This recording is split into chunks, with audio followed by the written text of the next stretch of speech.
transcending history and the world, a tale of dudes and souls, eternally retold.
What's up, dudes?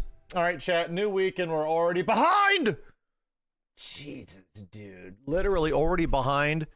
I'm out here desperately wanting to play like Dragon Ball Fighters. I'm like, hey man, it's gonna be the day that we fire up GBFC, right? And then the Tekken update happens on Monday. I'm like, damn, maybe I have to try out Armor King, maybe just a little bit. And he's not the character for me, but maybe just a little bit. And then Street Fighter's like, hey, here's C.Viper. She's out now. Die. Wow.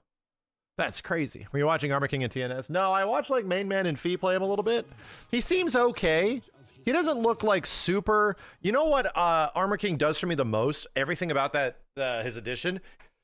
Dude, his character design is awesome. Like, his character design is badass. Like, he looks ridiculously cool. He looks like Radon in kitty wrestling form. So I think he looks great, but I'm trying to like juggle what I want to play right now. And right now at the top of the list is obviously Street Fighter 6 stuff. We did like a little C.Viper thing leading up to this. So yeah, I want to see what C.Viper's like.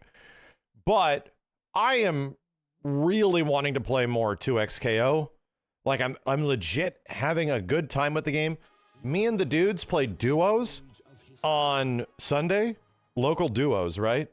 And no kidding, we played for 4.5 hours and it felt like 1.5. How do I have time for all this? I don't. I'm losing my mind. Tic Tacs, I'm not giving up. No. Would you play FF6? I don't want to hear anybody ever asking me to play anything ever again after this week. I can't take it. Nobody can ever ask me to play anything ever again. Ever. Not after this week. I'm literally going to, because so many people are asking like about certain playthroughs, certain games, where my attention span is going towards certain things. And I legit need to make a video. Like, the video is going to be titled "There's Too Many Goddamn Games" or something like that. And it is just going to be me recapping the shit, going all the way to the last game. The first game, last game is like Kazan, right? Kazan's the one that I refuse to let go. I refuse to say I have to beat that game before the end of the year.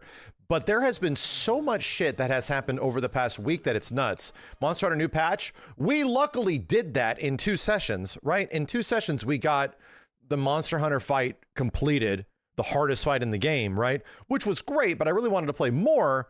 Anyway, unrelated. There's a Final Fantasy VII video that's been roaming around, which is another like Theorycraft video that a lot of people are paying attention to.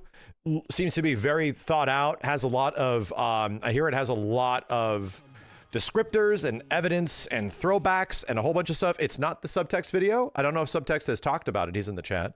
But similar to the subtext video, pretty much as I understand it, has like a whole bunch of like captivating information that comes directly from the games that sort of like lead you into a like a point of conclusion in some way, I think. So I have not necessarily checked it out, but everybody that's anybody has told me to check it out. And they're like, you should definitely watch this. Like, okay, there's a billion theory videos on FF7, you know, there's a billion, but I definitely am eager to check out the ones that have people that back up their shit and go throughout the entirety of those two games and start to pull shit and start to like get information. And that's exactly what this does. So, yeah, apparently it's like up there with subtext. It's very good.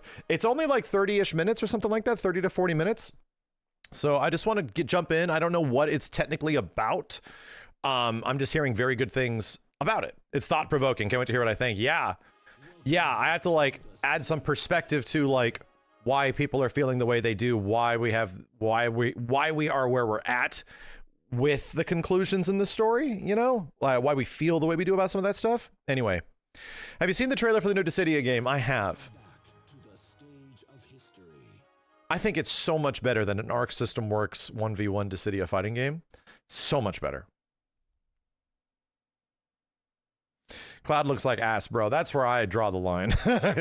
Right. Honestly, that's where I kind of draw the line. I'm down if people like it, like, sure. But all it really did was make me want to fire up Duodecim. Thoughts on Cloud's design? I hate it. I hate all the new design characters, right? I just don't like the way, like, to me, it's like, the character designs remind me of Castlevania Judgment. A fun game. Game could be great, right? Don't get me wrong. It's a mobile game, but still, it could be great. It could be fun. Let me just show you guys what I'm talking about. But, like, the designs in Castlevania Judgment in comparison to what the original was, I'm not saying the artist themselves is bad. I'm saying that the redesign of the characters is not an improvement, or does it particularly look satisfying in any way. I aggressively dislike it. It would be like, to me, it's like, oh, let's just turn Final Fantasy characters into World Ends With You with much less personality. And even I like The World Ends With You. Like, I secondhand, I'm aware of The World Ends With You because Jessica loved it. So I think that game has an interesting visual style. Like, it's very captivating from its visual look. But it looks like a much less interesting version of The World Ends With You. And I'm like, huh, it just feels very flat. So anyway, nothing about the gameplay really got me. It's an Otome game. I don't know what that means. Let me look it up. Dissidia. It's a bummer that this is where Dissidia is going. Like, this is the plan. Yeah, I guess this is a render. So this is on Nova Crystallis. Really quick, just to give you guys a visual example of what we're talking about. A Dissidia game for mobile was announced. They revealed it like early this morning. I was like, I'm not staying up for that. So I just waited. And yeah, like, design-wise, it is definitely a choice. This is like the Warrior of Light. You know, she's like unchanged. It's very weird. That was Cloud. Lightning and Cloud unchanged here, right? It's like, I guess this is like their persona forms or something like that, that they have their real world, you know, and then they have their like Final Fantasy versions. So I mean, this doesn't look bad. Unfolds in modern Tokyo with full Japanese voice acting. This is a mobile game, obviously, but then, like, yeah, Lightning looks like a doctor. This is Zidane, and that's crazy. That's all right. It's just nothing about this has me interested, dude. Like, literally nothing. The artwork is cool, you know? That is very cool. But it just is like, it's the antithesis of what I am into or like in any way at all. It's just nothing about it. You only like the art? I mean, I could, yeah. It's, and considering Dissidia historically has had a pretty powerful, like, artistic design, like, the Nomura designs of the old ones look good, you know? Like, this is the way Cloud looks. Like, they made him his Advent child. Bro, is he fucking homeless? Bro, did they really make this dude homeless? Oh my god.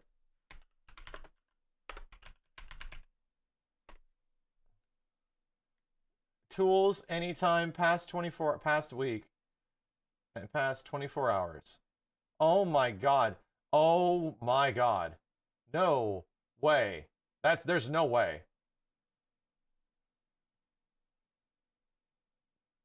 Time. Past 24 hours. That is a crazy. That's. I'm trying to get a high resolution image, chat. That's crazy what I'm looking at. I haven't actually. I looked at this from my phone, so I didn't really pay attention to it. But holy shit. He has like a loose tie. Brother, that shit is crazy.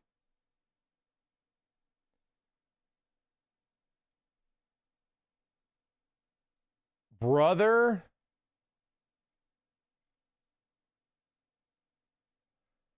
I think I'm good. He's edgy. I think I'm good. I legit. I think, so personally speaking, I think Cloud, I think Cloud in like OG FF7 is like the quintessential main character I've ever, one of the best main character designs ever. Advent Children is actually a very good modernization of that design, I think. I think the Advent Children design is very good. Yeah, he looks like a K-pop star. Yeah. And this is like trying to carry that, but I do not understand, like, why the hell does he have slop all over him? Like, there's... the stains really get me, dude, for some reason. He's a painter. Oh, okay, so he just doesn't change. He doesn't change his clothes. Anyway. Yeah. To me, all this comes... I'm showing my age, bro. All this comes across of is, like, World Ends With You, but less interesting. You know? And they've done this before. Like Final Fantasy-ish characters in a modern Tokyo setting, you know? World Ends With You did that. So... It's Japan EU fashion. It is! And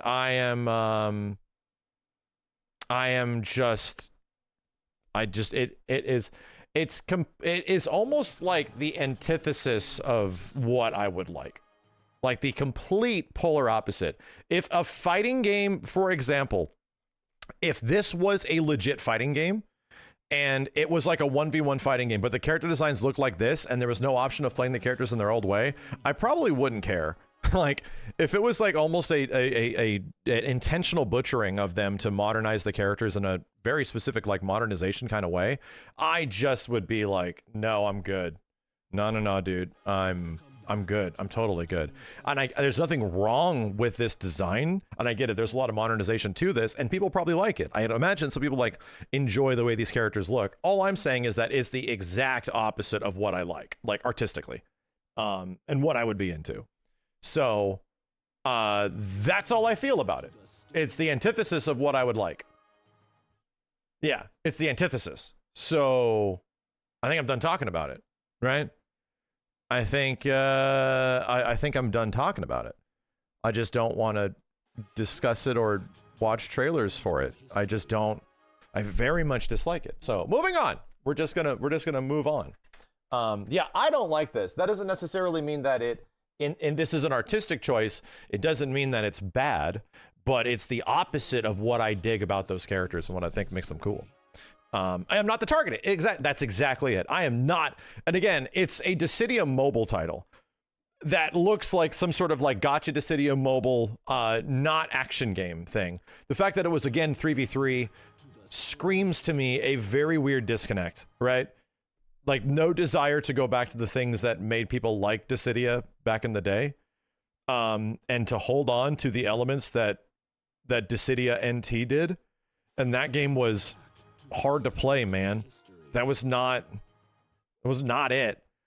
So anyway, and I know it's PvE. It's only fighting against like monsters. I get it. But it's still weird that they would keep the things that are unpopular, that were relatively unpopular, that made the previous game unsuccessful, dude. So anyway, you just want another actual Dissidia fighting game? Yeah! I mean, yeah. Me too. Me too. Welcome back to the stage of history. Anyway, Dr. Musashi, thank you. What were we talking about? I need to make a video after we go over this FF7 thing. Have I played Castlevania Judgment before? No. No, I haven't. I've only heavily criticized it, and I've never actually played it before. And you know, I've never played it. Damn, dude, Dracula's freaking ridiculous. His reach is insane. It just seems like a toe length to get to him. You want a toe, Max? I can get you a toe. I can get you one by this afternoon. Without nail polish. Whatever. I don't know, these Castlevania games haven't been so bad. They're kind of freaking awesome. Shut the fuck up. Like, these games seem like they're kind of like a nightmare, but what the hell is this problem? Benny! Shut the fuck up! Oh, no. Never played Castlevania Judgment. Judgment, dude. Castlevania Judgment.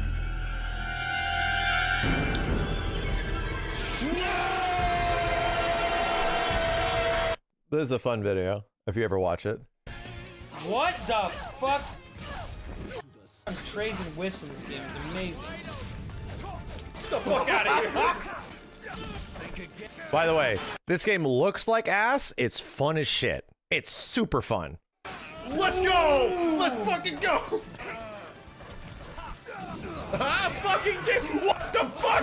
Holy shit! Oh fuck, this is the best game ever! Best fucking game ever. You see that shit comboed off of a fucking holy water into a fucking barrel and then a full fucking combo.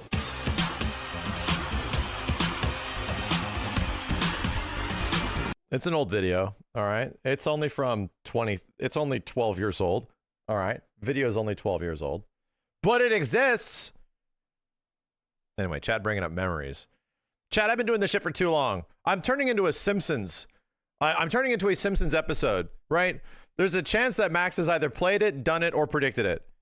I've been doing this shit for too long. Simpsons wasn't genius for predicting the future in almost every single way. It's just that they've been around for so long and they've covered so much bullshit that they eventually just predict the future, okay? I'm sorry. So all you got to do is just type in my name and then the name of the game, and there's a chance that I have either discussed it. How old am I? Like 12. Razura, thanks for the 62 months. Appreciate it. What was I talking about? So we need to go over this FF7 video. I gotta make a topical talking point about how many goddamn games there are right now and how many I have sadly missed out on. Alien Earth. You know. Did I talk about Dissidia? That's what we should talk about. Yeah, we should talk about Dissidia for sure. And then we should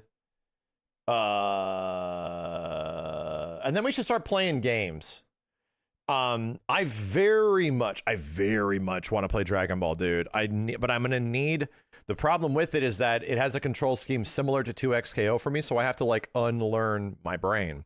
I don't really want to play Joe in Fatal Fury that much, but fuck, dude, everyone has really good things to say about the Fatal Fury ranked mode. The ranked mode update in Fatal Fury is apparently great. Like, it's great. And I legit have a great time playing Ken in that game. He is mad fun. I like Ken more in Fatal Fury than I do in Street Fighter 6. So I'm trying here, man. I'm trying. And we're playing C.Viper tonight. Okay, we are playing C.Viper tonight, but we have to talk about everything. Am I gonna play Sub-Zero Mythologies when it happens? Yes. When that collection comes out at the end of the month, yes, So you done with Yote? No, dude. I took a bite of Yote and I ate the disc. It's stored in my stomach in a right hemisphere, a larboard region, so that it's preserved, right? And if I preserve the save data and the disc, Yote just stays right there, ready for the willing opportunity of me to produce Yote again, and then just start playing it like I never stopped. Like, this is what normal people do, okay? It's right there. Yeah, Kazan is on the starboard side. The larboard side is over there. Silent Hill F, I will never play Silent Hill F. I will never beat Silent Hill F. I refuse to play or beat Silent Hill F. I also refuse to... I refuse to do a review on it. There are a lot of things in Silent Hill F that genuinely startled me and disturbed me about a game like that being made. So I would never finish Silent Hill, much less also do a review on it on my YouTube channel already. Eventually a room in this apartment. You go to like an area. NG Plus opens up like a ton more content. And you keep cool, hotter. You got to use that noggin of yours. Let this. What? This is like my sort of compendium review in the end. I think I loved this game. You got blown to smithereens. I wish people would subscribe to my YouTube channel. I do. I do have wishes. I do have wishes that people would subscribe and like just watch the videos. I wish. I only wish. Where is the link? Does anybody have the link? Who was the creator of this Final Fantasy VII video? I actually realized I do not have the link to it. Hold up. Time for Black Myth Wukong. That I actually dumped. Yeah, emphatically. I just was not vibing with the game very much. Thanks, Brenty. Yeah, Black Myth Wukong, I got like, I don't know, 3/4 through the game or something like that. That one, I can emphatically tell you that I actually wasn't having a ton of fun with it towards the end. I had some fun with it, but in the end, I was like not super motivated to keep playing. I had fun. I honestly had fun with a bit of Wukong to a certain degree. Beautiful game, dude. Holy shit.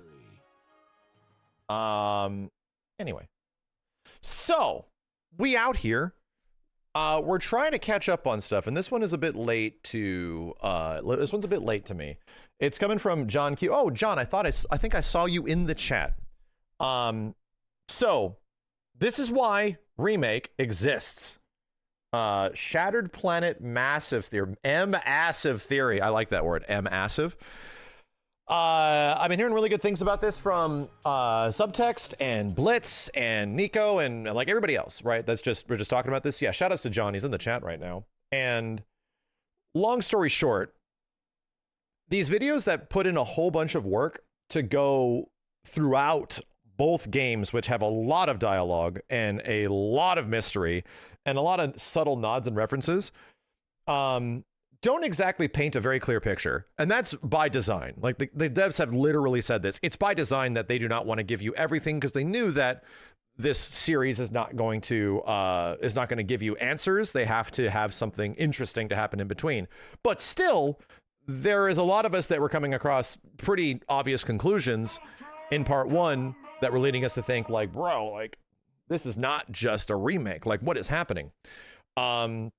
And then obvious ones in Rebirth, where we've talked about it many times before, and Subtext did an amazing job with his video, and we reviewed it, and he went back through every game to support his theories that, you know, Final Fantasy VII Rebirth is like practically a sequel. Like this game series is pretty much like a sequel, was sort of the conclusion about the Subtext video, you know? So anyway, as someone that doesn't know exactly what this is about, I've heard really good things about this, so I'm assuming there's just a ton of examples and wonderful callbacks to elements that have appeared in part 1, part 2 in the OG, which might have some spoilers, that give us some more defining conclusions with obvious evidence. You know, having evidence and characters say certain things and actually connecting those things together is the biggest clues that we could have. The issue is that there's so much conversation, there's so much evidence that like so many times we hear characters say things and we're like, well, I'm sure this won't come back in the near future, you know, or in the next game.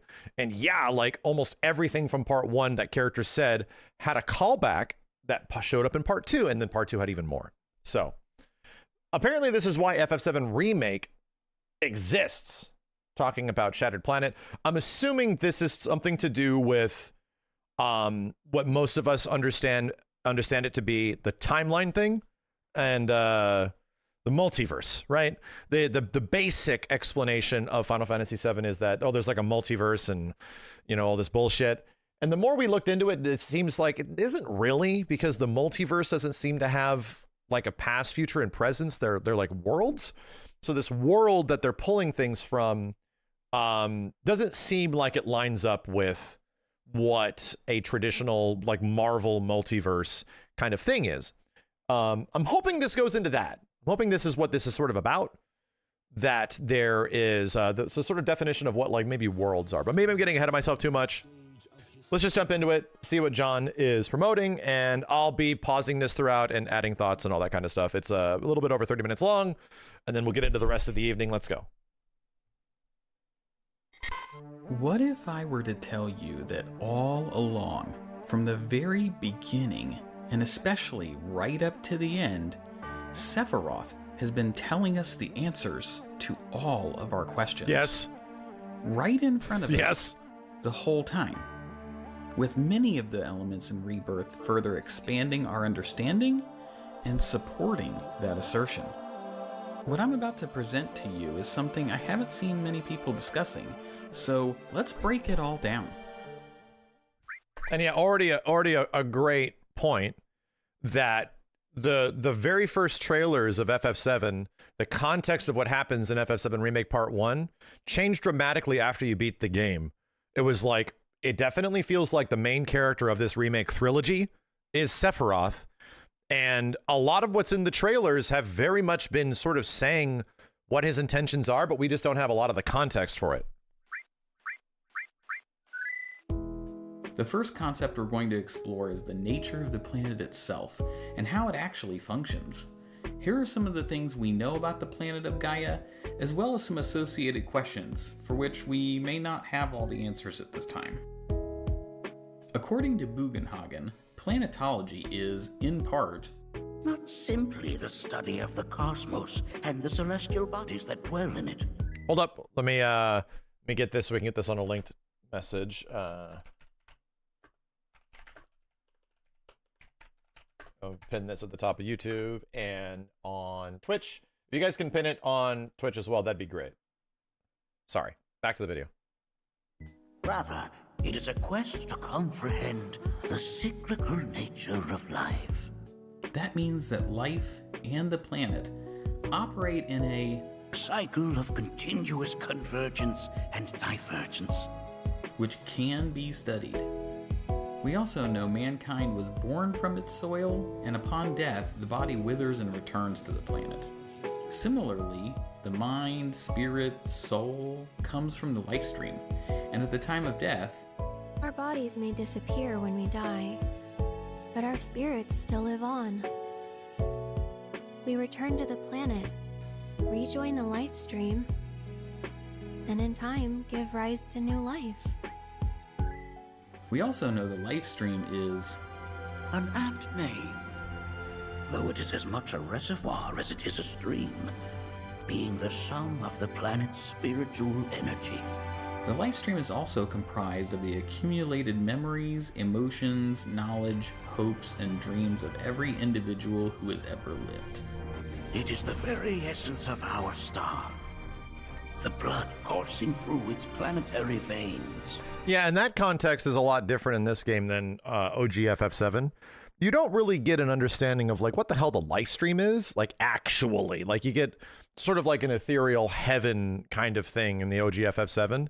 And now in Rebirth especially, that focuses a lot on like what the life stream is and our misunderstanding of it, like the main character's misunderstanding. It sort of leans into the fact that like this thing is like memories and dreams and like hopes and shit. It's like everything that you took with you in your life gets accumulated whatever you die with, your experiences sort of get built up into some almost a tangible thing called the life stream, you know? It's pretty much this Bugenhagen explanation, and then they never talk about it again, really. Planet runs out of energy. It and everything on it dies. The Nojima books talk about it a lot more, yeah. The planet needs the life stream to survive. And the planet has a will of its own. The flow of the great river that is the planet, from inception to oblivion. And it exercises that will via the Whispers. The Whispers are perhaps best described as arbiters of fate. They are drawn to those who attempt to alter destiny's course and ensure they do not. There's a great line from Barrett right after this where he's like, what are you spitting all this bullshit? How do you know that? Like, immediately. And then he has like a reason for it. And I was like, all of us as the players were like, how the hell do you know that, Red? And then they explain it. Like capital D destiny? And you're saying that that flow is somehow fixed? So if we're destined for a bleak future, these Whispers will try to keep us on that course? They're led by the Whisper Harbinger, which is a weapon just as much as those featured in Rebirth. See, I had a different interpretation early on of the Whisper Harbinger, which I am not attached to in any way. I got the impression that the Whisper Harbinger, the big Kingdom Heartsy boss of Part 1, right? I had the impression that that was pretty much like, almost like Sephiroth in the future. Like, for some reason, especially since it commands the Advent Children, right? It commands Loz, Kadaj, and Yazoo, whatever the hell their names are. So it was like, oh, so maybe this thing is sort of like kind of what eventually Sephiroth becomes, like full control of fate, full control of reality. And this is like his, because we see Sephiroth is not just a dude, a shirtless, sexy bitch. He takes all these crazy godlike forms that you see at the end of Rebirth, and especially in the OG FF7. So I was like, oh, maybe this is like kind of what they're explaining. This is what Sephiroth eventually turns into. This is what eventually it is. But you know, I'm not open to that being the case. The Whispers exist and function across all worlds which make up the planet. The Whispers can only be seen by those who defy destiny, or when coming into contact with someone who attempts to alter the course of destiny.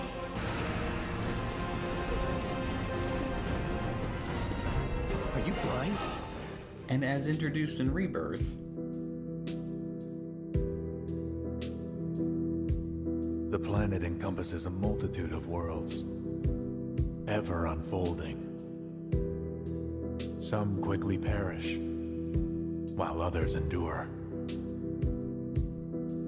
Yet even the most resilient worlds are doomed to fade. this new and mysterious concept of multiple worlds was fascinating for open-minded players who wanted the Final Fantasy VII they knew and loved, but more significantly expanded. Personally, I fell into this camp myself. And I did too, because it like time travel was involved, right? Like to me, Sephiroth being the Biff Tannen of Final Fantasy VII was interesting because he effectively sees what his destiny is to be and then exists in like an ethereal form and is like, ah, fuck that shit. And pretty much finds a way to go back and change stuff, right? That's the obvious like current thought process of what the hell's going on, where he's kind of like a crazy, much more powerful version of Biff Tannen that's going back, which is interesting that it's like, okay, but by doing this, you have fucked stuff up. There's now multiple timelines. There's, in the way Doc explained it, there's like an alternate 1985 in Back to the Future 2 that we caused by changing stuff that happened in the past or the future, you know? As it turns out, such a prospect was concerning for players of the OG Final Fantasy VII, who would have preferred for Square Enix to have made an exact one-to-one remake of the original PS1 game with better visuals on modern hardware. In fact, this sentiment was vocalized enough that after Remake debuted in 2020, fans began to speculate whether the Whispers, and their role as custodians to maintain the sacred course of the story's events were a meta-level reference by the developers to represent purist fans' desires for zero change to the original game. Yeah, like there was a lot of that in the for the early reviews for FF7, that the Whispers were effectively a meta storytelling that was representing the fans, the purists of the fans, that you're not allowed to change anything, you know, which could just be convenience, but also like kind of quaint. It's kind of like, yeah, it's a little fascinating to think of a story element that way, that is just refusing anything to change. And there's an entire plot driven by that, you know? But to be honest, like the devs were asked about this. Hamaguchi was literally asked this question recently at, I think, Brazil Game Show, the latest big game show that was in Brazil. Asked that if the Whispers technically was like a meta narrative about fans not wanting anything from the original game to be changed in any way when they're remaking it. And he pretty much said that, like, not exactly. He's like, no, that's an interesting theory though. So I don't think the developers would be able to go straight up and be like, yeah, we turned OG fans into the most annoying thing in the whole game.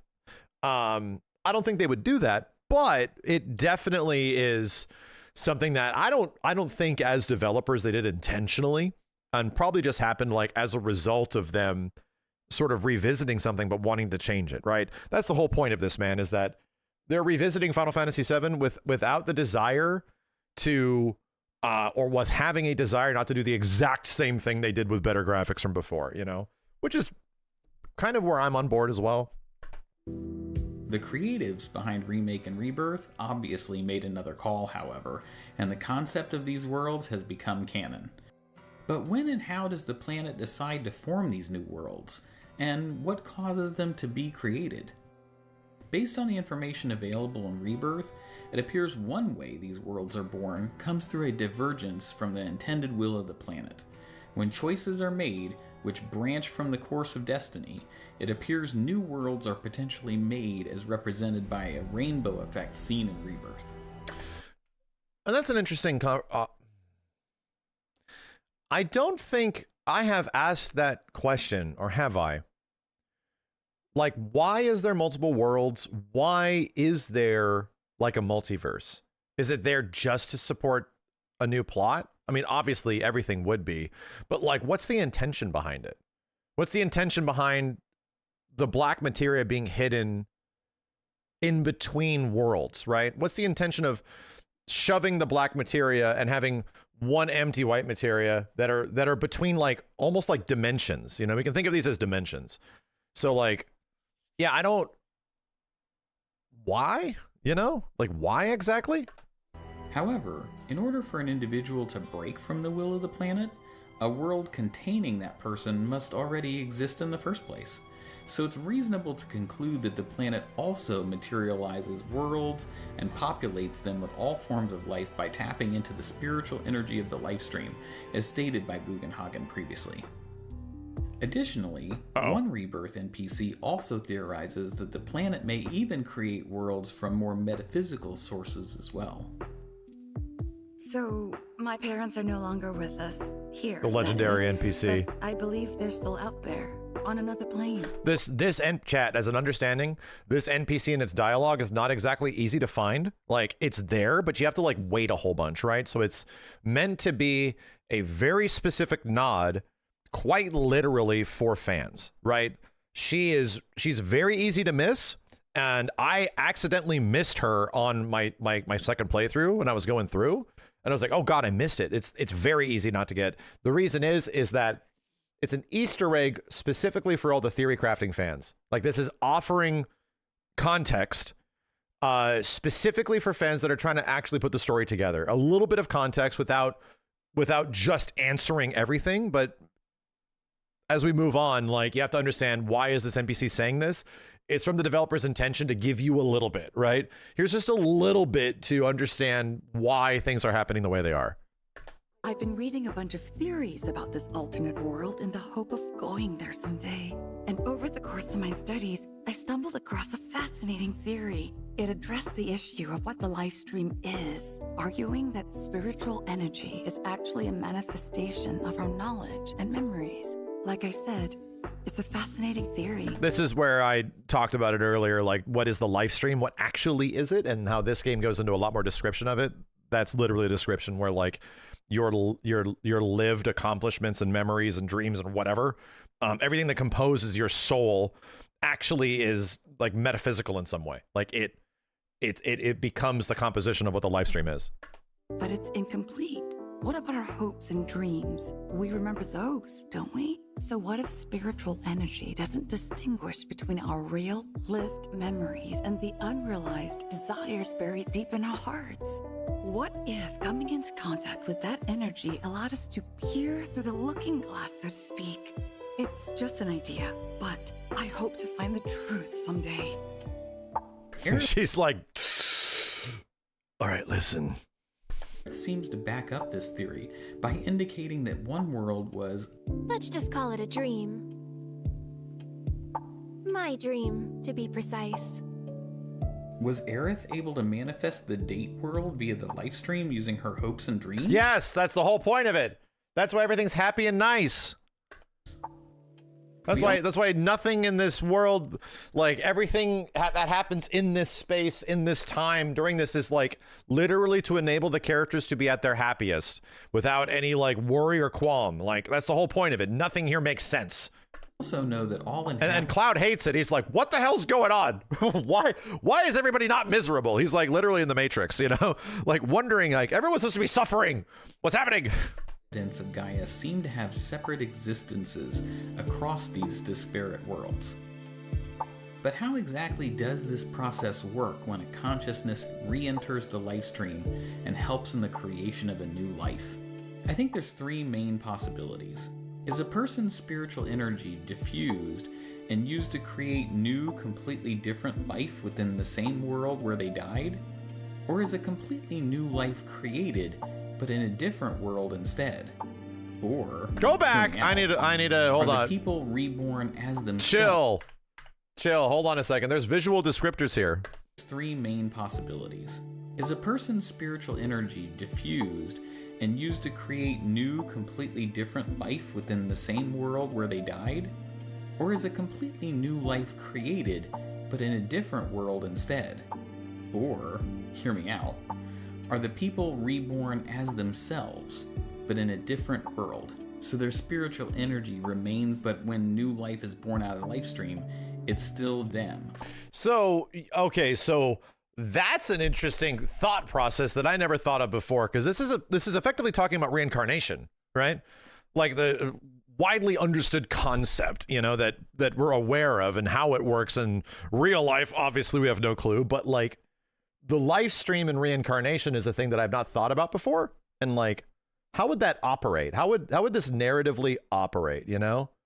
So promoting the idea that there is different places, John's here saying that like, maybe, just maybe they're pitching the idea that, hey, what if the whole point of these characters existing in one place to the next? Like, why did Biggs die and then wake up all of a sudden? Maybe, just maybe, yeah, his bitch ass died, and then at the end of the first game, it shot to a scene of him waking up, technically reincarnated in a different world, like living out some more part of his life in a different world, you know? Okay. All right. I'm down. That was definitely the counter of what we originally thought like 5 years ago when the first game came out. We were like, oh, dude, no, like, since Destiny's all screwed up, like those characters are going to come back in the same world, you know? They're going to come back. We did not think of any process where there was no, you know, uniform Gaia. There was no just one place where everything is sort of going down at. That if there's multiple places, then characters are almost getting dispersed, right? Like characters sort of like die in one place and get dispersed to another, you know? Sephiroth is aware this multitude of world exists and is, at least in some manner, connected as one conscious being across the worlds. Because he's like connected to the live stream, dude. Like, and there's good reason for that. Like, Sephiroth has literally like traveled and understand how the world works through the live stream, in a similar way that Aerith has, right? He like doesn't die. He lives on in genetic legacy. Like, he's literally unable to fucking die because he lives on through like memories in Cloud and shit. Like, it's crazy. He also appears to exist outside of any specific world at the edge of creation as well. He's too powerful. Sephiroth also uses the black robes to physically manifest himself and exert control and manipulation of people and events. Sephiroth's too goddamn powerful. Like, he can be anywhere. Like, that's the weird part about his existence in this story, which is why I truly feel this story ain't about Cloud, dude. The OG FF7 stories about Cloud, and to a certain degree like Aerith. Nah, my bro. These games are Sephiroth is the main character. He's absolutely the main character. We don't know why or how yet, but it definitely feels like, in a similar way, the Star Wars trilogy, the original one, Luke Skywalker, it's not actually the story of Luke Skywalker. It's technically the conclusion of Darth Vader's story, right? Darth Vader is actually the main character. Based on Aerith's uncanny knowledge of events during Remake, He's my bodyguard. And a soldier. Pretty cool, huh? Huh? I guessed. From the sword. People thought we were crazy. Brother, I remember, I'll never forget it. People literally said to my face, directly to my face, with their whole ass chest, unable to see the things that were right in front of their face, like, how the hell is Aerith aware of future events? What is going on? And I'm sitting here and show them examples. They're like, nah. With their whole ass chest. They said we were crazy. I'll never forget that shit, dude. She's literally sitting here aware of the future. In certain sequences of Rebirth, Whatever happens, don't blame yourself. Literal Advent Children dialogue. What the fuck? Literally, certain character of Rebirth. Whatever happens, don't blame yourself. She literally knows she's going to die, is saying this. Is the entire point of Advent Children is that he blames himself for her dying. It's the whole point of the story. Everything. So it's crazy that the accompanying character is emphatically aware that Cloud's going to go into some dark shit after this, and I want to do my best to make sure he doesn't, right? Yeah! Is there enough evidence to deduce that Aerith also possesses some power which is not contained to singular worlds? Yeah. Here she goes. Look at this shit. What do you mean? All made whole forever. There's no such thing as forever. We also learned that worlds that are fading or about to expire have a rift which becomes visible in the sky. But what's the nature of this rift and what does it exactly represent? Damn, I just made that connection. I don't know why. I sometimes don't connect 2 and 2, chat.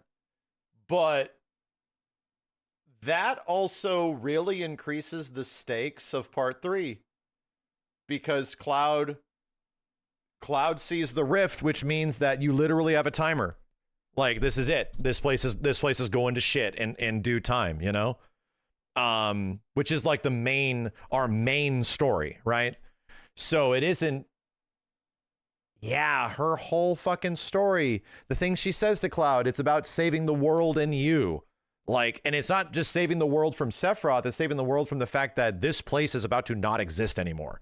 Like, it's going to be gone. Clock's ticking, bitch. It actually makes the agency in part 3 even crazier, but they haven't explained that yet, you know? That will have to be explained in part 3. If we take a look at Zack's experiences, a rift was not present in the skies of the Terrier world during the opening prologue of Rebirth. Zack only first sees it after being told by Elmyra that people are saying the world is ending. But Elmyra and the other NPCs of the Sector 5 slums seem to have known about the rift for a while, and they most certainly wouldn't have grappled with why it was in the sky or what it meant in the short time it took for Zack to move Aerith and hide away from Shinra until Elmyra could come to them. So the reasonable conclusion is Zack couldn't have seen it at first, but then only could after Elmira mentioned it and recent events caused Zack to feel as though the world or his world could be ending. Yeah, because Zack is he is a what do they call it? What do they call the Spider-Verse shit? What do they call it in Loki? A nexus event, an anomaly. Yeah, he is an anomaly, right? He's a variant, right? He's a thing that's happening that is not supposed to happen, and that is his existence. His existence is not supposed to happen. So it's like the world conforming around him doesn't technically happen until he's made aware of it, because he's not supposed to be doing this shit. Are these rifts only visible to people who have accepted that the world is going to end? And is that why only Cloud can see the one at the end of Rebirth, but the rest of the party cannot? Don't look up. Well, now I gotta look. Yeah, I think this could just be a logistical thing. I don't know if it's like an intentional thing. It could just be that they just never showed it from a developer's perspective. Like, we don't see it in the sky, but maybe they just never show it, right? And then it's just made aware to the audience. But yeah, I get, but that is the point, that other characters can't see it. That's a good point. Yeah, if the other characters cannot see it and are aware of it. Yeah, now that Cloud has been told of and has been experiencing multiple worlds, he's sort of aware that they die out, you know? Fine. Cloud against the Vision. Don't let it get to you. Don't let what get to me? Okay, that makes sense. Yeah, Cloud effectively, his insight has reached over 40. He can see the huge bug monsters all over the place that are actually manipulating the politics in the church. He has over 40 insight. Zack got over 40 insight a bit earlier. Cloud's a bit dumb. Makes sense. They can now see the amygdalas in the sky. Cool.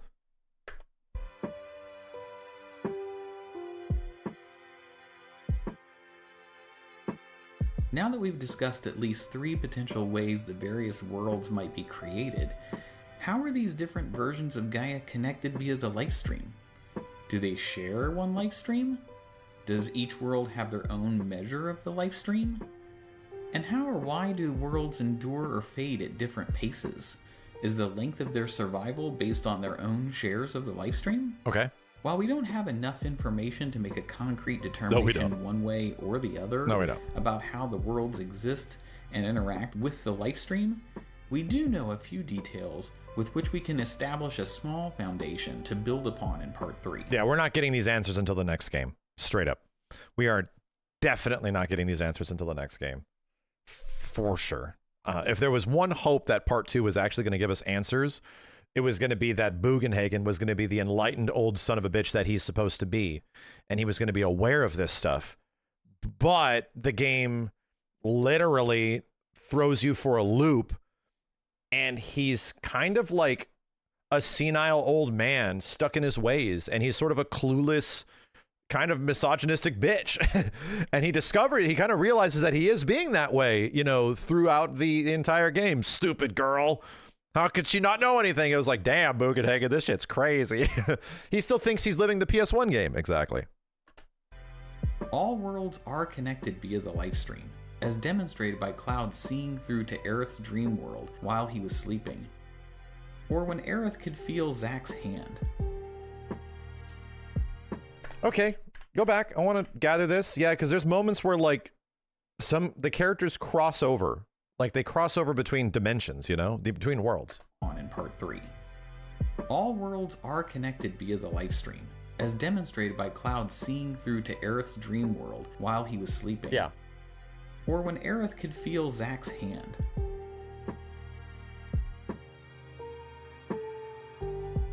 We do know that it is possible for an individual world's portion of the lifestream to dry up, as we saw that happen at the empty reactor in So many fucking dog bags, bro. So many goddamn dog bags. Rebirth. Seems it's all out of Mako. Pump's still sucking away, but the only thing it's pulling up is dirt. Meaning? That the life stream's bone dry.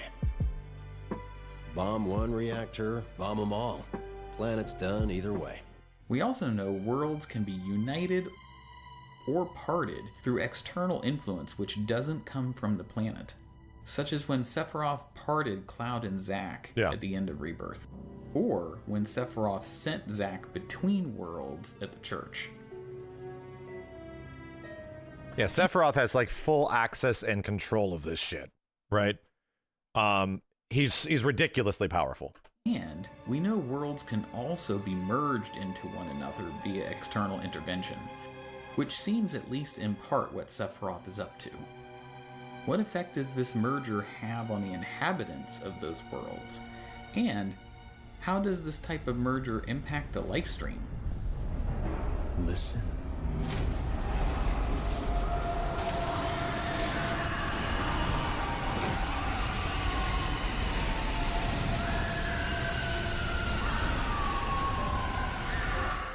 Sephiroth also clued us into the idea that something feeds off of negative energy such as despair and grief.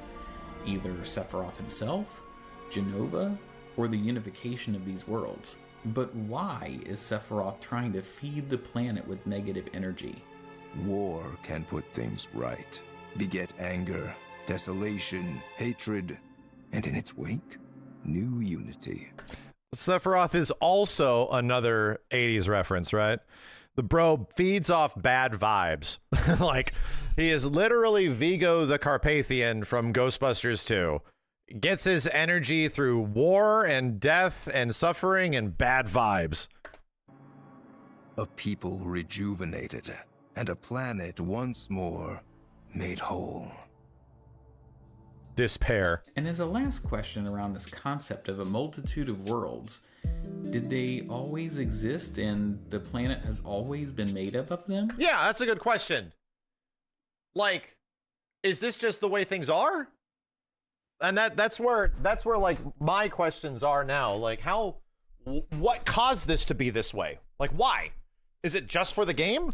Is it just for that? This is literally the thing we were getting into this about. Is it just for the sake of moving a story? Is it just for the sake of them effing with us? Like, what? There has to be like a good reason for this to exist in this way. And it spoke about in FF7 Rebirth that the number one hint of all this shit is that the black materia was actually hidden. Like, the correct black materia was not in the existing story world. It was somewhere else. And that Sephiroth needed this other thing to actually find it, to find the real black materia, you know? So it would be so funny if none of this was actually explained by the end. It would be so funny. And the same thing goes for the white materia, because Cloud technically takes white materia from one world and puts it in another. And Sephiroth is like, that's fucked up. You shouldn't be able to do that, even though that's literally what he's doing. You know, it makes sense. There's Sephiroth's about projection. I want to dig into that point specifically next, as I believe all of the lore and information we've already reviewed from Remake and Rebirth can aid us in not only understanding the mechanics of how the planet and its worlds function, but provide us with a fairly reasonable answer to this question and its greater impact on what's to come. But before we can start putting these pieces together, there's one more topic which looms over everything in Remake and Rebirth, which must be discussed. That's a good point. Yeah, we almost don't even consider Jenova. Like, there is so much Sephiroth in part 1 and part 2 that we really do not even consider Jenova. In fact, in my theory crafting, as we move forward, it is actually one of my long-running big brain theories that in the long run, I think that Sephiroth usurps Jenova. It's actually one of my personal theories that Sephiroth is sick of being controlled. He's sick of like doing the bidding of things, of doing the bidding of either his peers or Shinra or even Jenova, like telling him that this is what you have to do for, you know, your great mother type of stuff like that. I actually predict that eventually at some point he goes, nah, how about I choose, you know? And I wouldn't even be surprised that at some point towards the end of all of this that he actually like turns on her even to be like the ultimate like deity sort of thing. But I want to hear this out because I almost outside of the stuff that's happening with Jenova, obviously in the story and manipulating and emotional manipulation and shape-shifting, which we haven't even seen that much of, where that could go in part 3. There's still so much we don't know about Jenova. Exactly. Obviously, the devs have been intentional about holding back key pieces of information Thank you. to be revealed in Part 3. Thank you. But even if we look across the entire compilation of Final Fantasy VII, from the original game to now, so much of the lore around Jenova has just never been explored. And while we don't have anywhere close to a puzzle box to know what the picture will ultimately resemble, I do think Remake and Rebirth presented us with just enough pieces that we can begin fitting them together and get a rough idea of what parts of it will look like. Let's review what we do know. Jenova came from space and crashed on Gaia roughly 2,000 years ago. Long ago, a wound marred the northern lands. The specimen found in strata dating back 2,000 years smiled with what could only be described as ethereal grace. She needed a name, and so I dubbed her Jenova. This raises the question of how Jenova actually came to Gaia. Did Jenova arrive via the Ghee's homeworld that it had already consumed? When Ghee Natak is narrating during the final battle of the Ghee village, he describes the end of their homeworld. With the passing of eons, the star we called home began to wane, until at last it was subsumed by your own. What the fuck? We always thought they were aliens, but I did not hear that. I mean, I remember listening to this, but not putting together that, yeah, we came from somewhere else, but our planet was pretty much fucked over by yours. What? The earth shook, seas boiled, skies shattered, and time stopped. Few of my people survived the chaos and calamity. Those who did began a new life here. But to the planet, we were not welcome. Right. Not in life, nor in death. Jenova is... Yeah, they ain't from here. Okay, yeah, I do remember hearing that, right? The calamity. Yeah, he said the calamity. The calamity of the star that threatened us ages ago. The voiceover in the very first trailer that was shown for FF7 and FF15 is 100% Ghee Natak. It's not a general VO guy that is just saying shit that is like, oh, he's talking about the fans. No. No. Referred to as the Calamity from the Skies and is a destroyer of worlds. And according to Bugenhagen, the Ghee arrived many millennia ago. Is it possible that these two are connected? One additional possibility is that the Ghee summoned Jenova via the Black Materia before the Cetra could steal it. Ghee Natak stated, "From the planet, we claim the greatest of materia, a most sacred treasure, and imbued it with our desire for freedom. After an eternity, the materia began to stir, and thus did we rejoice, knowing that salvation was within our grasp." Perhaps as the Cetra locked away the Black Materia, Jenova arrived as a result. Or is there some other explanation entirely for Jenova's arrival? Oh, it's saying, why did Jenova show up? Right? So is the insinuation here that Jenova might have been the driving force behind their original world's destruction? Like Jenova was coming after them guys and they pretty much made their way out of there, like the Autobots did from their home planet and then landed on Earth type of shit? Jenova also possesses an ability to mimic the dead. Though in time we triumphed over the calamity visited upon us by the stars, tragedy would nevertheless be our ultimate reward. For the children of men feared us. For the children of man envied us. Perhaps their enmity was seeded by our celestial adversary. None can say.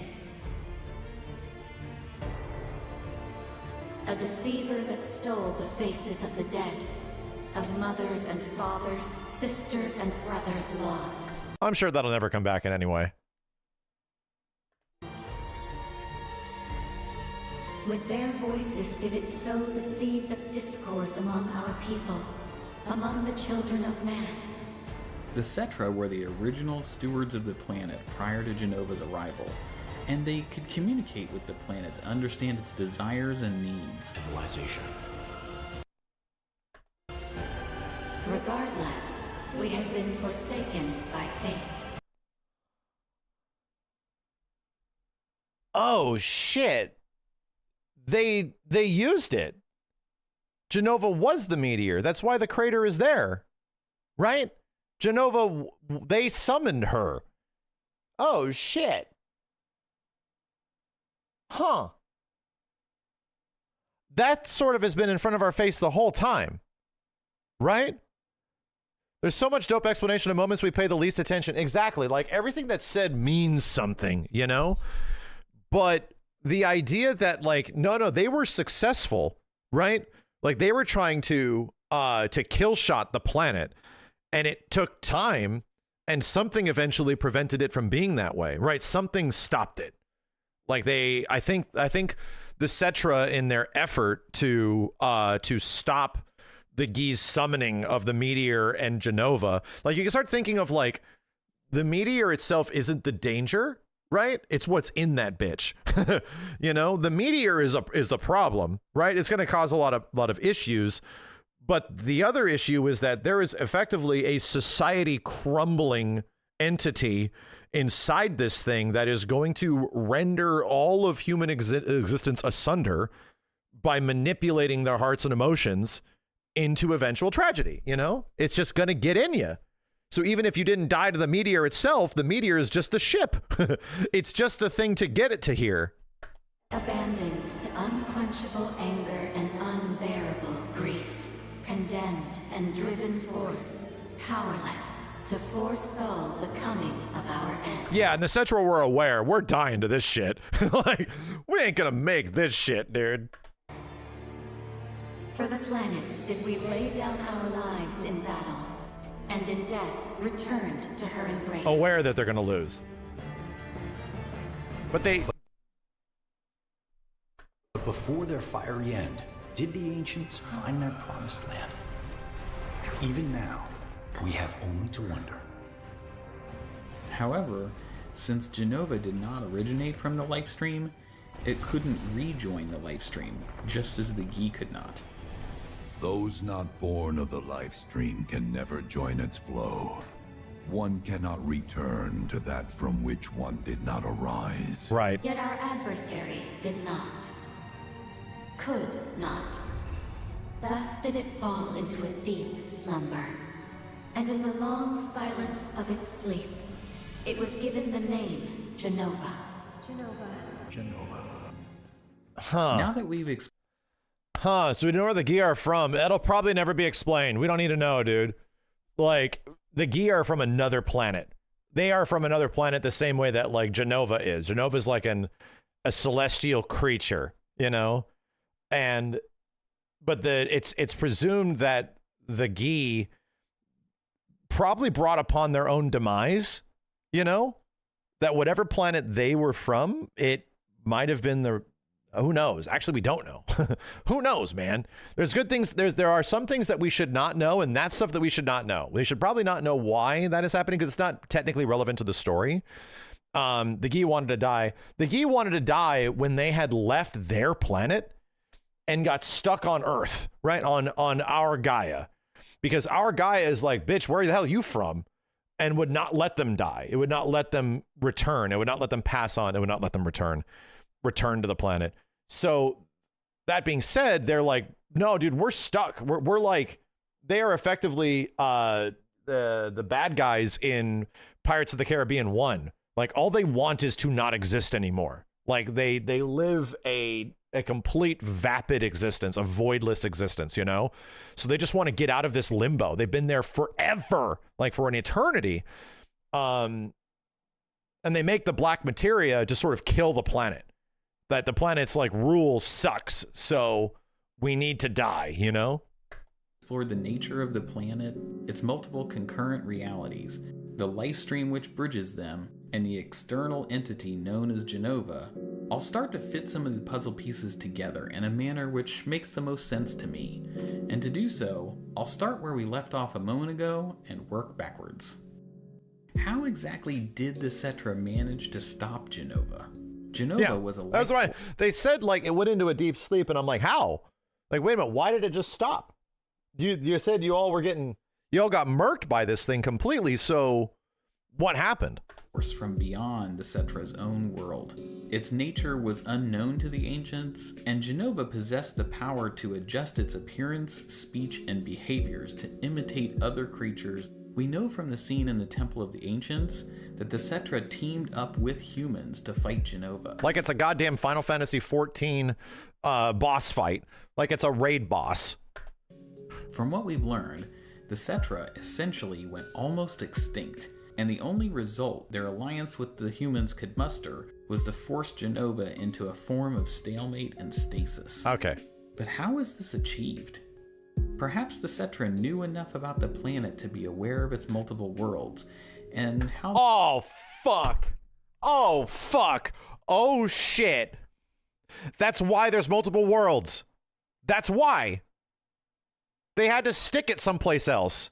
They literally, because the last of the Cetra probably used whatever power they have left in connection to the planet, and they're like, this thing's too fucking powerful. We have to stick it in a place like they literally stick it in, I'm going to use references, the Superman 2 shit, the glass void, right? Where they stick Zod. We have to put it someplace where it doesn't fuck with anything. Like it won't be able to leave the Phantom Zone. We have to stick it in another dimension somewhere, which is like this entire idea that there's multiple worlds. Why is there multiple worlds? In what way does this need to exist, you know? The life stream connects them. But even if they did, how would that help them in their battle to subdue Jenova? Here's the reasonable explanation to me, and the case I'll make for how the blurry picture on the puzzle blocks looks to me by the end of Rebirth. The planet was once whole, and served as the home of the ancients. Original FF7. That's probably what's going on here. This is probably like OG FF7 is what this is, you know? Till the arrival of Jenova. Yeah. Recognizing they were unable to beat this alien entity, and with the survival of the planet they loved at stake, they were forced to split their home into multiple realities. The first rainbowed action, perhaps? The Cetra used their knowledge of the lifestream to divide the planet into a multitude of worlds. 7 worlds. Let's just say 7. We're just going to say it's 7 worlds. That'll probably be how many the number ends up being. And by doing so, Jenova, who was unable to be absorbed into the lifestream, was instead pulled apart and splintered across all those worlds. It's reasonable to conclude that the Cetra, having immense and intimate knowledge of the planet and the lifestream, might have been the first to break the will of the planet, with the understanding that it would split the planet into multiple worlds, and that all life of the planet would continue via the lifestream. However, Jenova would be unable to wreak havoc upon the planet in its disassembled state. Yeah, its arm, its body, its head, like all this stuff. That was the original FF7 story. Technically, it's just that it's the reunion was all on the same planet, right? It was all on the same thing. It's also fairly plausible that the Whispers were created by the planet as a reaction to the Cetra's defiance and subsequent disappearance. Without the Cetra to care for it, the planet may have formed its first weapon, the Whisper Harbinger, as a means of ensuring its own will is followed. Based on this theory, the events which play out on an individual world are unable to bring about a final resolution for Sephiroth, Jenova, or the Ghee, because those events are contained to that single reality. As such, it stands to reason that in order for anything to truly affect these aspects of our story, the disparate worlds of the planet would need to come back together, a homecoming of sorts. That makes sense. And since we have yet to see anything across all of the worlds of Final Fantasy VII that resembles the actual Promised Land, This isn't the Promised Land. I mean, just look around. It can't be. Not with all this sadness and anger. This place. Is it the Promised Land? I'm sorry, but I don't think it is. Of course. Figures. Of course. It's also logical that the scriptures passed down by the ancients tell of a time when the planet they loved would once again be made whole, a thought which, to them, probably seemed like a distant promise to return the land back to how it was before. Unto her promised land shall we one day return. By her loving grace and providence, may we take our place in paradise. Ow. The context of that changes completely if it's like, we don't get to go back home because we splintered our home, right? We turned it into to protect ourselves, or protect for the sake of the future. We splintered it off, but eventually we will. Like, eventually we'll be able to go back. If this is truly how the puzzle fits together, it appears Sephiroth may have figured out. Yeah, that's what I'm getting at, is that the Promised Land is not like a pretty flower field, you know, where Mako runs free. No, dude. The Promised Land is a planet that exists without Sephiroth or Jenova. That's it. The Promised Land isn't some Rakrim. It's not Nirvana. It's not heaven.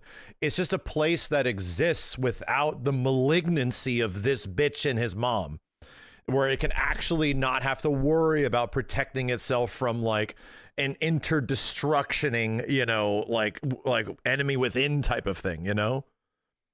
That is what the Promised Land is. The Promised Land is just the world free of Sephiroth and Jenova. This is truly how the puzzle fits together. It appears Sephiroth may have figured out the box's cover art as well, with his words and actions backing it up. Let's evaluate what we know about Sephiroth and his master plan based on what has been presented in Remake and Rebirth. Cloud believes he wants to finish what he started. He wants to reclaim his birthright and rule over the planet with Jenova at his side. So, of course, our main characters echo the exact same thing that the original Final Fantasy VII is, right? All of the main characters in this story sort of are saying that this is the plot. This is actually the plot of OG FF7, is that, yeah, Sephiroth just wants to rule over the planet. His intentions are pretty linear.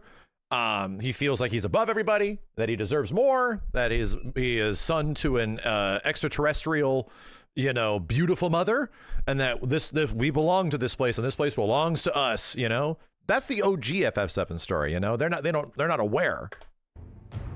Aerith seems to think he's going against the way that things should be. And you're wrong. Everything about you is wrong. There's no such thing as forever. No. You're wrong.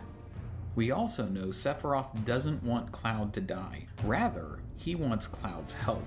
And this is one of the biggest mysteries. Why?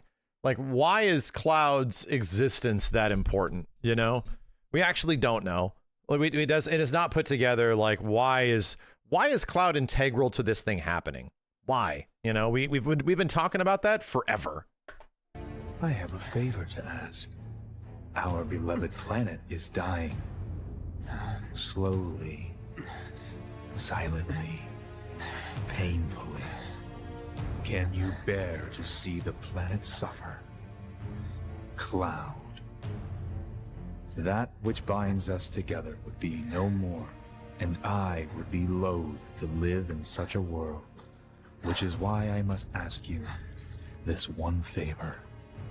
Don't worry, it's a simple thing. Run, Cloud. Run away. You have to leave. You have to live.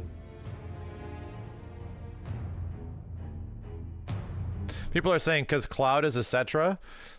I would genuinely disagree with that, right? Like Cloud has Cetra blood. I think that definitely takes away the importance of Aerith, you know? Is all I would say. I can see how that would be the conclusion, that at some point he is like important because of his blood ritual, like his bloodline. But for a story purpose, that definitely undermines the actual pivotal importance of Aerith. Like why Aerith is the last of her kind and there will never be any more. Like she's not nearly as important if Cloud is just, it's just, oh, I'm also that too. Careful now. That which lies ahead does not yet exist. It also could be. I think I figured it out. I think I have an idea. Cloud is the last living remnant of Sephiroth, right? All the other dudes died. Like, technically. Like, I guess there's only one in there that technically doesn't actually die and continues on, and it is uh-oh.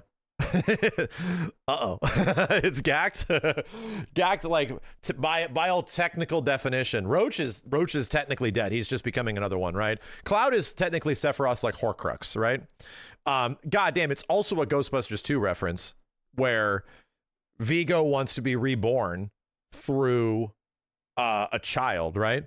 And technically Cloud is going to become like Sephiroth's physical manifestation in some way, because he literally has Sephiroth genes inside him. Like he literally has all the S cells and stuff that Hojo made him.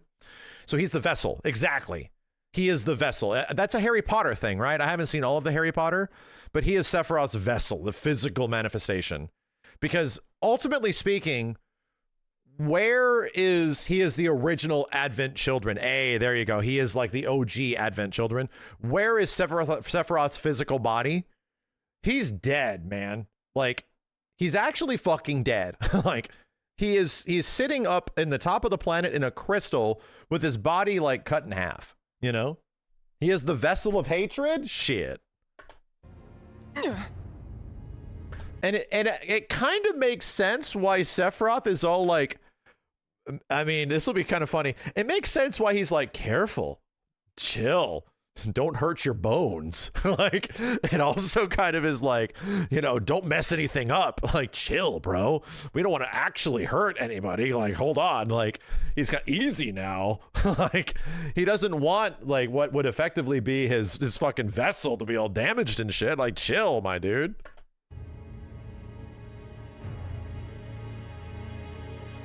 Our world will become a part of it one day, but I will not end. Nor will I have you end. Doesn't Kadach also call him brother? Well, he is, because that is what Cloud is, right? Like Cloud's existence in Final Fantasy VII, like literally enables Sephiroth to exist. Where because Sephiroth's mimetic legacy, his genetic legacy is in Cloud, Cloud's strength is from Sephiroth, right?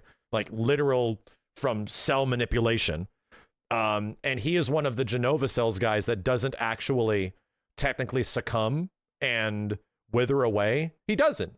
He's like the only one that does not wither away and turn to dust and shit and grow like a crazy wing.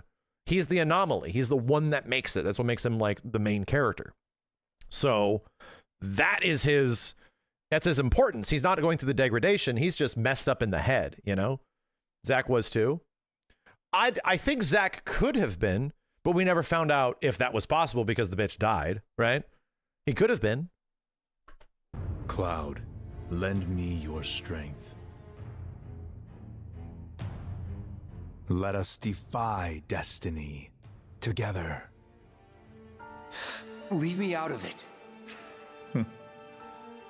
How very stubborn of you. Perhaps you need a little push. Sephiroth wants the black materia, presumably to call forth a meteor capable of causing catastrophic damage to the planet, as seen in Shinra's visual entertainment hall during Remake and also shown in Rebirth.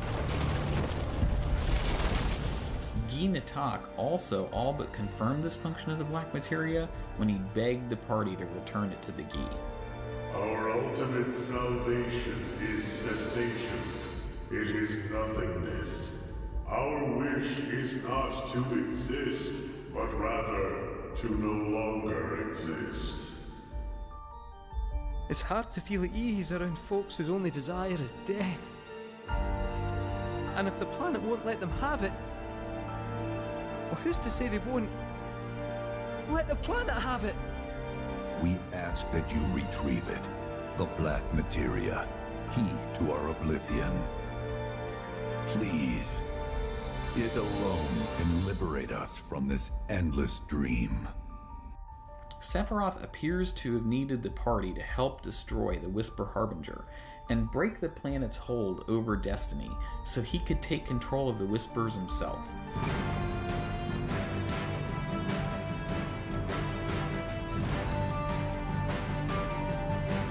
Because the last defense of the planet against this shit, against what the Cetra did, is creating Whispers to keep everything intact, right? Is creating this sort of like neo-ethereal thing that just want us to line everything up to make sure that it gets to this end, this justifiable end. So it creates a fate. It creates a thing that, all right, we're in massive danger. We need to put up a firewall around everything, like white blood cell this whole bitch and make sure we get to this finality because this is the only finality that we need. Bind those who were born on Gaia from the planet and the life stream and maybe bind them to whatever Sephiroth wants to create? They're not bound to the planet, and so she rejects them. Because you have to come from the life stream to return to it. All born are bound to her. Should this world be unmade, so too shall her children. So despite his desire to obtain the black materia and summon Meteor, outright destruction of the planet doesn't seem to be Sephiroth's actual intent. However, when Sephiroth grabbed the black materia in Rebirth, he called it the key, which grants access to the true counterpart hidden between worlds. And we know Sephiroth didn't want the remake Beagle world to have a white materia, because when Cloud still possessed it after his time spent in Aerith's dream world. Yeah, Sephiroth literally going in between worlds and picking out the right black materia in between worlds and not all the fakes, you know? And then as Cloud does the same thing with the white materia, which is gone now, Aerith cheats and takes something from another world and gives it to Cloud to take back to his, and he goes, Sephiroth stated, "That doesn't belong here." Very poor form. That's what I mean. It's just a projection. He's just projecting. It's like, hey, only I'm allowed to do that. All right? Listen, only I'm allowed to do that. You're cheating. While we don't have enough information by the end of Rebirth to understand why, the existence of a white materia is clearly not something Sephiroth wants. And perhaps he even formed the singularity at the end of Remake, knowing Aerith would need to use or empty her white materia to modify it as she did, thus his way of getting rid of it? That's a good realization, that what Aerith did at the end of Remake to keep everything like intact, to keep everything lined up, she expended the white materia. Like, its usage is limited to one. Like, you only get to use this thing once, you know? So she burnt it up. Interesting. Okay. And that's why it's empty. And the concept of a reunion has been referenced many, many times. A touching reunion. For the future is bright. We are to bear witness to the reunion of worlds. Reunion. And based on some very specific lines of dialogue during the Temple of the Ancients, it seems extremely plausible Sephiroth is trying to reunite all of the worlds which make up the planet with the intention of making it and Jenova whole. Yet I shall remain. I, son of Jenova, will at last claim my birthright. My dominion shall reach into infinity. It shall encompass worlds unbound by fate and histories unwritten. My fragmented mother, these errant worlds. Oh man, well there you go. Him using that line of dialogue, comma, that line of dialogue, and then the ending part, it's right there. Because we were already saying this for the longest time in Rebirth. Like his goal is to take this multiverse bullshit doesn't matter, because the whole point of Sephiroth is to bring it all back together, right? And that's like kind of what he does at the end of the game, it feels like. All shall be one again. The reunion. All made whole forever. There's no such thing as forever. Ah. But there will be. And Aerith is clearly in tune that she completely is aware in her existence beyond FF7 of like what the Cetra did, why they did what they did to keep Jenova split up, to keep the black materia hidden and all this stuff. This statement seems to tie back to what Sephiroth said in the Nibelheim reactor way back at the beginning of Rebirth. Together we will reclaim our world, and I know exactly how we can do that. The Promised Land. But there's no need to be sad, Mother. Because I'm here for you. Now and forever. Maybe the Promised Land is not just a specific location in one world as Shinra thought. Nah. But instead only exists when all of the worlds are united as one? Yeah. Sephiroth's every move appears to be leading to a reunification of the worlds of the planet and Jenova, as foretold by the Cetra in the Temple of the Ancients. It's upon us. The reunion, when worlds merge. When spite and sorrow are harvested to feed the planet.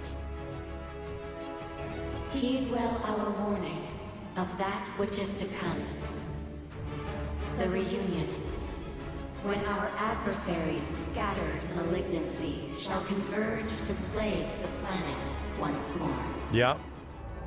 And while we've gone over most of the evidence to that effect, there's still one disturbing part of Sephiroth's plan that I still want to address. From what we've seen across multiple worlds, it appears Sephiroth is intentionally hunting Aerith in every world with the intent to kill her. Yeah, this is what makes the story in Rebirth so interesting. The fact that it is alluded to when Aerith is in her dream world, right? Trying to like have her last moments with Cloud to give him the white materia. Sephiroth is hunting her. Like he's literally, we see it. This is why it's so confusing at the end of Integrate, right? The Yuffie DLC. The Yuffie DLC was weird to us because it has Zack alive and showing up and going to the church, and everyone's big mad and big crying, but everyone's big mad and big crying because Aerith's dead there, man. They don't tell us exactly why or what's happening, much less do we ever see the conclusion of that. We might never, but the illusion is that Aerith died there, like she's gone somehow. And now the context of this, with this knowledge of what's Sephiroth been doing between worlds. Oh, he's actually going to all of them and murdering Aerith. He's actually going to each one by one and taking out Aerith because it's the one thing that's getting in his way because she's too important. What a hater. There's the scene. Yeah. He even confirms as much to Aerith herself. Twice. So this is where you've been hiding, in a world that has accepted its fate. Just as you must. How can you want this, Sephiroth? How can you want an eternity of loneliness? Begone. Your part is played. With this context, when Aerith runs at the introduction of Yup. Sephiroth's theme during the opening of the remake, ain't the same. A whole new meaning is added to that moment.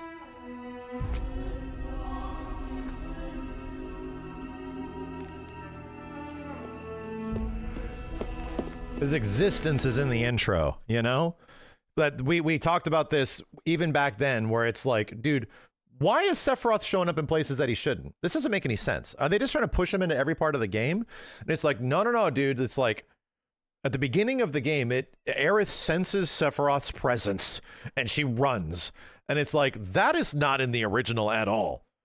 And now it's alluding to the fact that what we're looking at, what Remake is pretty much the beginning of a world, right? Is the beginning of one of these worlds where Aerith is effectively like existing in and trying to find safety in, right? That is the beginning of FF7. And this is the idea that Sephiroth has been there from the very beginning, aware of her presence and now hunting her, you know? Pretty much hunting her for 30 years since FF7 came out, as different worlds get splintered off, and he just keeps pursuing her and won't stop, you know? But why What a would hater. Sephiroth go through such effort? Besides being extremely vindictive, what reason could he have to actively hunt her down? I believe we have a couple of clues to Sephiroth's intent.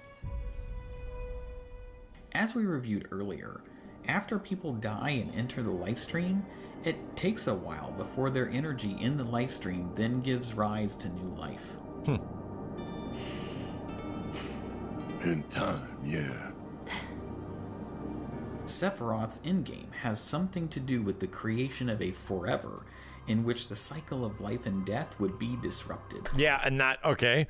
I'm glad he came to the same conclusion, because after the stuff that's going down in Ever Crisis, it is alluded to the fact that potentially Sephiroth might not be down with the way the world operates, with the way that the live stream operates, with death around every corner, that people have to deal with death and stuff, that maybe he wants to create an existence where death doesn't exist anymore, you know? He wants to disrupt the entire nature and life cycle of everything.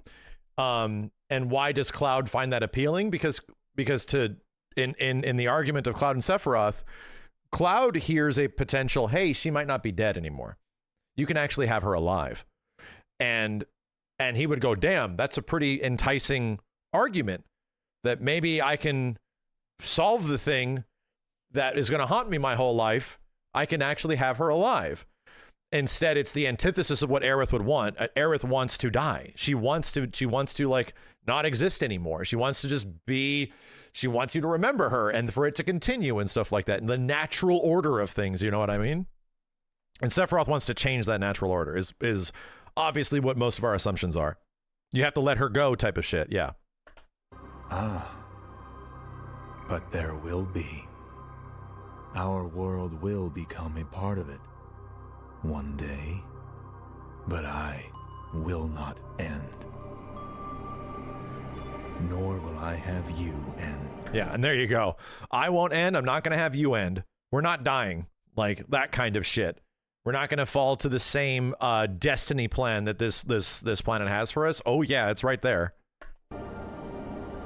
Sephiroth has been unifying worlds, resulting in the screams of the planet.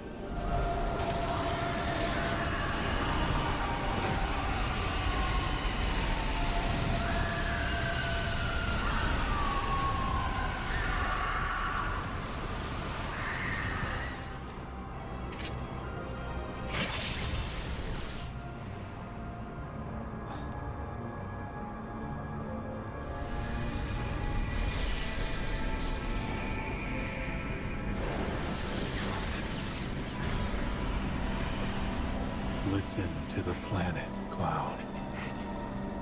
To her ecstatic cries, her rapture. Screaming! It's screaming! What you heard just now were the voices of the planet. Those born into this world, who lived and who died, who returned. They're howling in pain. Because of him, Sephiroth? Their words, they don't reach him. All these moments and memories, precious and fleeting, they're like rain rolling off his back. And when they're gone, he won't cry or shout or anything. So this directly lines up with what the girl says, in Cosmo Canyon.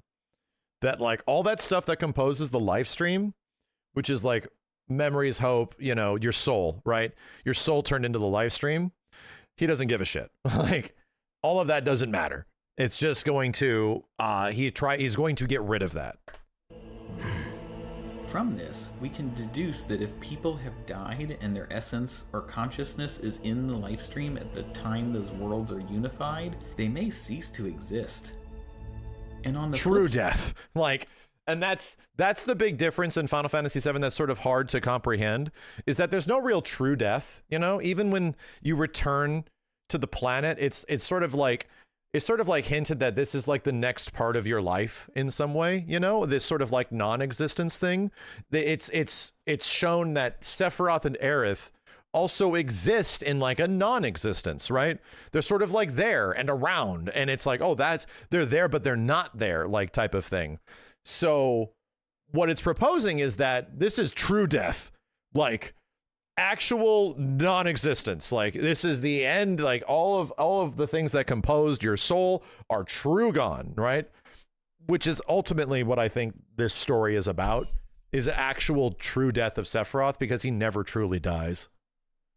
side of that coin, what would happen to the multiple versions of everyone who are alive and not in the life stream at the time Sephiroth successfully executes the final unification? Do all of the worlds converge and suddenly there's a single version of every living person who ends up in one unified world and live together?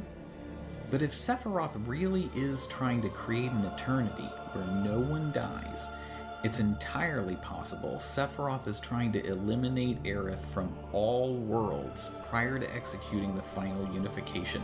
Oh, so she can't come back! Oh shit, she keeps coming back! He keeps fucking hunting her down! Oh shit! So that's her true death. He's trying to true death this chick so that there's no way she can keep coming back and fixing things, right? Her true death. That's his, oh God, that's his intention. Oh, because that is the whole point of them saying why it takes time, right? It takes time for like you to die and then effectively respawn in another world, right? That's sort of the entire premise of this video, that like, okay, Aerith like popping in the beginning of FF7 Remake Part 1 is her effectively respawning from a death that Sephiroth killed her in a different world, right? Murdered her, and all of a sudden, pop, and then but it took time. It took eventually, who knows, 30 years from OG FF7 for her to effectively re-pop in a new world and then be aware that, oh shit, I'm being hunted down again, you know? Who knows? But still, like, he is literally trying to spawn camp her to the point where, oh, there's been not enough time for you to re-pop. You are true dead now. That's a cool ass theory, dude. Holy shit. One dies. It's entirely possible Sephiroth is trying to eliminate Aerith from all worlds prior to executing the final unification, leaving her spiritual energy in the limbo period across all worlds so she wouldn't be present as the remaining Cetra to rival him in the new unified forever Sephiroth is creating. Oh, fuck. That's when we say goodbye to her. Oh, shit. Oh, shit. That's when we say goodbye to her. Is her eventual true non-existence, where she's gone. Where she is actually big gone. Not like sitting in the live stream. I'm going to help you out. I'm going to use the live stream as a weapon to stop. Like, no, you big dead. You aren't with us anymore. Actual non-existence. Oh shit. That would be crazy. So, and again, why would they take away our ability to say goodbye to her, right? Why would they take away our ability to yearn for the character in part 2? You have to start thinking of the developer intentions, because they are saving it for the next game, because she's clearly around still, right? She's clearly like helping you fight and shit at the end of the game. Even after that one world version of her gives you the white materia and obviously gets killed by Sephiroth, she's still around. She's still hanging out. So eventually, if she succumbs to the mega death, the actual ceasing of existence, according to this game and what it's proposing in this video, I think that's the goodbye. I think that's a new way for you to sort of mourn her death, to mourn her true death, which is way beyond what the original game's true death is, where she's still kind of around, you know? He has to be stopped by a Cetra. And I'm the last. So there you have it. We set out to break down the lore and mysteries found thus far in the Final Fantasy VII Remake project, helping us all who were feeling exactly like Zack. What in the hell is going on? And make the case for how these puzzle pieces fit together in the way that makes the most sense. If you're with me and everything in this video makes a lot of sense to you too, let us know in the comments.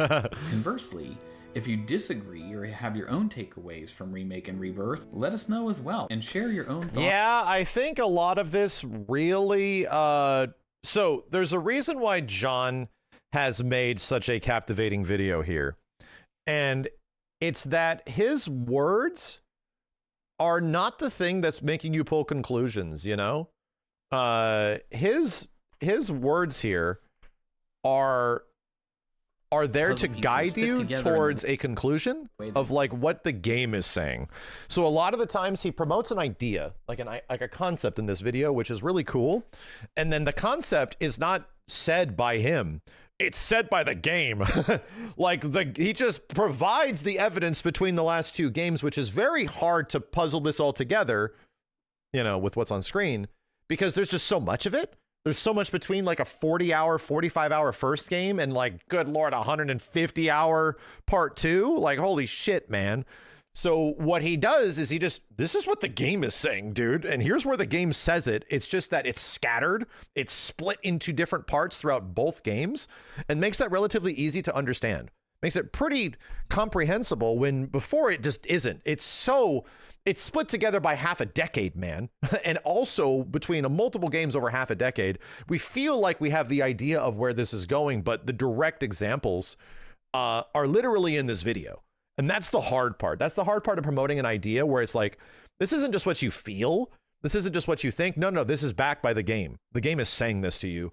It's just that it's a clear and obvious story that's right in front of us that we can't put together until someone takes all of the bits and pieces and actually puts the puzzle together. So anyway, yeah, that's a cool, I think the idea, just the proposal that the whole reason that a multitude of worlds has existed is because at some point the Cetra split up the planet into other existences that they can literally place things like it's a storage bin, right? But in those places and things, they might not be exactly like normal. Those worlds and places don't follow like a timeline. They really don't. They're more like existences and dreams that you can actually place physical things, right? You can put stuff over there, black materia, pieces of Jenova, splitting up Jenova into different places so that it eventually doesn't come back together and really screw everything up, you know? I think there's a really big question that is proposed in this video that I think is mad fascinating. And it almost makes me wonder, is it a sequel? Because it recontextualizes what the reunion is without actually changing it. You know what I mean? Like most of the story shit that is promoted in the OG FF7 is the reunion, right? But the reunion is just bringing all the Jenova pieces together, right? And those Jenova pieces exist in the same world. There's no multiple worlds at that point. So the idea is that the reunion in this is a bringing together of those pieces from different worlds, you know? Yeah, it's not because the first game is just another world. Right, but all the Jenova pieces exist in that world. You know what I mean? Like in OG FF7, they bring Jenova together, my dude. And eventually the life stream has to, Aerith within the life stream has to use the life stream as a weapon to stop it. So OG FF7, it's like it already happened, you know? It's like Sephiroth already did it at some point, if that's what this is promoting. So it's an interesting idea of just like, so what is technically the past or present? In what way does like this Destiny thing happen? Because that's obviously way back when, you know? I'm thinking of this linearly, right? Linear like a timeline, right? So at some point, the Cetra figure out that we got to stick these pieces all over the place. I think the idea is that the OG FF7 is just another one of those instances that sort of happen where Jenova came together in all of these ways, but it was somehow stopped, right? It was somehow stopped. Oh, that's it. There you go. How was it stopped? Aerith was around. She wasn't true dead. That's how it was stopped. That like this planning of all this shit like came together in the OG FF7 because Aerith literally somehow survived in the live stream and used it as a weapon to protect the planet. Now Sephiroth is like, hey, so what if you're not in the live stream to protect the planet anymore? What if I find a way to permadeath your ass before you are able to do that? Then the actual plan gets set into place. If anything, the original FF7 could just be another one of those instances, one of those worlds where shit came together. And then at the final act, she cheated. And it's like, God, Jesus, we were so close type of thing. Yeah, and I think, so that doesn't change the fact that like OG FF7 happens the way it does, you know? It doesn't this could have been happening forever, dude. Like, I think the contextual nature of a timeline doesn't really make sense anymore because it means it could have just happened a variety of ways over and over again where Aerith has always been there to interrupt shit, where she's always been there to either manipulate something or move a piece to there or this to that or that kind of shit. And Sephiroth is always hunting her down every single time to try to stop it from happening. But now, what makes this situation different, right? What makes this situation different in this case? He's just getting better at it. He's just getting like maybe it's Zach. Yeah, that could be it. In this situation, he manipulated them to take out Destiny. That's the big one.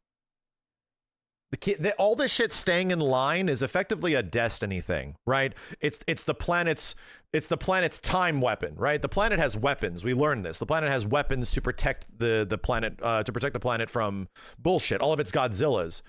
So effectively, in this one world, in this one instance, its protection against this shit is now rendered asunder, and everything. Yeah. And since Destiny's dead, Sephiroth is now free to start combining shit, and we see him We see him doing it, right? We literally see worlds colliding. We see them merging. He's not doing it all at once. He's doing it piece by piece by piece, right? And eventually he's going to be completed, right? It's going to be over. So I guess that's the difference. That's the big difference. Would it also mean that Sephiroth would be subject to the permadeath rule if he's successful? I mean, yeah. Here's where my big brain thing goes. Yes, the end of this story is effectively a permadeath Sephiroth. That is the end of the story. But here is my, and that's where this is eventually going to go, is a permadeath Sephiroth, a permadeath Zack, and a permadeath Aerith. I just would speak from a perspective of like the way Aerith is written, and what happened in subtext video. I don't think Aerith wants to be around anymore, right? It doesn't really make sense that Aerith wants to exist constantly in an eternity, keeping Sephiroth at bay from behind the scenes. Like, that seems sort of like a fucked up existence. She effectively is Verso, you know, doing whatever she can to keep them alive, doing whatever she can to like stop him at every turn because he's just everywhere, you know? To me, it sort of makes sense that they want her to be also finally at peace, where it's like, finally, dude, you guys did it. Thank God we did it. I can friggin' rest, like type of shit.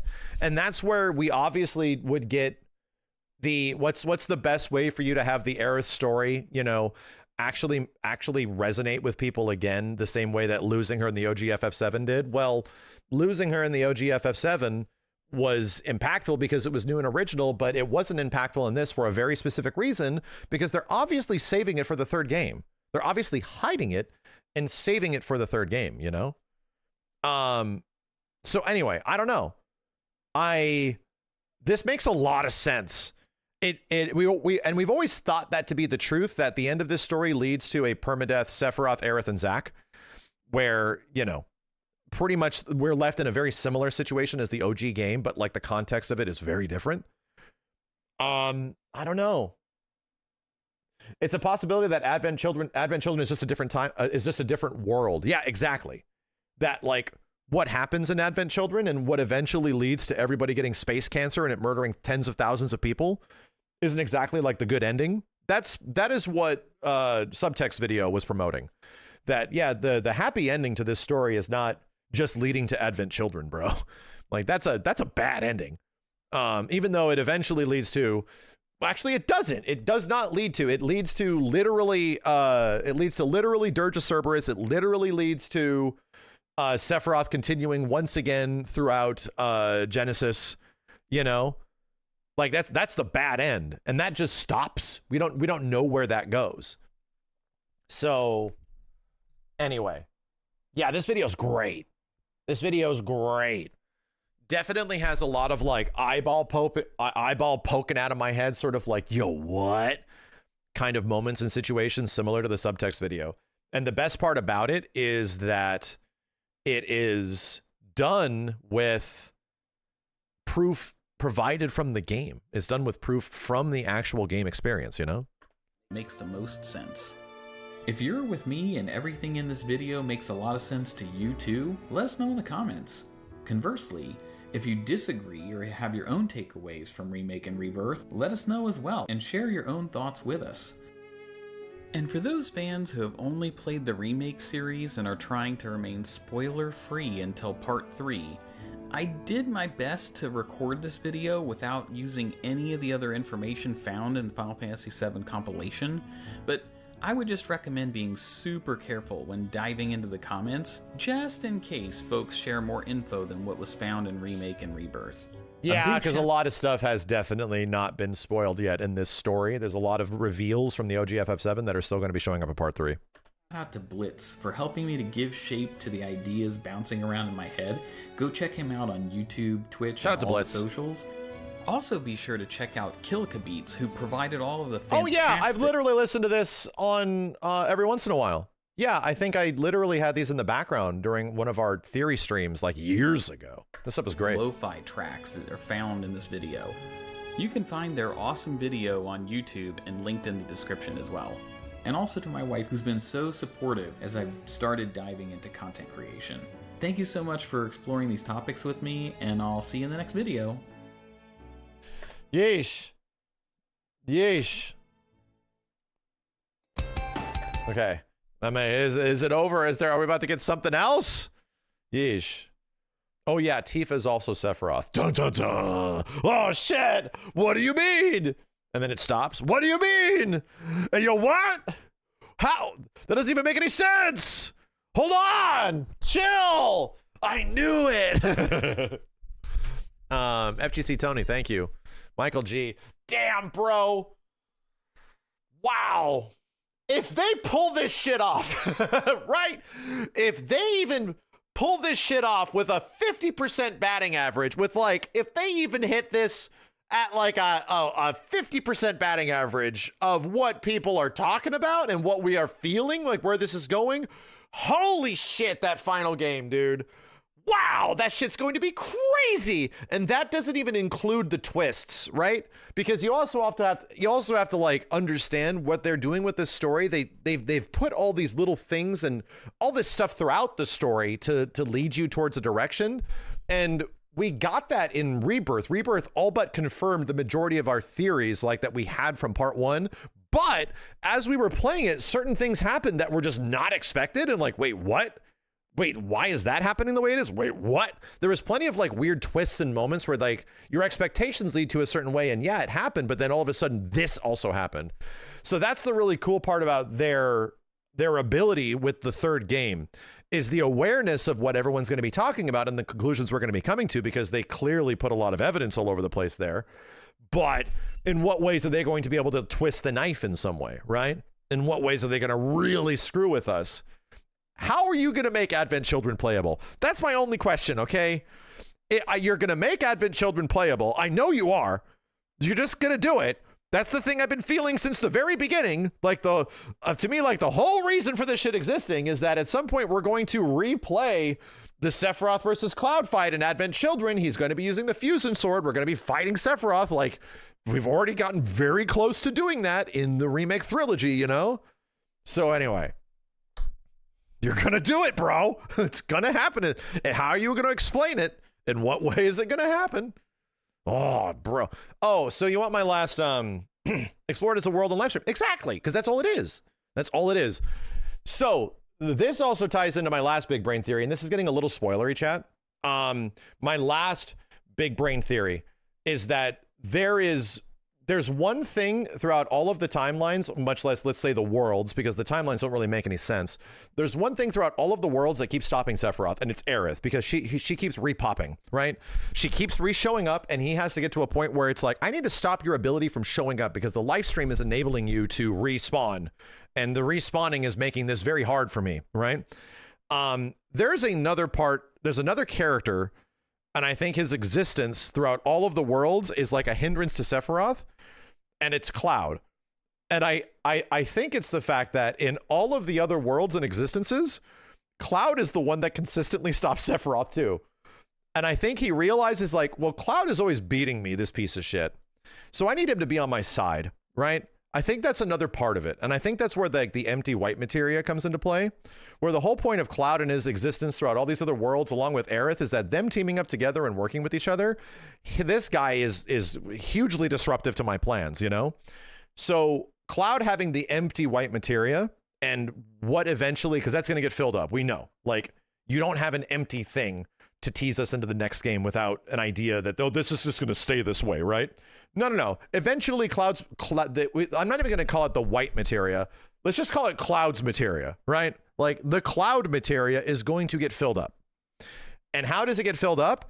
Well, what is materia again? It's like experiences and the soul and the life and all that kind of stuff. The thoughts, the feelings of what happened to those people, the combat, who knows?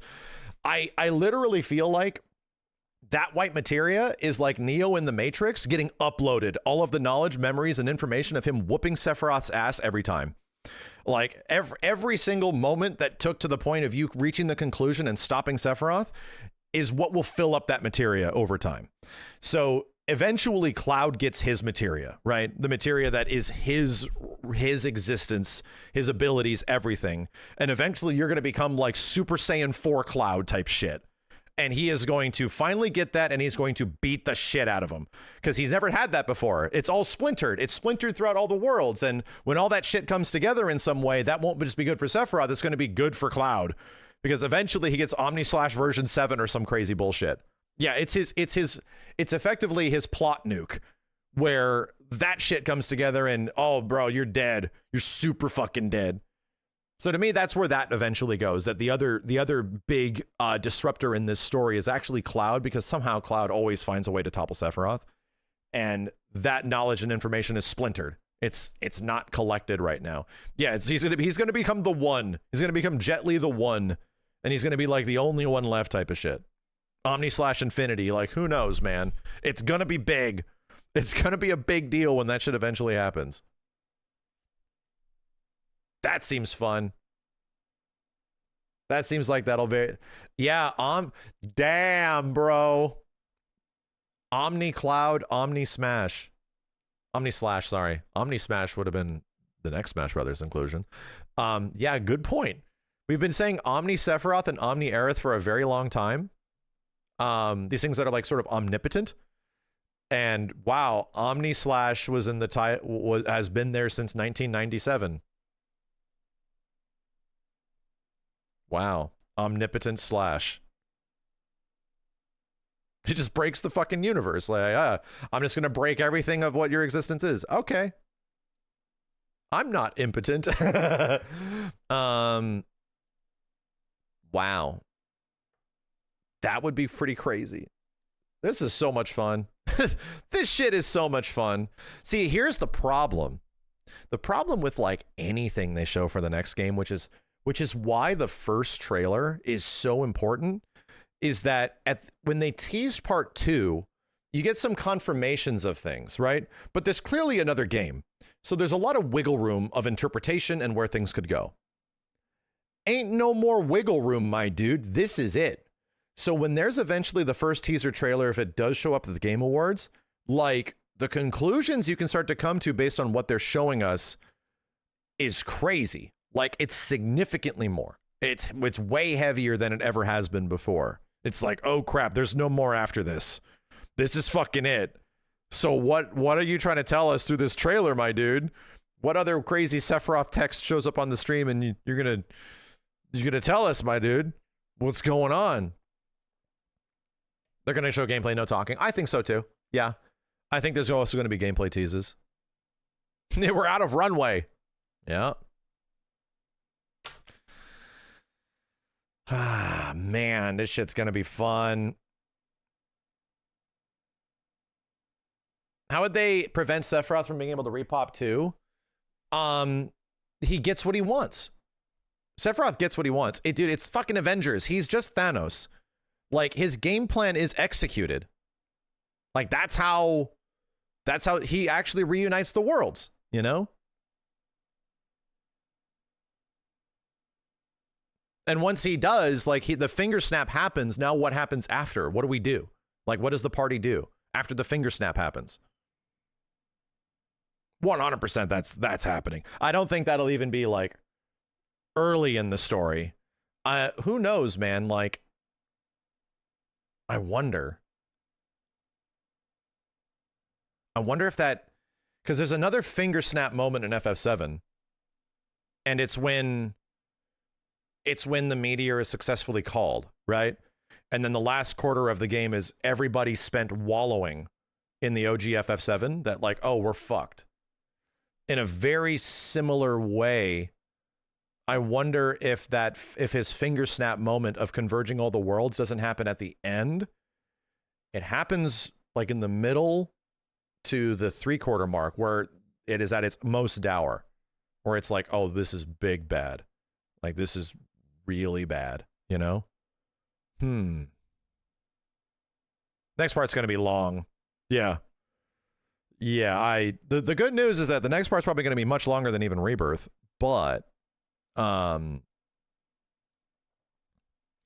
they have so much work done from it already, you know?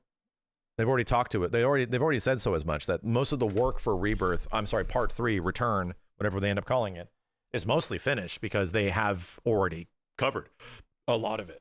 It's going to be a 500 gigabyte game, but part 2 was already like 200 gigs. So, more Chadley intel? Nah, Chadley's dying, bro. They alluded towards Chadley dying. They already did. They already alluded that there's a fucking evil Chadley type of shit. That they already alluded that Hojo is aware and spying on the party throughout the entirety of Rebirth, Chudley, and that he's eventually going to fuck everything up. Like, Chadley and his whimsical investigative nature of the planet is actually going to lead to some sort of like cataclysm that Hojo's aware of, that's different from the original game. He's dying, bro. He's going to find out if he can go back to the planet or not. 100%. He's dying. Chudley. Damn, dude. That was a fun-ass video. My brain feels like it's hitting the edges of my skull. Like it fucking... And it's getting a little... I need to get a huger head. I need to like start working out my neck or something. Damn, dude. Feel an actual expansion. Yeah, we're going to try Viper. We're going to try Viper. I'm just sitting on all these thoughts right now. You released a DLSS mod for Remake on Nexus. I was looking to play ahead of Part 3. Really? For Remake Part 1? Really? That'd be great for people with low-end machines especially. Sick. How will we access the VR trials when he's gone, though? You know what would be great? I'm just going to throw this out there. You know what would be great for Part 3? You know what would be awesome? If there was no VR trials. How cool would that be? How cool would it be if VR trials are gone? And you just actually do all those things in the world?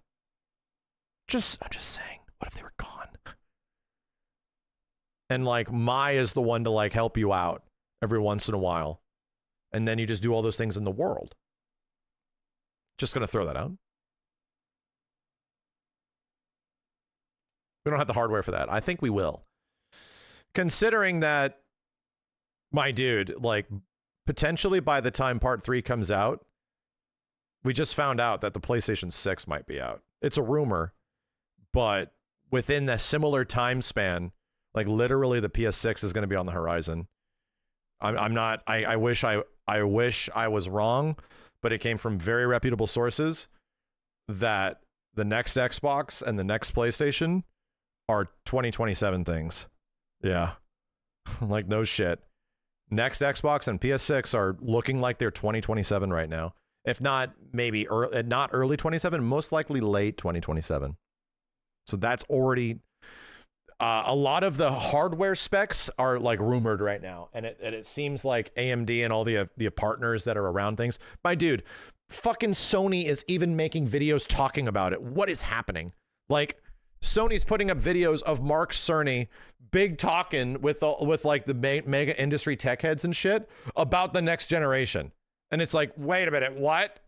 It hasn't even been. It just came out. What are we talking about, my dude? It just came out. And to be honest, if you all like, but I just bought a PS5 Pro. Yeah, no, I believe you. However, the amount of time that has gone between, or will have gone between, if it comes out like late 2027, the amount of time that will have transpired from you buying a PlayStation 5 Pro to a PS5 Pro to a PS6 is the same period of time that transpired when the PS4 Pro came out and the PS5 did. It's like just about 3 years. So, all I'm saying is that, shit, we're actually getting there. We're actually getting there. And it really does not feel like the PlayStation 5 is that old, you know? It really doesn't. And for what, Leap AI? Nah, I don't fucking know. The only AI beneficiary in this case, it not being generative, right? The only AI beneficiary that helps out this console generation moving into the next is in upscaling, is in like sampled upscaling, you know?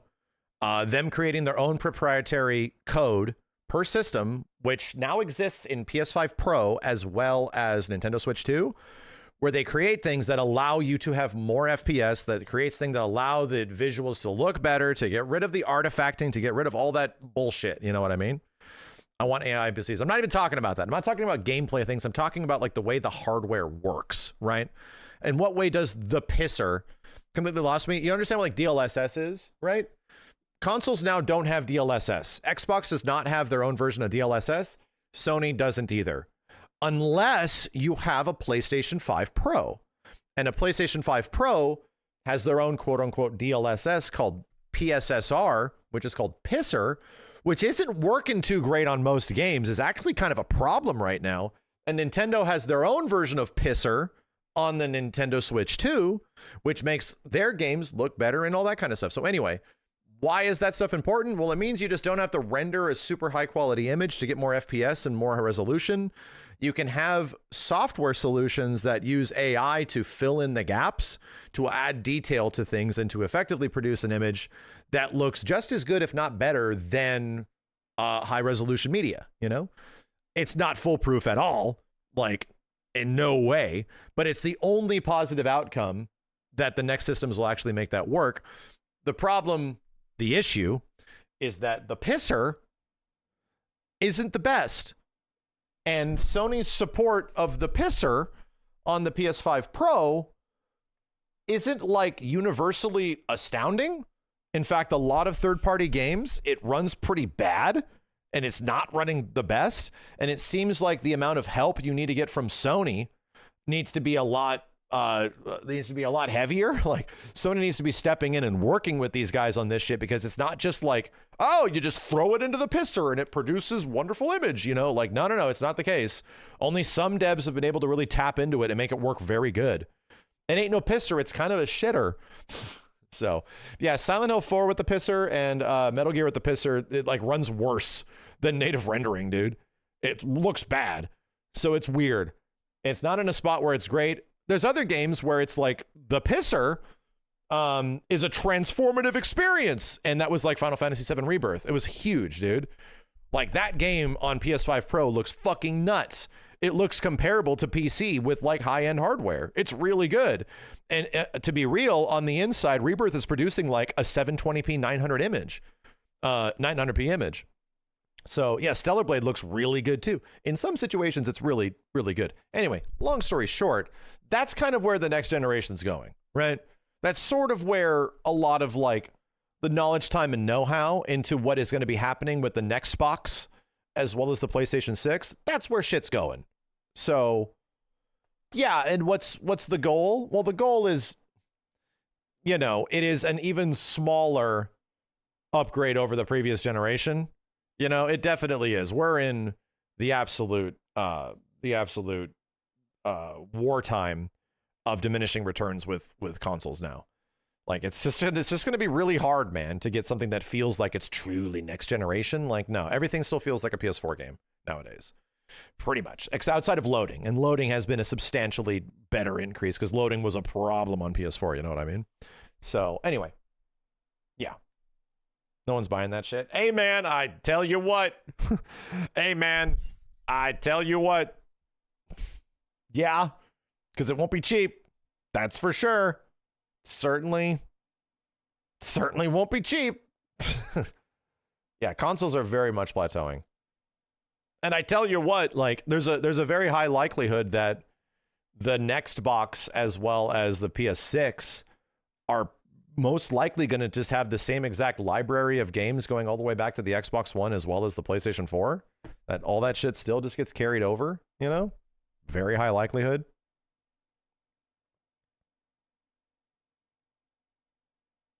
How will I compete with PC? In the same way with first party. That's pretty much it. It's with first party. Like their first party titles are what do it.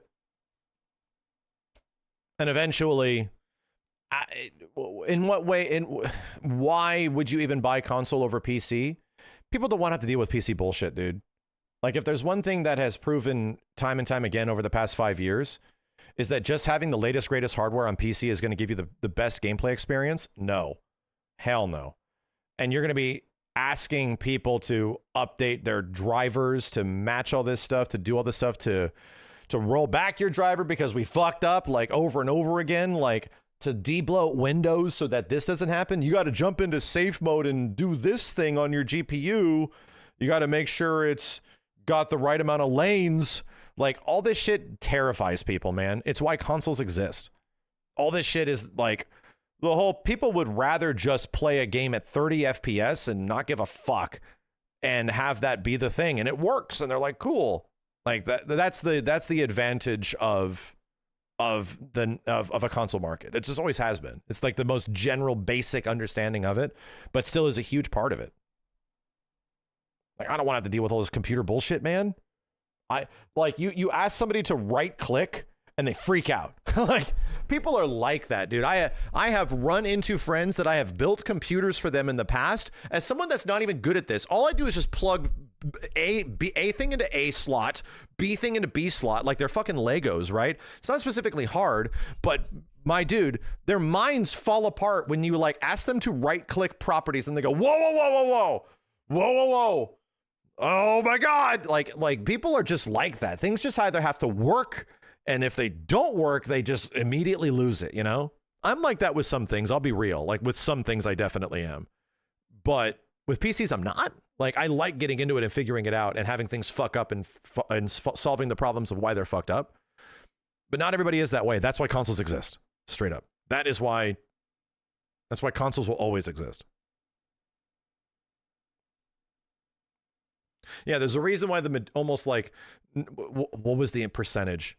Like, I can't remember what it was, but it was a very large percentage of people have all that motion smoothing bullshit on their TVs. You know how their TV comes out of the box, your smart TV comes out of the box with all this bullshit enabled.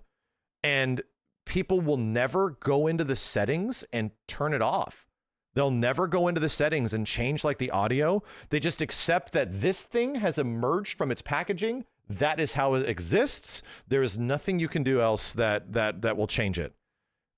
Like factory settings type of shit. And it's like, yeah, for most of us that enjoy tinkering, that will not be the case. You know, we'll actually want to change shit. But for a very large majority of people, they just leave everything enabled. They get interrupted about an ad constantly and they don't know how to turn it off. Like all that kind of thing, you know? Yeah, you're allowed to like the motion smoothing. I'm just saying is that people will just accept that's the way it looks and not change shit and not realize that, no, you can turn that off, dude. It doesn't need to be that way. The default, exactly. Like operating a device by the default, you know? You're not allowed to like it. No, I hate it. I personally hate it. You know a dude yes, this is exactly right. You know a dude that bought a 240 hertz monitor Blitz, but he uses just 60 FPS because he probably doesn't want to, he doesn't want to get a better cable. He doesn't want to use the DisplayPort cable, or he doesn't want to like get an HDMI like 2.1 cable or something. Yeah. Oh yeah. Yeah, it's like you bought a 360 FPS 1080p monitor and you're for some reason playing games at 1080-60. Why? Wait, what? Why? What? I know. I actually have friends. I literally have friends that I know that bought the most capable 4K gear they ever can, right? That they all have 4K gear. I know which one. They all have super capable GPUs, things that are able to run things in 1440p and 4K and high resolution, high frame rates. And they just play at 1080-60 or lower. And they just, no changing. There's no, you might need a new splitter or something. They just don't change it. And I'm like you're using like 1/5 of what your thing can even do. Yeah, it must be an eco-efficiency thing. You're trying to like save the planet or some shit. I get it. Okay. So we don't want to use energy? Okay. Got it. That makes sense. There's reasoning.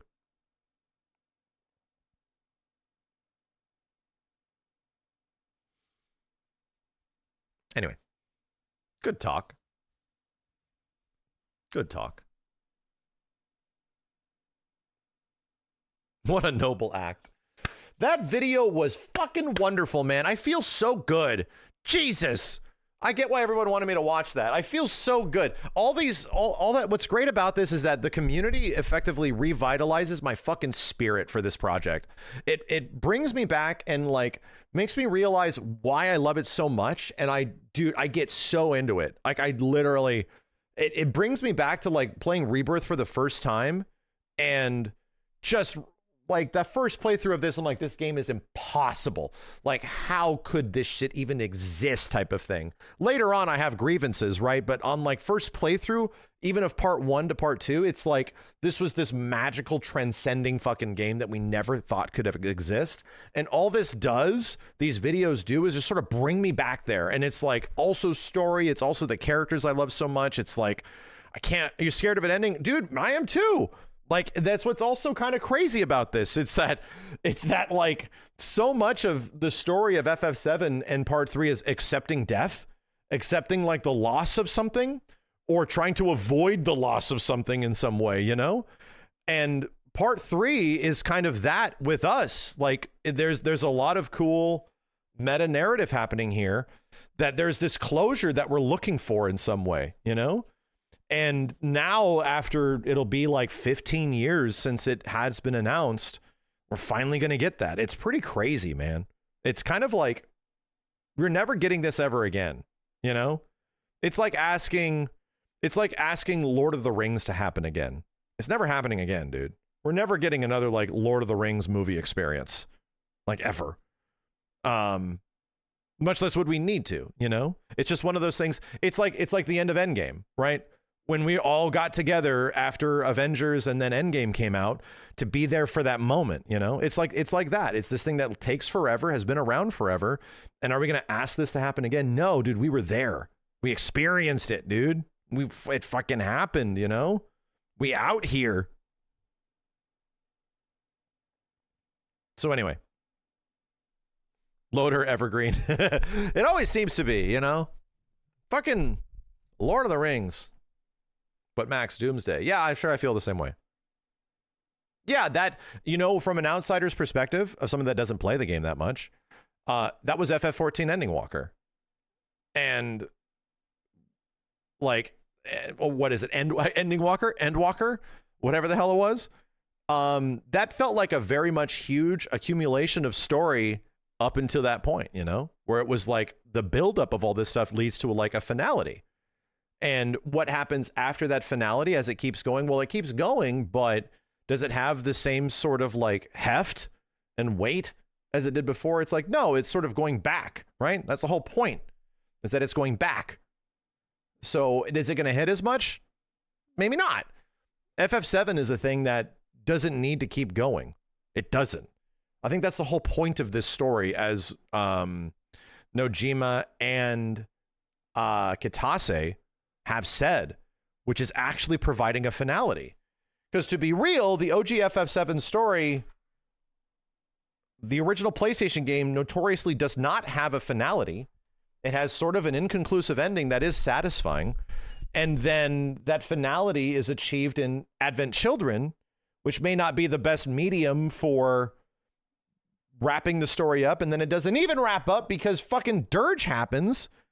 So it's like, oh, so this story isn't, the characters don't get to be happy? Well, fuck, dude. Oh, man. So anyway, that's all I'm saying, is that like, yeah, it would be nice if this thing could just like wrap itself up in some way. Like, that'd be cool. And it seems like they keep talking about the ending. They've been talking about this ending since Rebirth came out. They must have something really good. It seems like with all this buildup and shit, they must have something really good where they're like, we need to leave this shit behind. And I think that's also from the devs themselves, right? I feel like there's also a passing from the developers of like, I'm kind of done after this. Let's make this it, dude. This is it. This is the last time like Nomura and Nojima and friggin' Kitase, like the OGs behind the old game, are leaving this one behind because this was their Bloodborne, you know? This was their like big game that like did everything for them moving forward in every single way. As it should be. Exactly. That's exactly what it should be. I want it to be that. Do I think it will actually be the end? No. No, I don't. I think there'll be some FF7 thing years later. I don't think it'll be a sequel. I don't think it'll be FF7 2 too. No, I don't. But I think there'll be something else. It'll be like a Tifa side story thing or some shit. Like 100%. Money is the most important thing, okay? And especially if like the FF7 trilogy in its existence and its compendium, like once all the games are together, finds like massive success or some shit, if it does on a multitude of systems, if that does happen, then like, yeah, dude, this is going to continue in some way. Like, it's just not going to be this story, you know? In respect to this story, that it's going to continue in some way. FF7 X2, you know, I don't think they're doing that. All I'm saying is that they're not going to just let these characters go. Like, Sephiroth's gonna be dead. It doesn't mean you can't, like, go back in time or some shit. Just make a fucking fighting game out of it, man. Come on. Just make a fighting game out of it. It's all you have to do. It's kind of exciting, though. Yeah, that is exciting, right? That is exciting. It is exciting to, like, think about that shit. Oh, you said make money, Max. Touche. That's how my chat is aware. You know? I'm like, hey, just make that fighting game, right? And it's like, Max said, you said make money. Oh, shit. Well, that doesn't make any sense. Oh, man. Jesus, dude. Mobile fighter. Yeah. Yeah. Turks game. That already happened. That legit happened. In like a mid-2000s mobile game, dude. Before Crisis. That legit happened. I mean, does it mean that it can't happen again? No, not at all. It could happen again.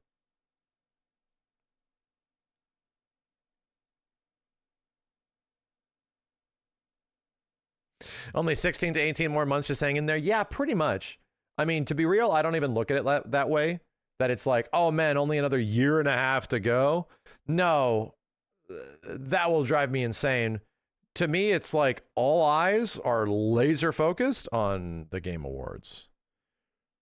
The Game Awards. And then after the Game Awards, it's like Summer Games Fest. Because to be real, it's crazy how it's like when I'm at Summer Games Fest, I'm like, dude, what happened to the first half of this year? Like, how the hell did all the shit happen? But it's like, damn, we're already here, you know, in June.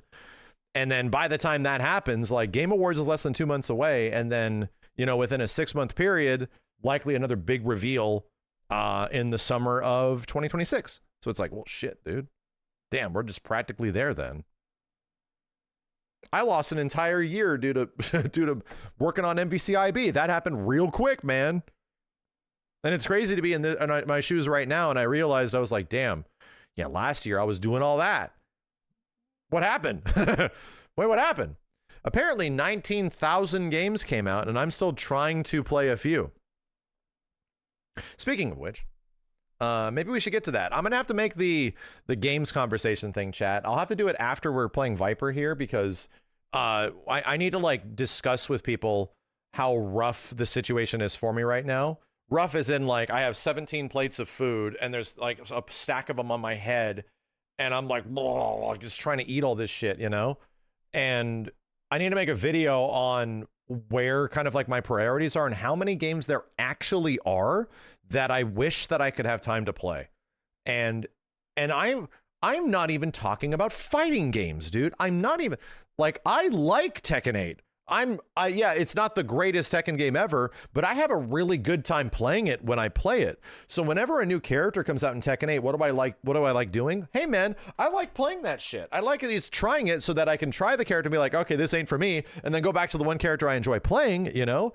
I like 2XKO, dude. Okay, this game, I was ready to leave this shit at the, to like go, I have to go buy cigarettes, see you later, like, and maybe just, there's plenty of other things I can play, but here's the problem, I like it, it's fun, and I really want to play more and rank up and shit, so that's a problem. And then Dragon Ball comes back and it's like, hey man, wow, this is a really good opportunity to jump online and fight people and like relearn my team. That seems like that would be a lot of fun. Oh, and hey, also fucking Fatal Fury is mega fun and Ken is actually awesome in this game, and I've just been trying to find opportunities to play it. I just have had none. Oh, and their ranked system came out and they revamped the matchmaking and they made the friggin' like random music and they fixed all this shit. Wow, that's awesome. I'm just talking about the fighting games. Wow, it's also October. Playing Hisako seemed like that would have been really fun. I want to go back to KI. Jesus Christ, dude, there's no time for that shit now. It is insane. It's fucking insane. So I'm gonna start one now. Yeah, Dragon Ball looks crazy. I want to play it, dude. I want to. It's just that, like, I have to hit things. Just stream more. That's it. Just stream more. Just start streaming more. The answer is to just just really piss off the guys and they won't come over anymore. And that opens up 2 days, you know? Just really make them mad for some shit. Really piss them off. Jeez, dude, it's too much. It's too much. Just casual 14-hour streams? Brother. Just start a war.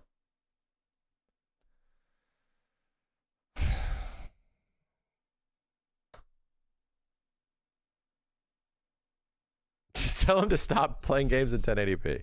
That's it. That's it. What about tactics? No, I was specifically only using the fighting game examples, right? I only use the fighting game examples. You know how I didn't mention all of the other fucking games that are actually there too, because you could add 6 games, dude. Like, no kidding. We can literally add 6 games that I'm either playing or have played or would like to play more or never had a chance to play and really wanted to. Like, fuck, man. And all because everything came out within 1 3-week time span. 3 weeks. For some reason, every fucking game on Earth dropped in 3 weeks. And it's insane. It's actually insane. Silksong is one of those, 100%. 100% one of those. Ever gonna try Battlefield? I wanted to. It seemed like it was fun. I'm watching people playing it. I'm like, this looks really fun. But it unfortunately goes to the very bottom of the list because it's like, there's way more things that take higher priority, man. Yeah, Little Nightmares is one of those as well. No kidding. Like Little Nightmares 3 doing a co-op with JJ. I really wanted to do that as well. And I might find time to do that with her on stream. Just play some Little Nightmares 3 with co-op and to see what it's like, you know? Because we've played a lot of the first game together. That'd be cool. That would be cool. But I'm like, I have so much shit. There's just so much stuff happening right now. I'm playing the new Ninja Gaiden. Yeah. I mean, yeah. Fucking a new Platinum Games Ninja Gaiden game is about to come out in a few days, which is likely going to like remove all of the insane camera jank that has existed in the OG Ninja Gaiden games. Finally, it'll like we're going to get a Ninja Gaiden game to finally most likely play like a normal action game and not like kind of a weird one. You know, that's always been the cumbersome element of the old Ninja Gaiden games, is that like you're battling the camera and like weird movement. In Ninja Gaiden 1 and 2 especially, it's like, ugh, okay, this is fun, but it's like, I got to love, you know? It's going to be crazy to play a Ninja Gaiden game that plays like a modern game, where it's like, fuck, dude, this is going to be nuts. So anyway, I'm very much looking forward to it because people have played it and it's like, fuck. Yeah, honestly, MGS Delta, we can add that to the list of games that I would have 100% gone through and played if there wasn't like 7 other games out. I was looking forward to it, and then other things happened, and I was like, well, this is just taking priority, you know? Jeez, man. Why is Mega Man 3 compiling shaders? Chat, for those of you that don't know, I retweeted this earlier, because I didn't know this happened. I'm like, that's crazy that they added this to the game. Check this out. So somebody logged into Street Fighter. Boot up Street Fighter 6. Get mad that my inputs are getting eaten. Mad at the ninjas and annoying spinning guys zoning me out. Half of the characters I'm fighting were from the last game. They brought back the first villain for no reason. Quit playing Mega Man 3 and start playing Street Fighter. Yeah, Mega Man 3 has problems, okay? I like it, don't get me wrong, but it's a fucked kind of game. It's kind of a fucked game, okay? I see it now without the lens of childhood. But yeah, and as understood, it was hobbled together real quick, okay? But this is apparently playable in Street Fighter 6 now. Yeah, I can understand how it's still great. Don't get me wrong. It's still a great Mega Man game. It's better than 4. But I go back and I play it and I realize how jank it is and how much fucked up slowdown and all this weird shit. I'm like, oh yeah, ugh. It's why Mega Man 2, I think, is way better. It's better than Mega Man 1. To be real, it is better than Mega Man 1, but yeah, Mega Man 3's got some problems. And I found out from like, you find out behind the scenes that like, oh yeah, they were mega crunched to put Mega Man 3 out real fast. Like they had to produce that game really quick. So there was a lot of like reused assets and shit like that. I dislike Mega Man 4 for superficial reasons. The fact that when you play through Mega Man 4, the only sound you hear throughout the whole game is the whole fucking time. The whole time. And in 5 they fix it. They go and then it stops. But in Mega Man 4 you just hear which is the Buster charging, and it keeps the sound effect the whole time. And you kind of like the entire game is designed around you using it. It's designed around you holding the charge like the whole time. So you just hear this for the entirety of the playthrough. Oh, it's so grating, dude. It's extremely grating. I remember disliking that game as a kid specifically for that. I was like, I hate hearing this. Like the whole game, you just hear this stupid charge. Anyway, not X4, Mega Man 4. The first Mega Man game that gave you a Buster charge. How's the sound go again? I don't know. I could never produce it. I could never recreate it. I'm sorry. I'm sorry. Mega Man with a gun. This is taking a while, chat, okay?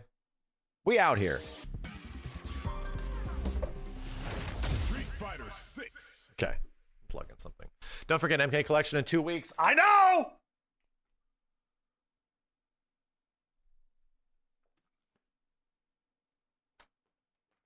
What I'm actually happy for?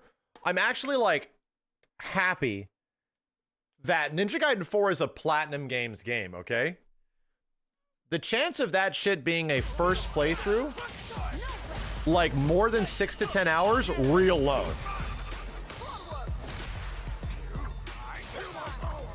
I'm actively looking forward to it just being a really sick as shit, like 8 hours.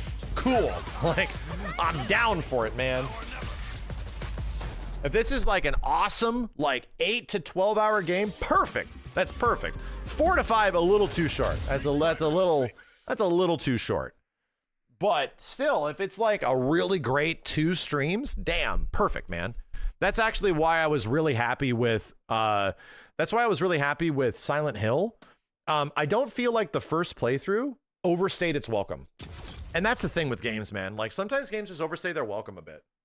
I get it. More playthrough, more time. I think the way they made Silent Hill F last is actually genius, because they made all of the cool unlockable stuff in other playthroughs. I'm like, that's actually really smart, because I feel like I got a lot of this game and what it had to offer in my first playthrough.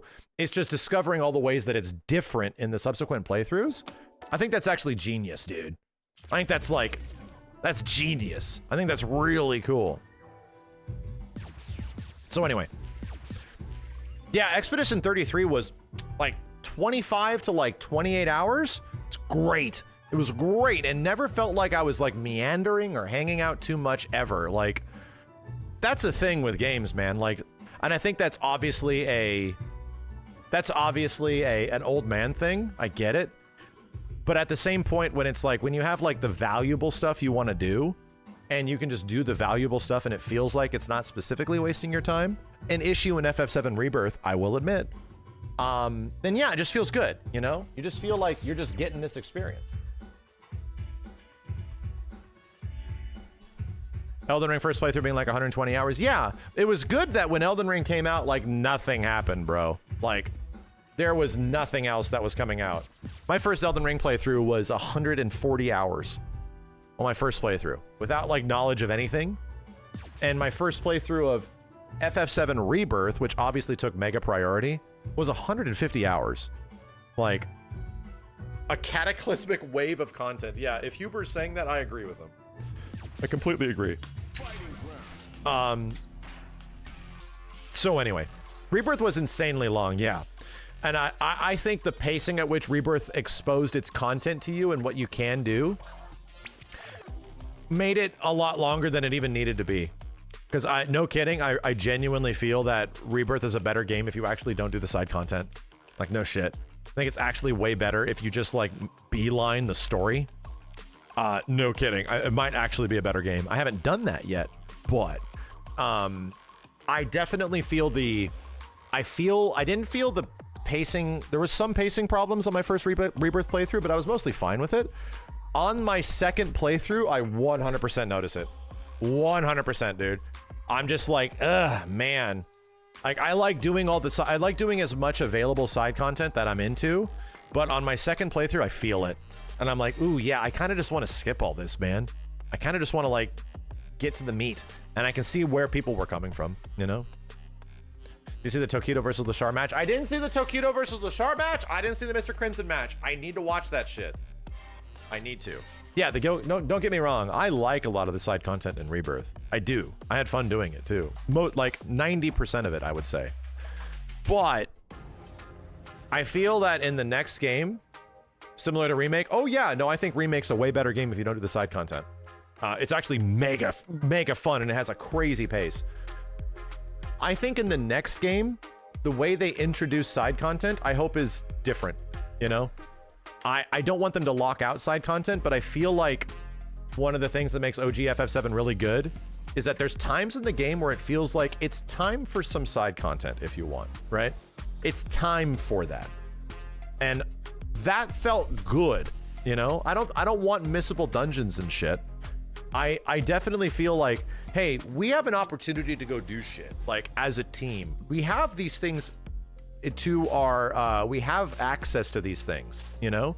It's time to go do stuff. And I feel like they have a pretty sick opportunity in the next game to make the pacing like breakneck once you actually get means of travel, you know? Because we were never going to get an airship, dude, in part 2. We knew that was going to be the case. We were never going to get an airship, but we definitely are in the next game. So by the time we get that airship, that's literally going to be the point where, hey, you know, this is the time to do it. This is really the time to go do that shit. Let's get in here. C.Viper is out!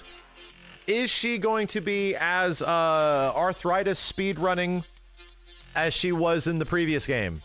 That chick was hard to play. My dude, that chick was hard to play in Street Fighter 4 especially. In Marvel 3, she's really fun. I think she's actually really fun in Marvel 3. I'm just gonna go ahead and press buttons right now. I just want to get exposed. We didn't get a new stage, did we? No, we didn't. I just want to get exposed to like how things are and how she's operating, just to get an idea of how crazy is this going to get. How many levels deep does it go? So let's see. How willing are the Street Fighter devs to make a game that is as approachable as Street Fighter 6 that crazy? That's a good question. How much are you guys willing to sort of break the mold? Because in my eyes, you're allowed to make crazy characters in this game because modern mode exists, okay? If you want to play like an easy version of the character that is easy to play, you literally have an entire game mode that you can do that, okay? So just let the character rock and do crazy stuff normally. Just make them, if you want to make a crazy execution character, you can do it. You're just not going to get that crazy execution in modern mode. Sure, that makes sense. I don't know if anybody would be upset by that. So anyway, let's check it out.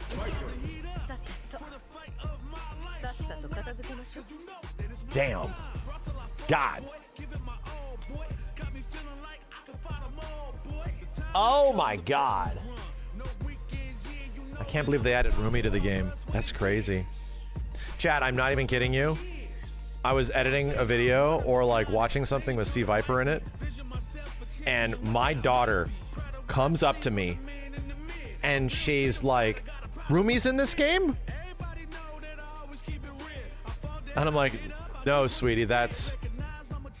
Oh, man. Oh, man. Viper had the K-pop Demon Hunter's hairstyle from the very beginning. That's crazy. It is Rumi, right? I don't know all the names. It already has begun. Let's see.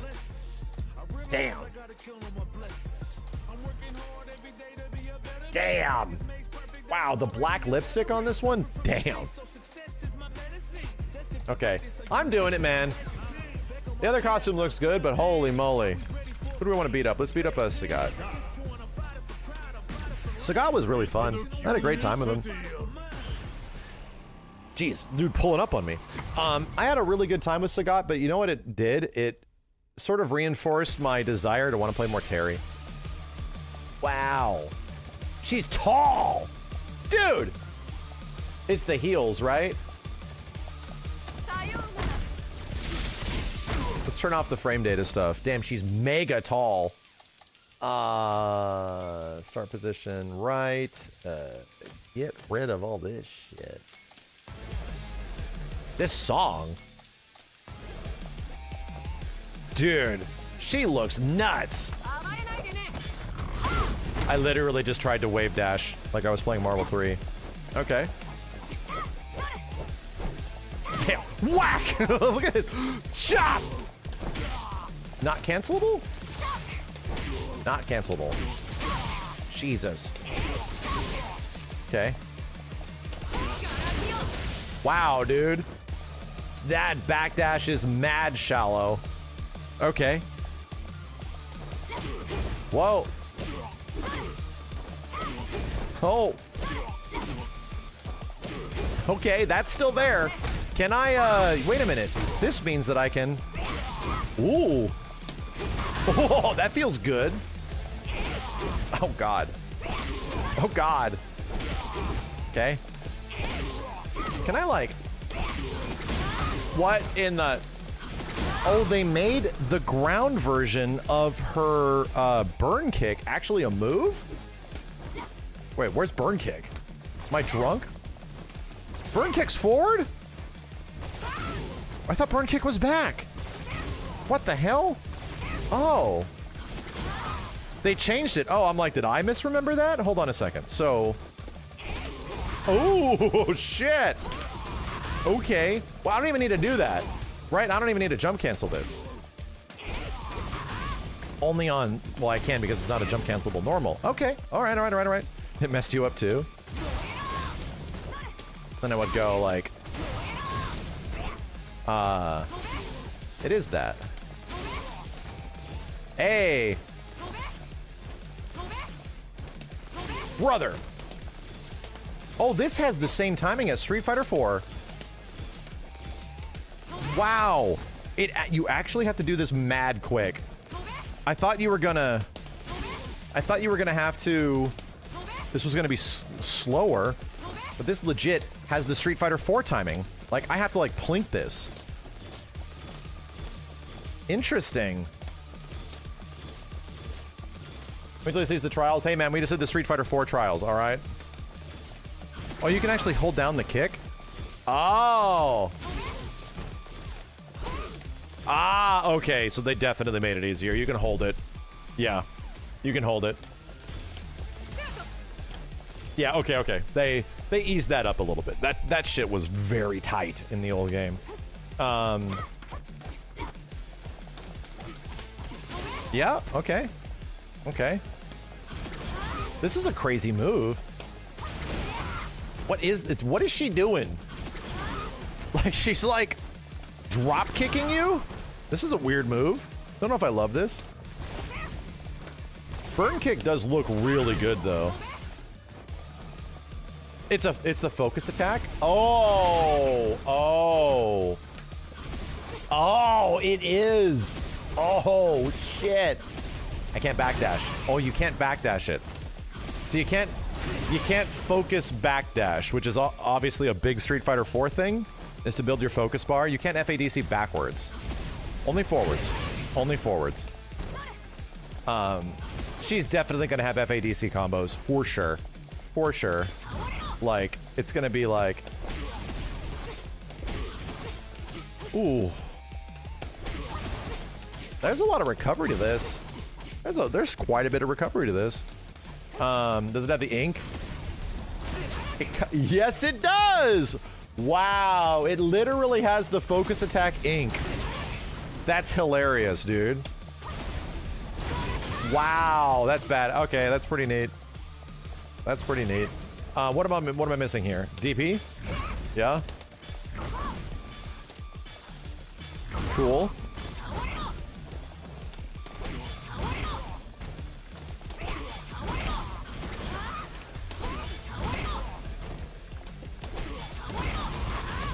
Wow. Oh man, I want the Street Fighter 4 combo. Damn it. Ah! There we go. Hey, we back.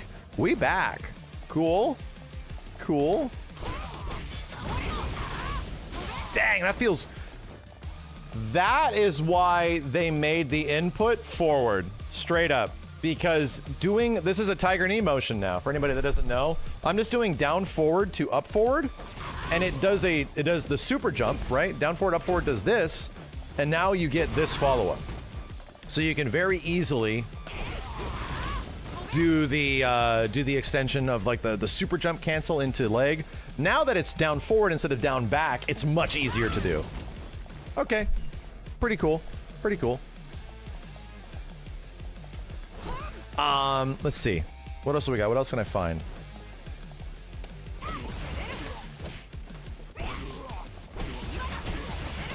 Huh.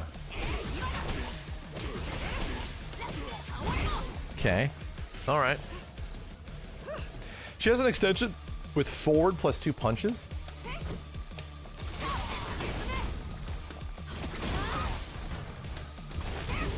What the hell? That's right, we saw this in the trailer. This looks really neat. This looks really neat. That looks... Does this cost any bar? It costs 1 pip. Single pip. I'm assuming if I do, like...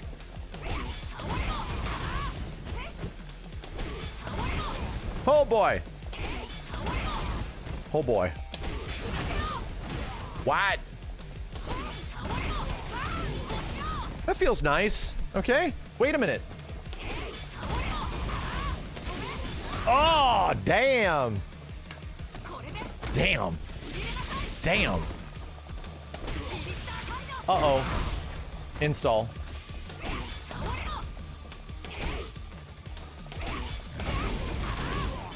Hey, can I get this mid-screen?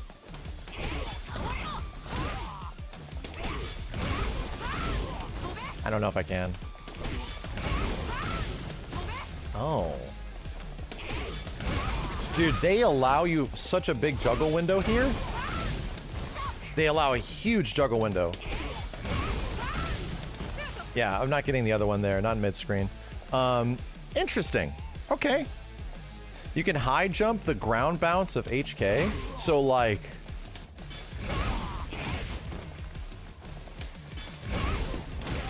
What? I mean, I could. I could.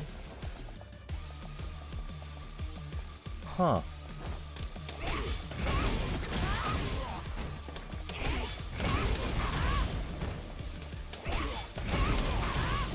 Wow, am I doing this too low to the ground? No. There we go. There we go. There we go. Okay. All right. Let me see her command bullshit. Command list. What about commons? Uniques? Okay, so she has the overhead. Forward H.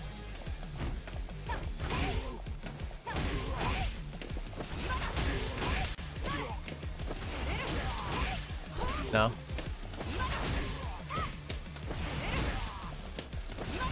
I really gotta hold it forward. Really gotta hold it forward. Okay. That 5 HK's AA is cancelable. So you're telling me this is her anti-air? Is it? Is it really? Oh damn, I'm doing supers. Cool. Cool. Only super jump cancel. Yeah. So like... Yeah. Okay. Oh!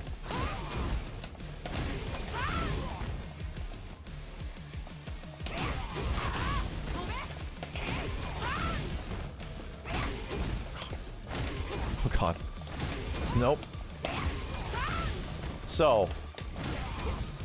Only jump cancelable. Okay, so you can super jump cancel it, and this is costing 1 pip. 1 pip.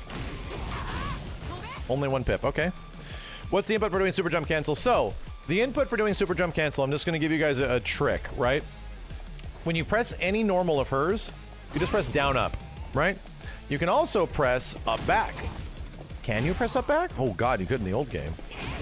Maybe not. You can also do down back to up forward. Yeah, there we go. So, what does that mean? Well, in the air, you have a variety of moves. Like you can do burn kick, right? So that means that you can jump cancel into burn kick. Cool. So, that's neat. There's an easier way to do this. And it's called the very old historic term. It's called the tiger knee. And all a tiger knee input is a down back to an up forward. It's kind of counting you as jumping, but you know how when you go down back to up forward, there's also a fireball motion in there. Down to forward is there. So the game recognizes, hey, you know, you have a down forward in there. So if I do my button and I go down back to up forward and then press my jumping burn kick, which is fireball forward, well, what am I gonna get? I'm gonna get this eventually. It takes a little bit of timing, but you can turn almost anything into these cancel situations with it. Regular jump. There you go. So it takes a pip, right? That's the problem, is that this all takes this pip. This input on like every game, it's in like historic Capcom games going all the way back to Street Fighter II. All has different timing though, so you got to kind of get used to it. But yeah, down back to up forward, and then you press your fireball forward move in the air. Just use that button. There you go. Oh, level 1 install does crazy stuff. There you go. Far stand MK is also jump cancelable. So what does this lead to? Like, just straight up. What does this lead to? Even if I... Like... I see what I'm doing here. Oh.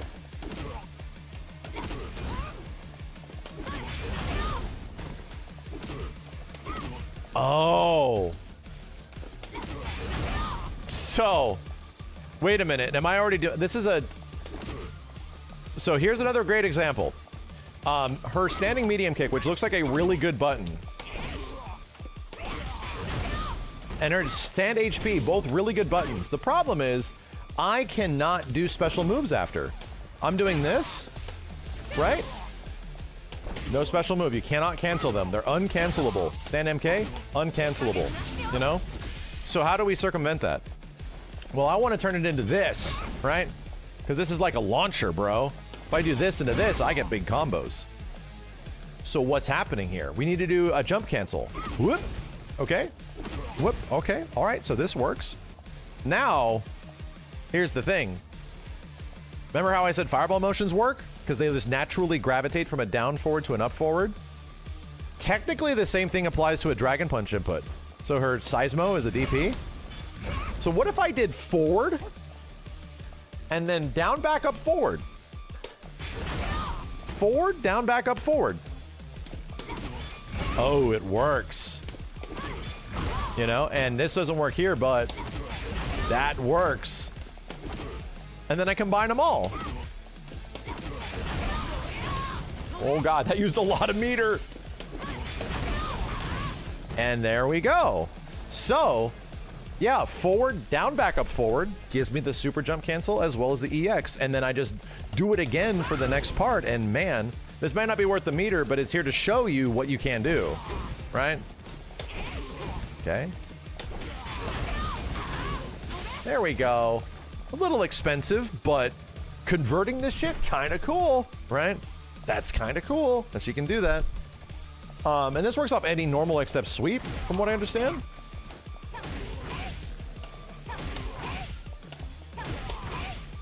Does it not work off this? I don't think it does. It doesn't. No, forward HK. You can't super jump cancel. No, okay. Said to be sure. All right. Yeah, and what's more important is this move. Wait a minute. Bro! So, if I wanted to cancel like my low forward into super, guess what? That doesn't work. I can't do low forward super because this is not a cancelable normal. However, I could jump cancel it. And all I'm doing is fireball forward into fireball like down back fireball up forward. That's it. I'm making the second input of the fireball motion, the double fireball motion, that down back to up forward. So I'm able to get it. Oh God. If I'm actually practice. If I do it fast enough. God. God. Hold on. I'm gonna get it. Why was I getting it so easily before? Why was I getting it so easily? Okay. There we go. You just have to be fast about it. Just have to be fast. Pretty crazy. All right. Pretty crazy. The reason why that's good is that this allows your jump cancels to be, I think, free during the entire resource. These are free now, so I get to do this just no matter what. But it's a lot of execution, but I get to do it. You know, it is all there now. Cool, right? That's pretty cool. Man, let me see. Hold on a second. What else has she got in here? Thunder Dash, the Feint, Burning Kick, Double Burn. What the hell? What?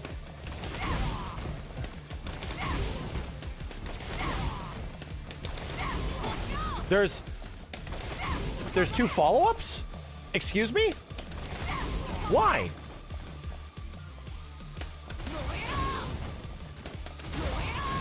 What?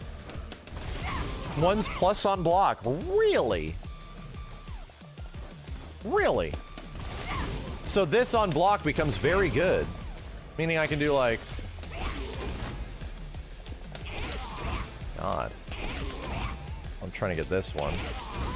Why not working? There it is. Why am I so bad at this all of a sudden? The problem with high execution characters. You're like, I've lost it. I've lost it. Wonder if there's an input to make sure you get it. I wonder. There we go. I think I'm actually doing it too fast. Yeah, I am.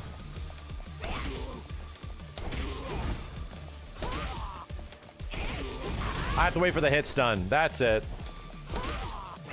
I have to wait for the hit stun. I just want to make it consistent. I'm not too sure why I'm missing it sometimes. So after this would be pretty sick. Like, hold on a second. Let me go to... Here's where my brain is going with this. If this is good. Block all.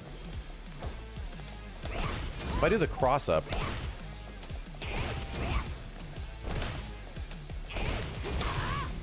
Yeah. Right? Oh no, if it crosses up, it doesn't let me do the plus on block thing. Yeah, you don't get the plus on block. The air ones, you can't do the follow-up. I don't even know if I can do it here. Can I do it here?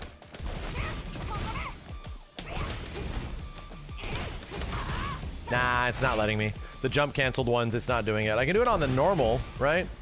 Like on down HP. Yeah, okay. Yeah, okay, that would be probably too gross. I get it. I get it. I get it. And this is plus what, like, probably a few? Probably a few. Let's see how plus it is. Oops. Chill. Frame meter.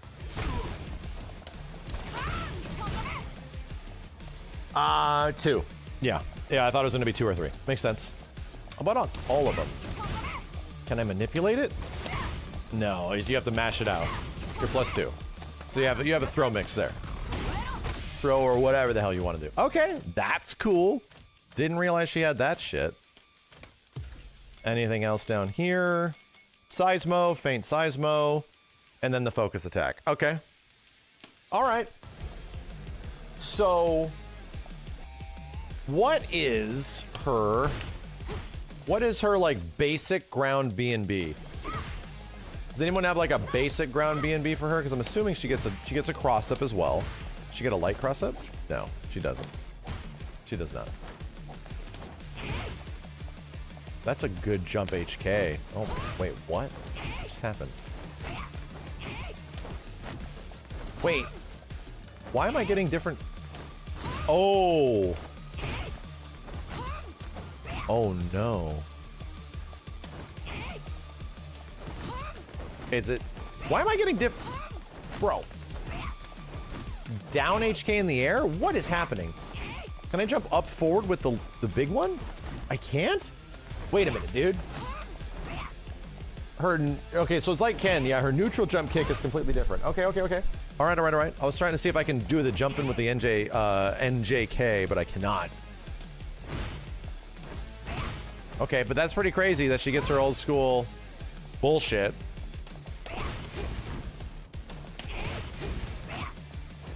Wait. Okay, you can't steal corner, so that's not that dangerous.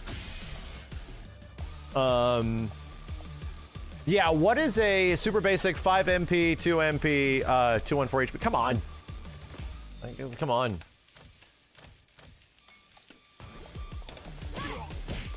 Nah. Like, we gotta be talking about, like, something like this. There we go. You know? Man. I have to do the light one. I have to be faster. There we go. That feels good, you know? That's pretty good damage. Can I get anything crazy after that? Like... anything else? No? Use follow-up too for better Oki and corner carry? Yeah, I mean, that's what I'm trying to debate on. What I would want to do. Can't get the light one. You can't, like, push corner. Maybe I can if I'm just faster? Come on, lady. Nah. Do dry brush into HP forward HK? What? HP or forward HK seems to go into the link afterwards. So that doesn't work.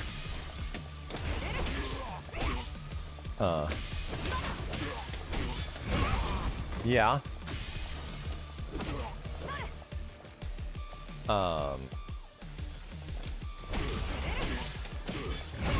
So down HP is what it has to be.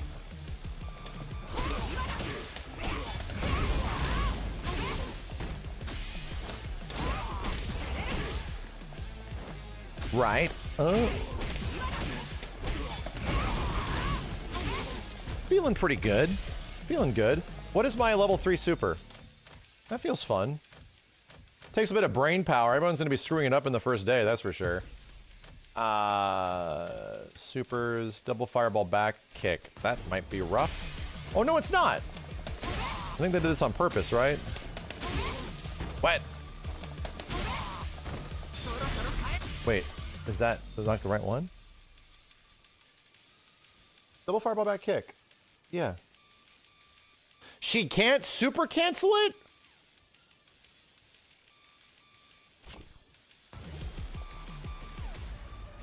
Really?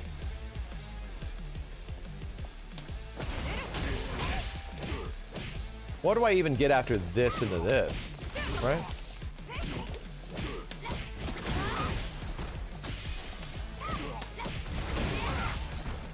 Can you jump cancel it a super though? Hey. Hey. Come on. I don't know if you can. Because I can't jump cancel this move. I cannot jump cancel it. That's the problem. None of these are jump cancelable, you know what I mean? It can be done pretty freely after or EX quarter circle forward K. So like just throwing my brain out there. Bink, bink, bink, bink. Right. Bink, bink, bink.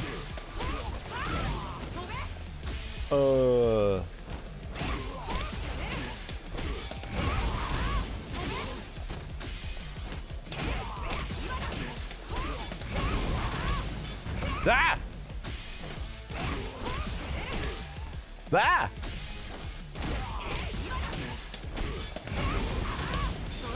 Maybe? Hey, that works. That works. Right?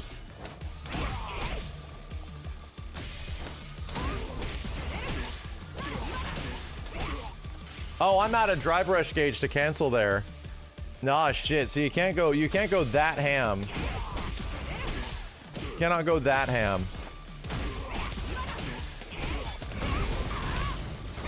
So I'm trying to figure out a way to, it's too meter hungry, yeah. A little bit too much.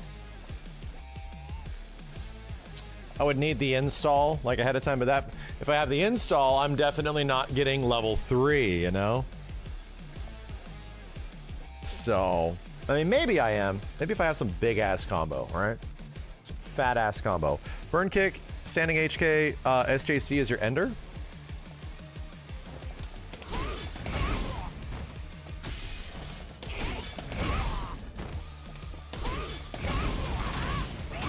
Oh. Oh.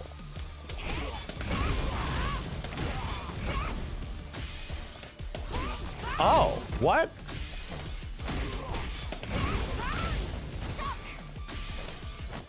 Hey.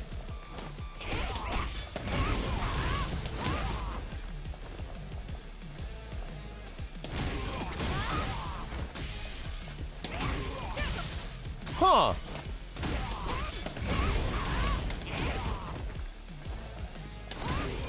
I'm gonna see if I can get that. Damn it.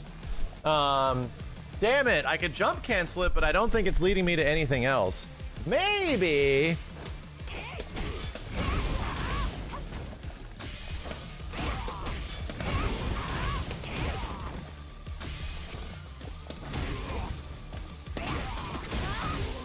Maybe?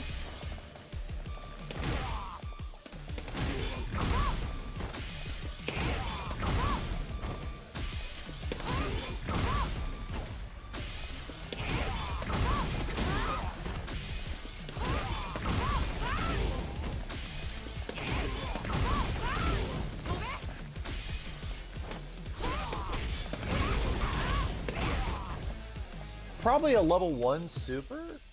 That's double fireball forward kick, yeah. Yeah.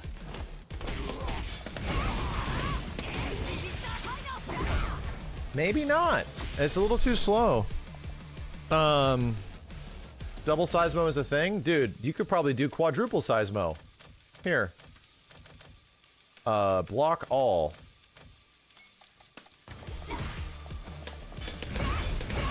Yeah, there's no reason why you couldn't do it because the drive meter is going to stop you. Yeah. Yeah.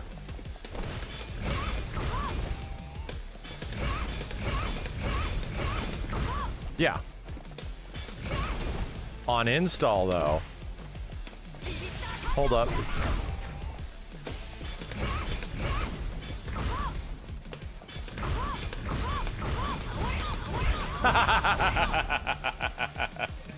On install, you get to be an asshole.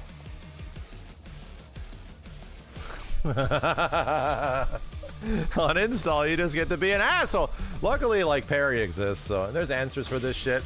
System mechanics cover for it. 2 HP, knuckle feint 2 MP. Ooh, I like it. Let's see that. So...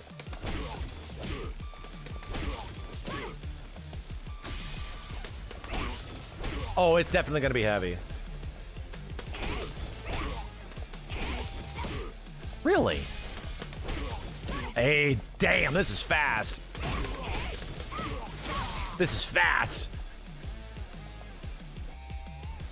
214K is a decent B&B, so like, is the heavy one work too?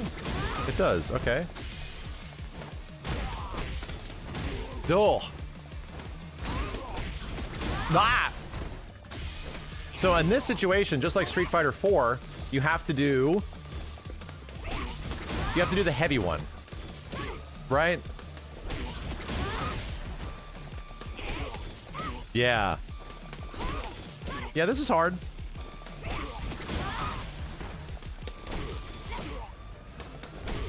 Maybe you can do the medium one.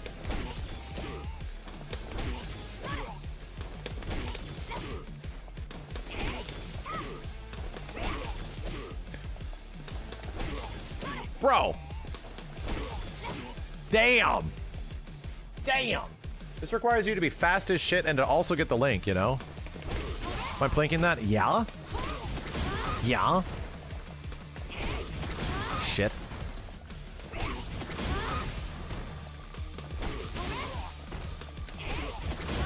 I'm doing it too fast.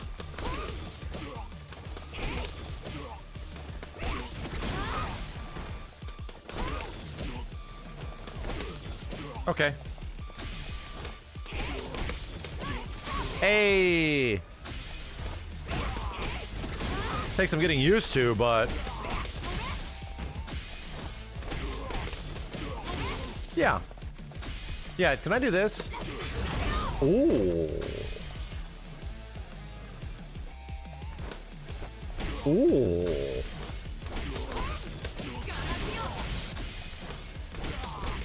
That!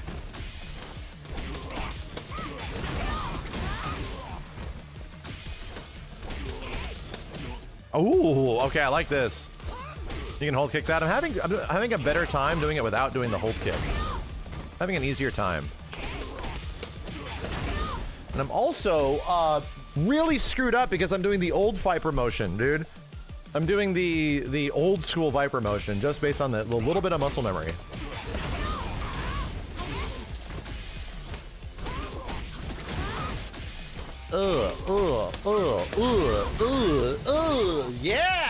Yeah, okay.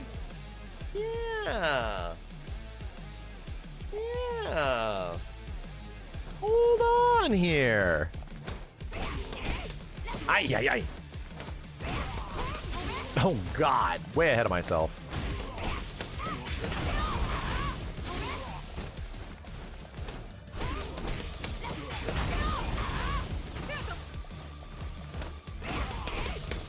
Whoa!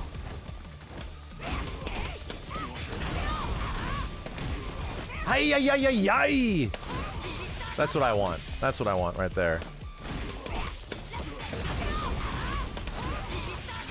Hey, damn. Into being an asshole mode, right? Into asshole mode. So... you can hold kick before even starting the motion to begin the feint? Yeah? I mean, it's working out for me pretty well just by getting the button after. Like, I kind of like it.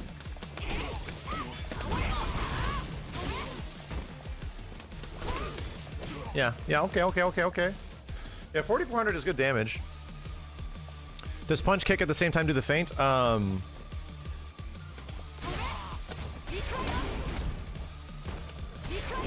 was like, what did I just do? No. It does!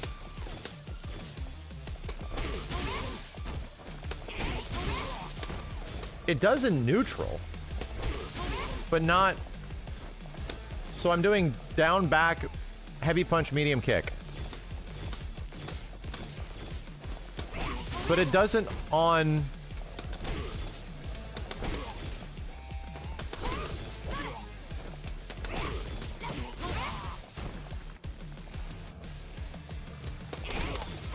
Yo, Fats, thanks, dude.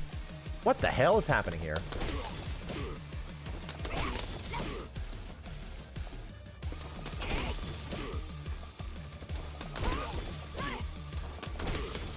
I'm double tapping it. You have to double tap it. Yeah, exactly. Which makes it Too many inputs, dude. It's just easier just to do it manually. You know? It's just easier to do it manually.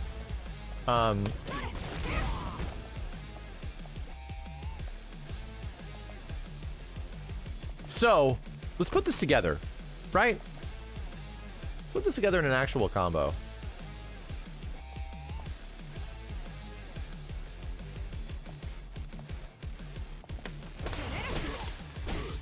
Huh.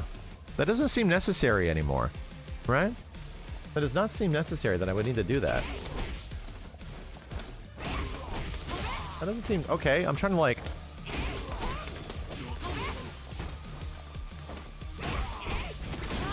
Hey. Yeah.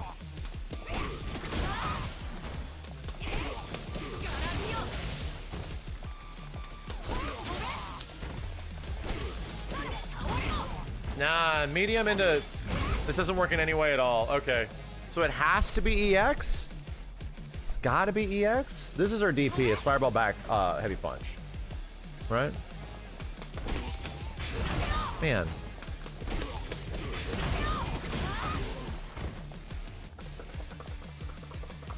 Drive Rush cancel after Fierce Feint Fierce? I don't know if Fierce Feint Fierce works. It's Fierce Feint,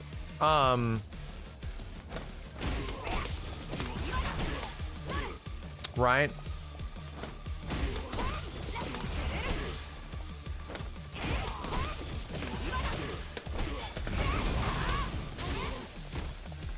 Right, we're getting there.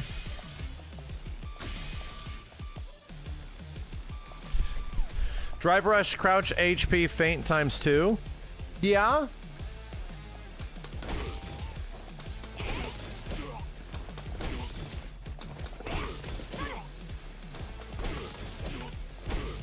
But you don't need to do it, like, on Drive Rush, you just get it, right?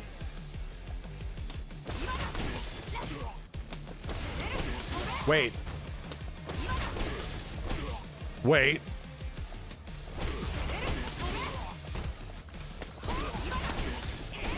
That's why. You get 3 down H's. Okay. That's why.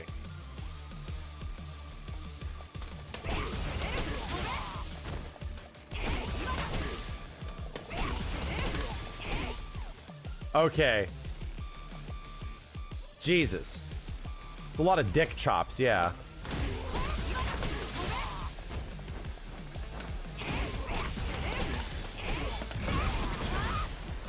Right.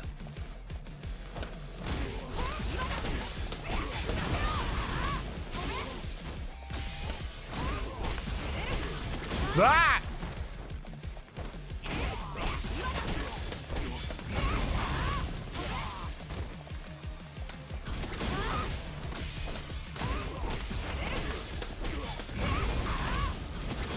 Nah!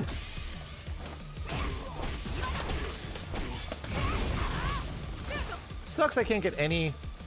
I wish I could get a special there. It's really bumming me out that I can't cancel this into super. She's airborne, right? It's counting her as being airborne.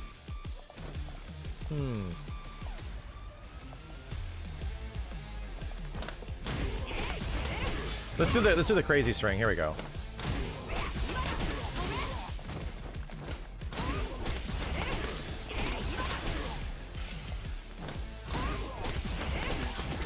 All right. Let's just do the biggest string we possibly can. All right, the biggest. Ah, I messed it up.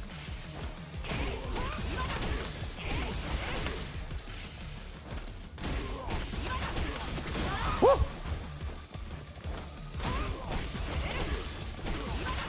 Oh, I'm actually out of drive gauge. I can't do that. I just realized I'm out of drive gauge already. No, I don't need... No, that doesn't cost drive gauge. We're good. We're good.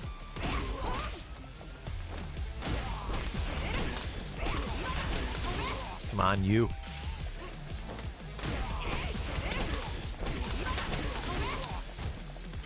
Why do I feel like it's not working? Do I only get 1 per combo?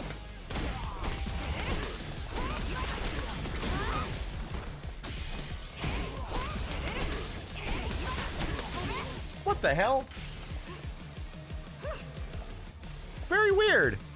I cannot do 2 of the down back cancels or her uppercut cancel in one combo.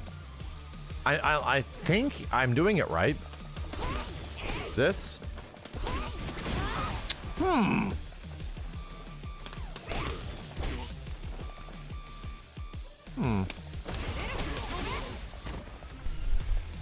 Does it cost drive? It doesn't. No.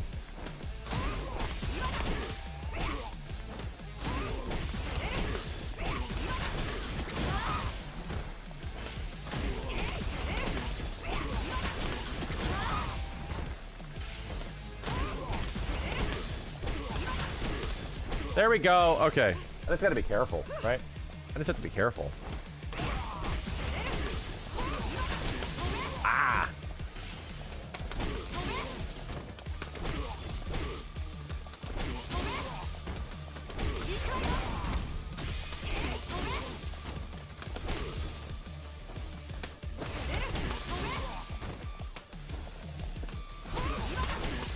Woo!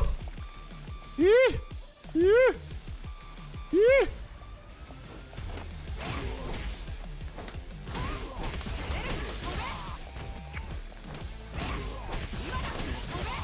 Right there. Yeah.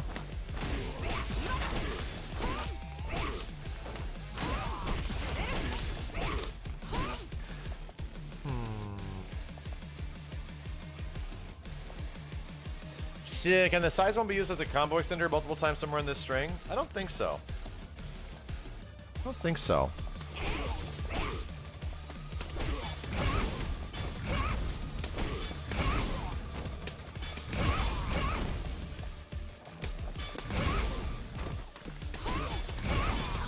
No.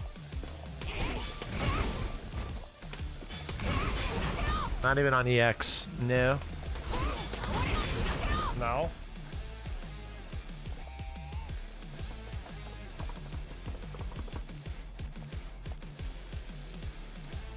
Wait a minute.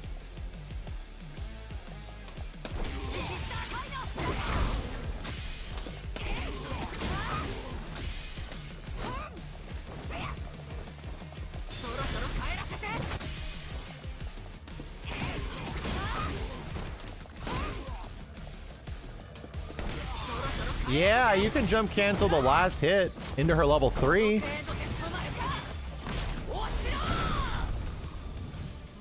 Cool. You can jump cancel the final hit. Yeah, her burnout pressure is going to be crazy. OD size 1, normal size 1 doesn't work.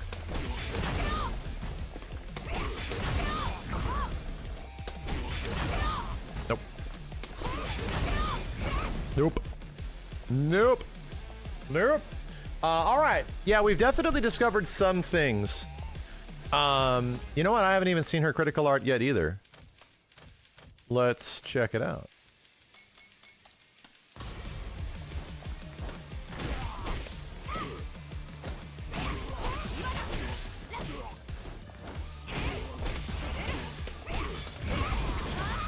Okay.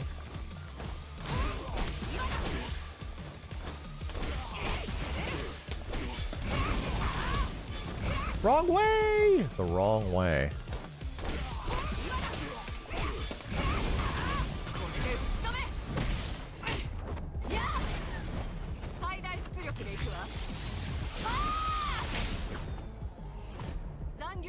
Blasts your brain? I think she takes a punch there too, which is kind of funny. All right. All right. All right. Let's see what the game sets up for her trials. After light size mode, you can do super jump cancel, quarter circle back, HPK, drive rush, crouch HP. Oh. That's pretty weird. That's pretty weird.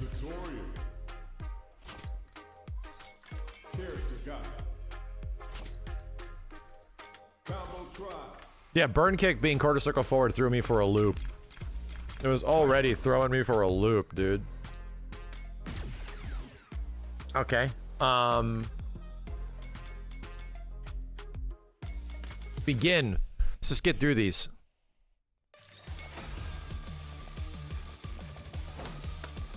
God tier. God tier. Okay. Fly through these. That actually works. Huh.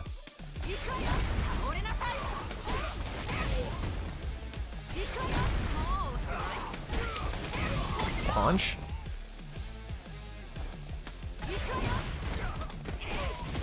Ah! Okay. All right, next. Move through this. Okay. Okay.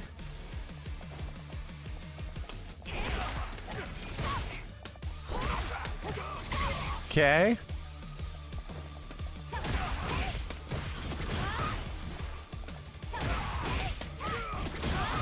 Okay. Okay, it's making sense.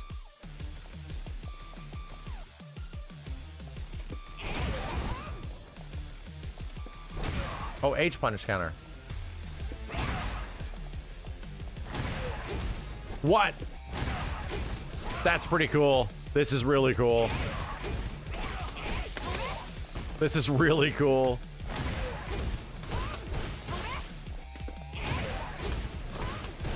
Okay.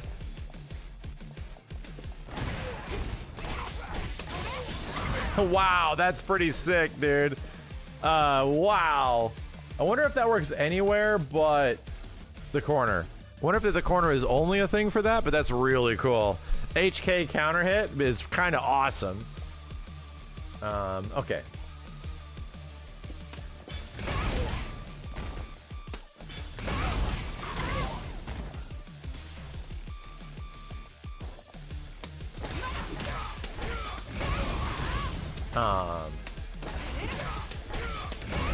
Whoa. Probably just don't even need to do this crazy.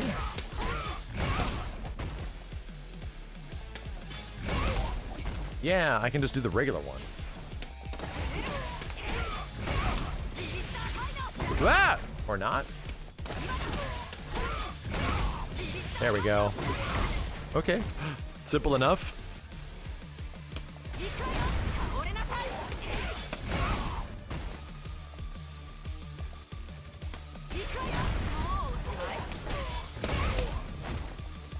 Really?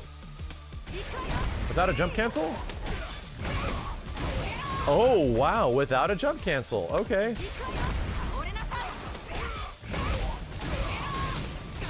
And it wants me to cancel off of the EX. Okay.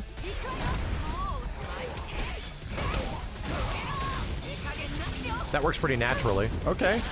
Wow. New ideas to play with. Yeah. Good to know. That's good to know. Bring a drive parry.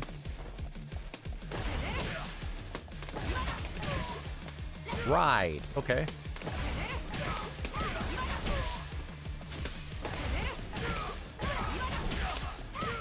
Wow.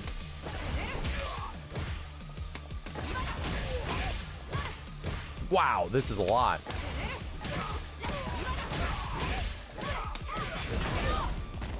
Wow, this is a lot. Okay.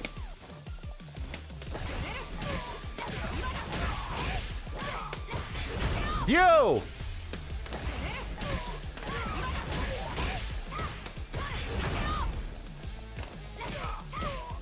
The timing.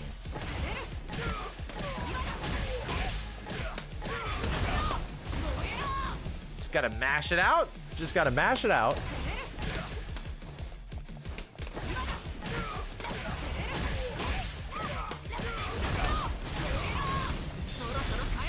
Too late. Too late.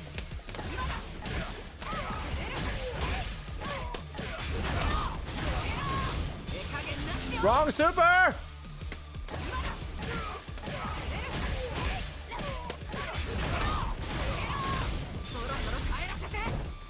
Maybe it wants me to do this in the air? Oh, I'm doing the wrong special. I think I'm doing the wrong special.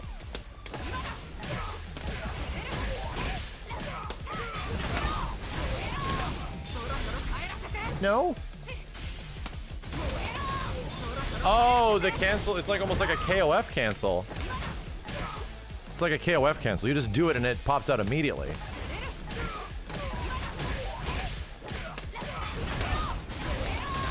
There you go. She does it as soon as she hits the ground.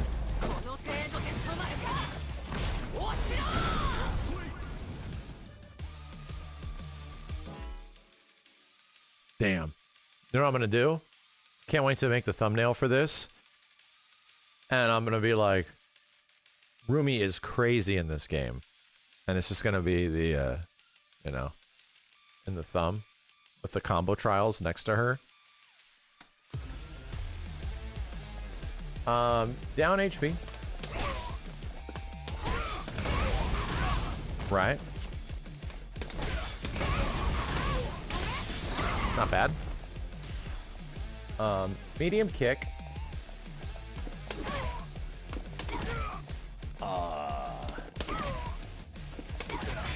Yeah.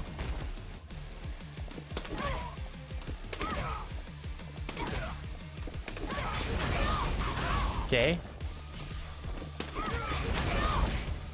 And then, oh, it's, dude, the friggin' burn kick is the wrong direction. They're always messing me up. Burn kick's the wrong direction, dude. Down M. Down medium kick. Into Seismo. Okay.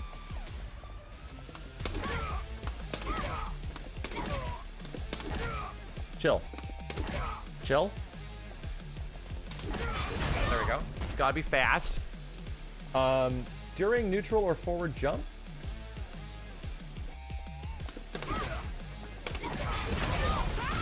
Medium kick.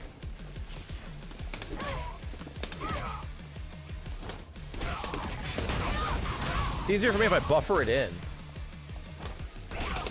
Ah! Dolomite!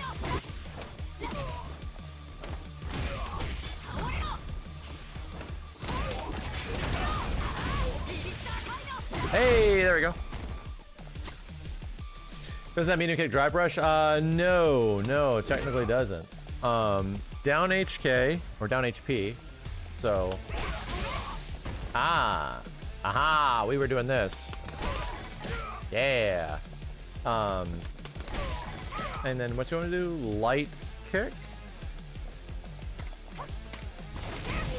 Okay.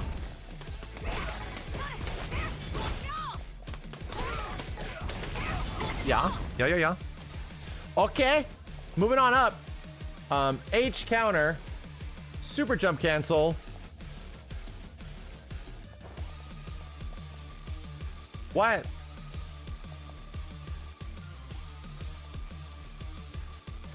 What?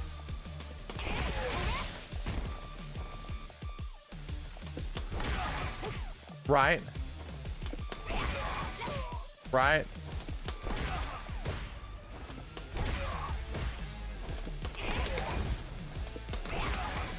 Right, okay. Damn it. Okay.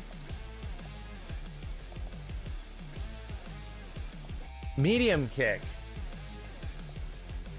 Up, down?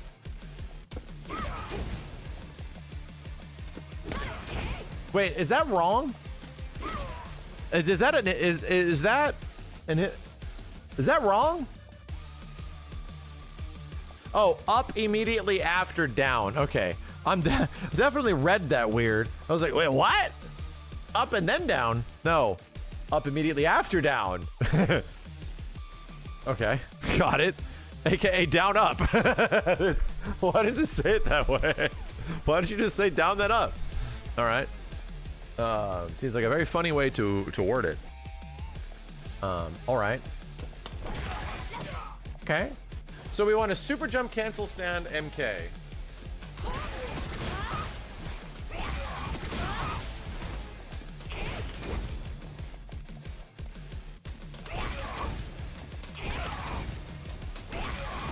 Aye.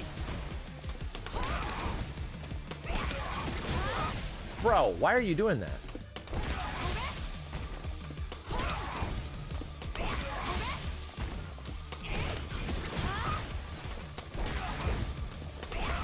Ay, ay, ay!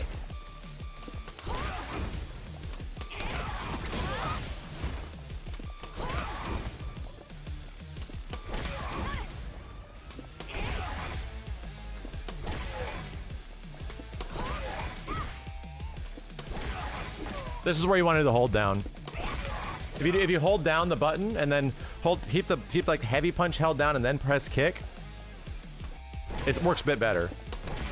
Yeah, I'm keeping heavy punch from this move held down, and I'm pressing kick. There you go. All right, not so bad. There's a shortcut, and it wants me to do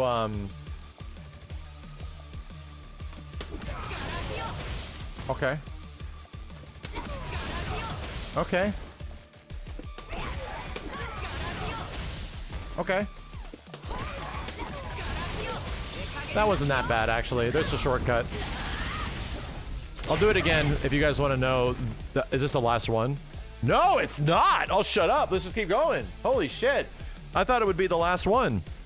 There was a shortcut to this. Check this out. I'll show you the shortcut. The big thing is that when you try to get this move to cancel into this thing, you have to like super jump cancel it, right? So you just want to do down forward to up back to get this part, right? To get that. That's the first cancel. But getting that to translate to her cancel for this move, it's kind of tough. Here's what I'm doing. I'm doing fireball back. I'm holding punch, and then I'm pressing a kick. Comes out every time. So just keep the first punch button held down, and then press a kick right after. It's not so bad.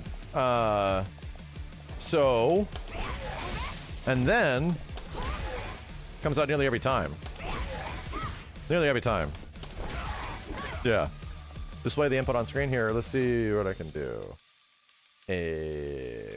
Input history. So there we go. There's one without it. There you go. So I was doing forward. It was even a lot.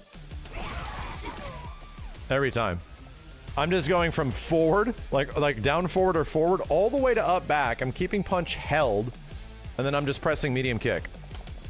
And it comes out every time. There you go.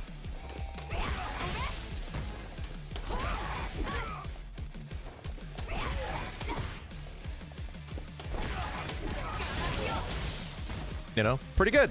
Works pretty consistently now that I know how to do it. What the hell's the next one though? Down HP. Okay, so we're gonna super jump cancel heavy. Okay.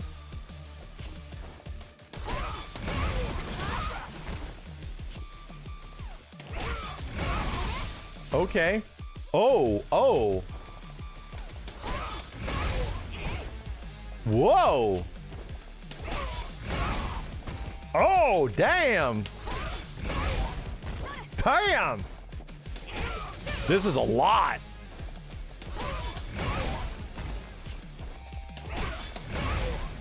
You know what's also happening? Dude, I'm pressing the buttons at the same time and it's working. Like no shit.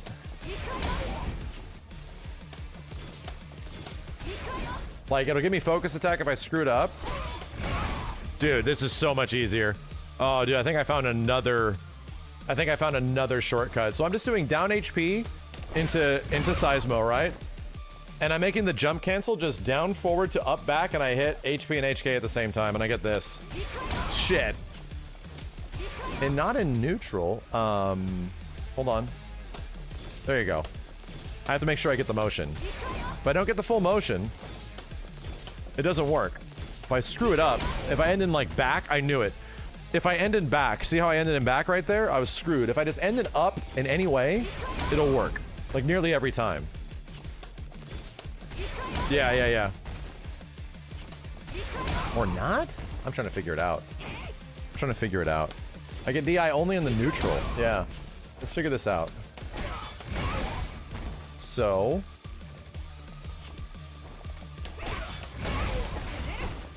Right. Right. Yeah, if you had a button for HP plus, if you had a button for like 2 commands, it'd be fine. And you know what? Damn, why don't I just do heavy punch, medium kick? I'm a god, chat. Look at that. I'm a god. Can't believe I'm so good at this now.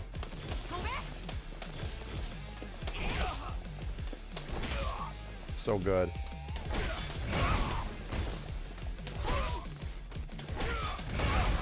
So good. Yeah. Okay. Here we go. Yep. Got the cancel. Ah! Not yet. So that's tough. That drive parry has to come out very quick. And then it wants me to do...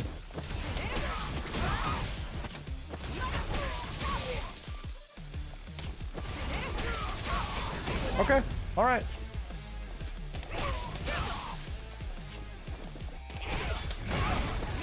Ay. Ay.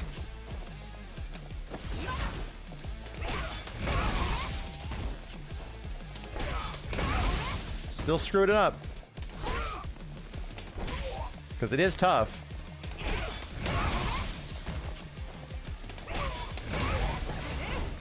Tough. That dash cancel is tough. Wow.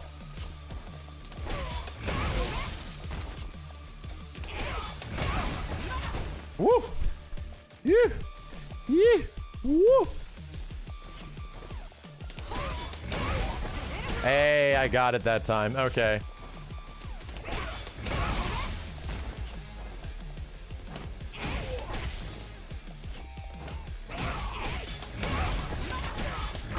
God damn it, Bobby.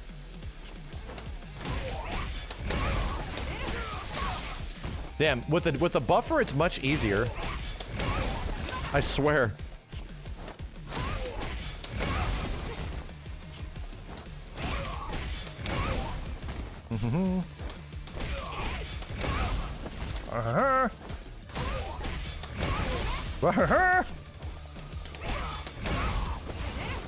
No. I'm doing down back. And an up back. Shit, I had it before. I had it.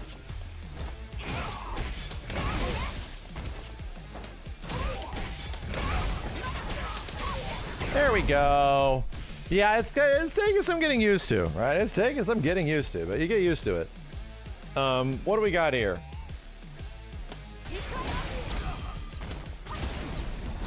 Damn! Whoa, that's a full stun.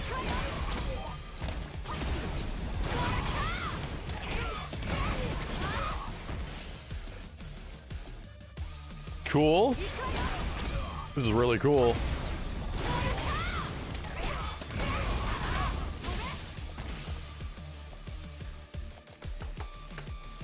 Oh, HK. Whoa, what? What? That works? Super jump cancel into... Oh, that's badass.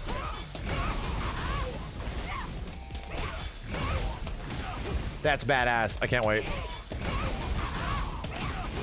What? I'm guessing it bleh? Bleh?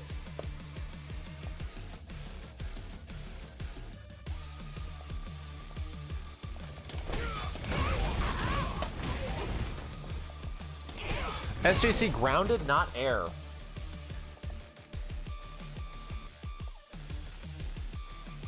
How do you... Okay. Right. How do I make sure that one comes out? Yeah, how the fuck, how do you do that? Wait a minute. Right, so it's like... I'm like trying to figure out how do I get not the jump move after the jump cancel. Probably within the first jumping frames. Have to input the burning kick during the pre-jump frames. I can't even get it once.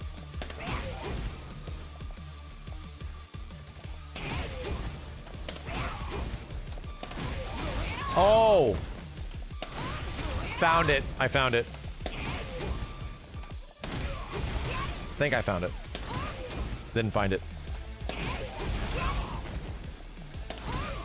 Oh shit. No, it can't be clean quarter circle forward. Can you TK or not? Well, you pretty much have to, right? You have to TK it, which is what we're doing the whole time. But the problem with TKing it, why was that better? Down, back, ended in forward.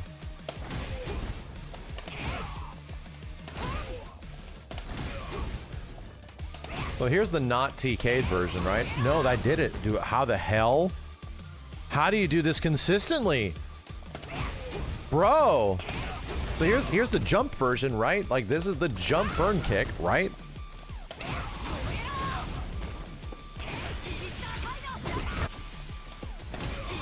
Bro, I can't double the input because I get super. Super comes out. This one is tough. Nothing makes sense. Like why I'm getting it to be the one. I don't understand it. Like just sometimes it is. I'm doing it. Now if you hold up forward, you get the jumping one almost every time. If you hold up forward. So here's what I'm doing. I'm gonna try a very late cancel.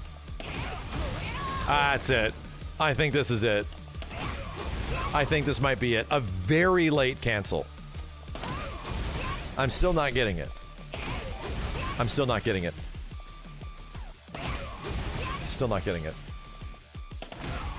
Son of a bitch. No, we can see. No, we know how it works. We've done it.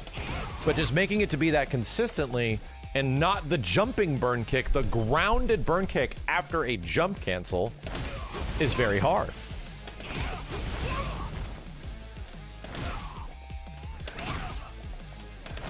Trying some SNK shit. Trying to do neutral jump. What we want is this move. We want that move, right? And we got it. But why? It's really hard to tell. You should get it because Ryobi and juggle. Yeah, let's try the whole thing, right?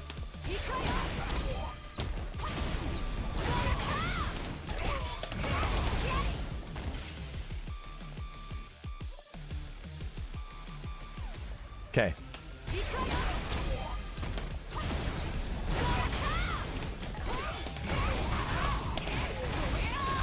Ah, I got it, and I didn't do the super after because I was a deer in the headlights. God damn it. I was like second tried it.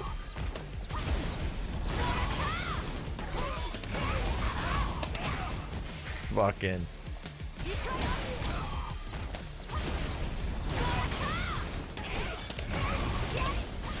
My brain is fried, dude. Wow, so much jump canceling. Okay.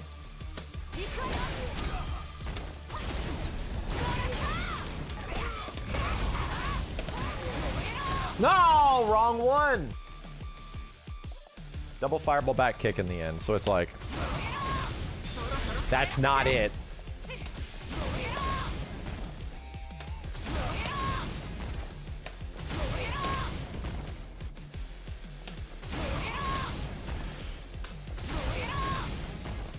Why am I not getting super cancel here?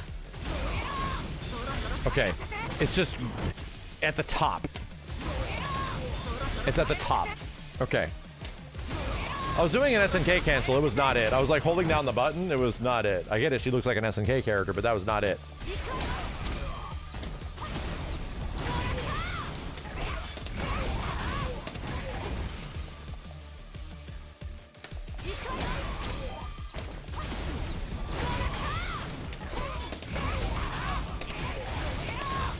Wrong one. It still works, but it...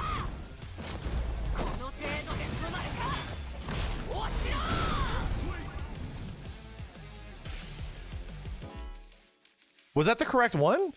Oh shit, it was. Did I get the grounded burn kick instead of the jumping one? Wait a minute, which one did it even want? I got the grounded one. Okay. Cool. Cool. She's a lot, bro. She's definitely a lot, my dude. Check the demo for it. That's a good... Hold on.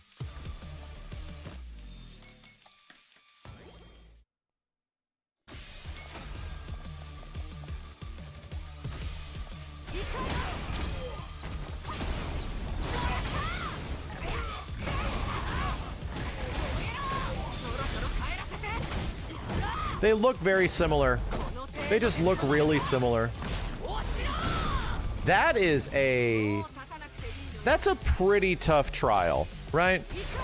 Can you go back and explain the shortcut in 5? Yeah, hold on a second. What was 5 again?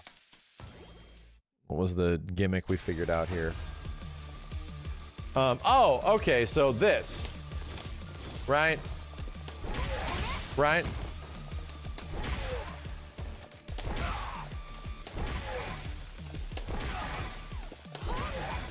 So, the way to get this is, we're doing fireball back, right? So we have to cancel, jump cancel into the fireball back. First and foremost, we need to do the fireball back input, we need to change that input to down forward to up back, right? Instead of down to back, down forward to up back. And we still get it, right? So wonderful. We still get the move. So how do we want to get the cancel though, right? We need to get this to cancel every single time. What I'm doing is I'm holding the button down and then pressing a kick. It almost happens every time. You can press both buttons at the same time, like heavy punch and heavy kick. And that seems to also work, right? That seems to also work pretty good. But I like holding the button down and then pressing kick. So we're just going to do stand HP, and then I'm going to do down forward to up back into heavy punch cancel. And this time I'm just going to hold the heavy punch down and press a kick button. Let's try it again. There we go. And then you get stand MK into whatever. Yeah, at this point, MP plus HP plus MK should work every time, right? If you have like a button, like a bind for that, that would work every time.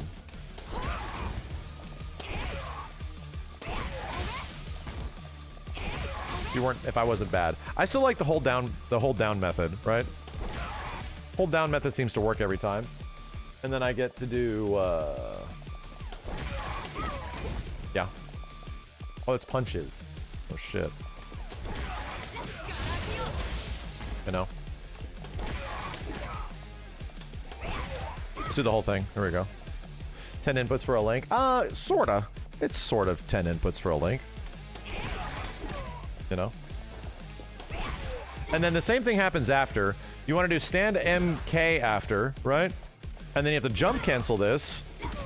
So we don't want to do that. We have a fireball input. So we have to do this into this. But we have to jump cancel it. So instead of doing fireball back 2 punches, you do down forward to up back 2 punches, which will still give you the input. And we put it together. And there you go. So now if we put the whole thing together like it's a friggin' puzzle. There we go. Almost had it. It's still tough, don't get me wrong. It's still tough. Because if you don't get like the up backs, you know, or the up forwards, it just doesn't give it to you. Yeah. A little slower. It is fast, you know? It is fast. You just did it after 2 hours of not getting it. You're welcome.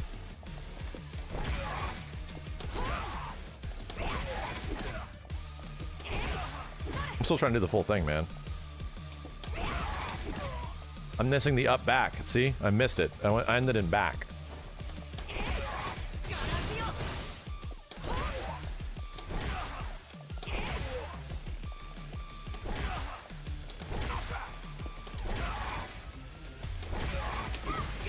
There it was. Wow! Brain is fried after doing all these trials, bro.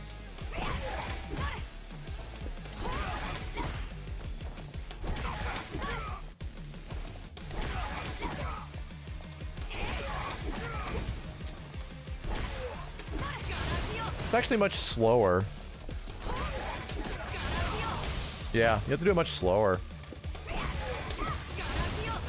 My controller or pad? I'm on arcade stick. Controller or pad? You confused me.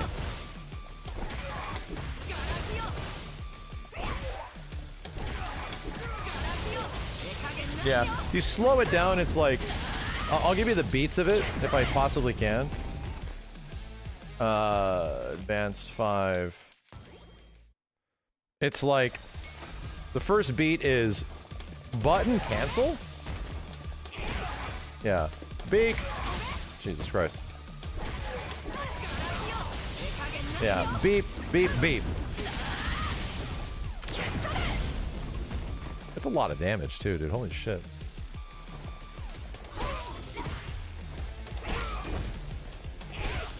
Find it much easier to like buffer it in too.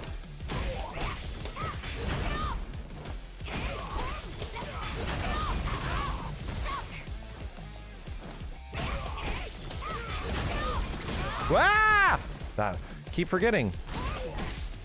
That dude, her burn kick is forward.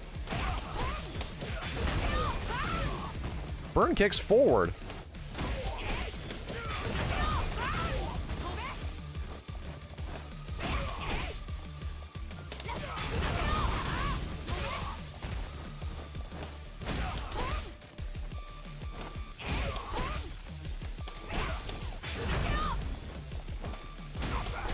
Yeah, score to circle for because of modern inputs. Ah.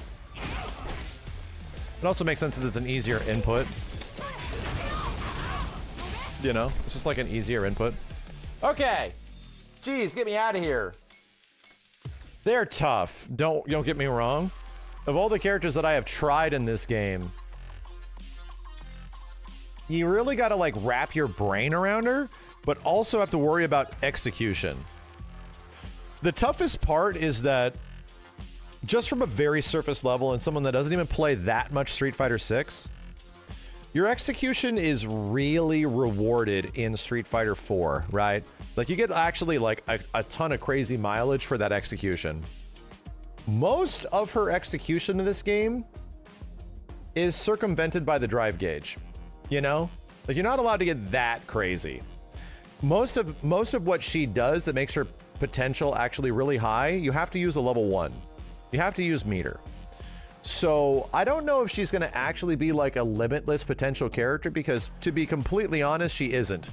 Like she's limited. She's limited by only being able to do this stuff in her very specific Super 1 state, you know? Her level 1 state. Everything else is sort of like binding you to a lot of stuff. Like, I don't even know if you want to do that much drive rush canceling with her. Probably not worth it. Probably just get way more damage by doing feint cancels and shit, you know? So, and jump cancels. So I don't know if she's going to be like limitless, and it's still sort of up to time to figure out if this will translate really good to actual matches, you know what I mean? Like really good. Do some story stuff. I want to see what Rumi's story is, man. I want to see how she hunts the demons. Rumi, how did you get here? Seriously.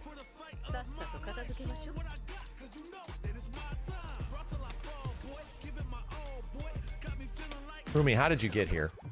Tell me.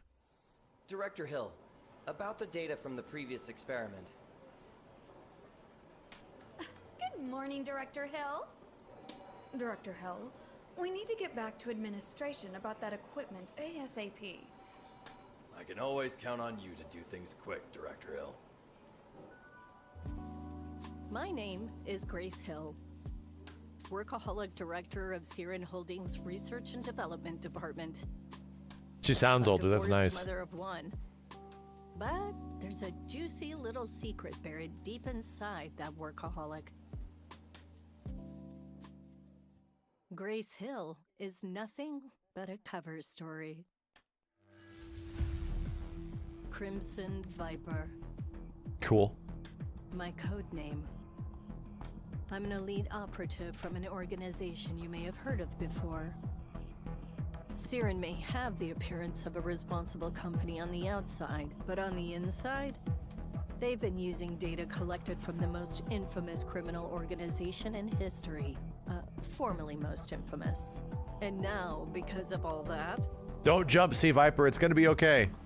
I've got to deal with ex-Shadaloo punks, opportunists, agents from other orgs, yada yada yada.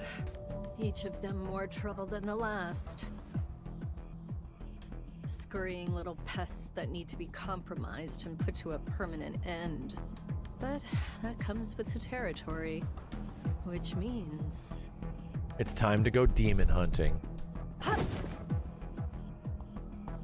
It's a takedown. I have another long night of overtime ahead of me. She jumps. Don't do it. Oh no, it's one of the Saja boys or girls. We're gonna get her. Time to play. Okay. Oh god. Ah! Oh. Damn, I'm doing stuff. Son of a bitch. Ooh.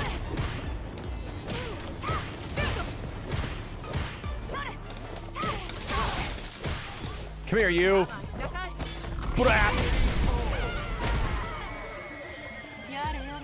Wait, you taking pictures? What are you doing? Damn, she pulled the passport out of her ass! What is happening here? Pro. Ow! Let's do something hard. Oh god. Oh god. Oh god. Hey, stop it.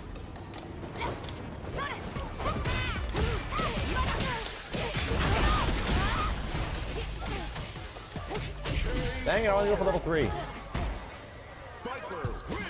Damn, she does look very cool in combat. Why is her hair so awesome? Holy crap. Okay, one Saja boy down, or girl.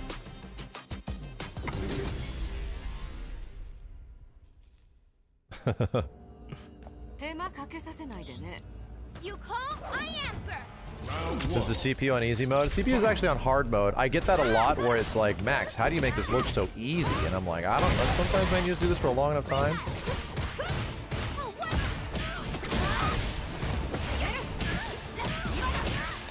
Oh god, ow. Oh my god, my regular jump. Ow.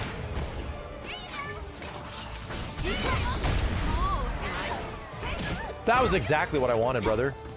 Brother.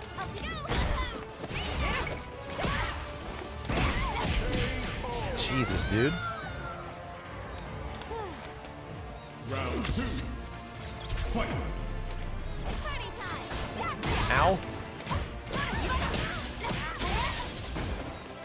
Oh god. Okay. Can't super jump cancel anymore. Oh god. Oh god.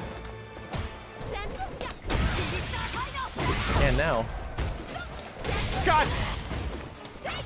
I was just going to do Seismo, Seismo, Seismo.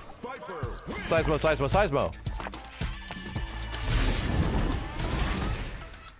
Damn, she is very cool though. She is very cool. She's much cooler than she used to be. At least in Street Fighter 4, you know? You can't super jump cancel more than once you're in burnout? Really?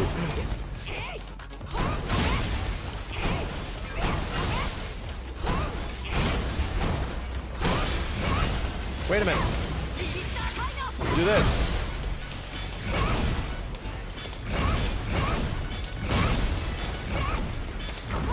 the hell? What the hell? What the hell? Bro. Game. I'm working here. What? What?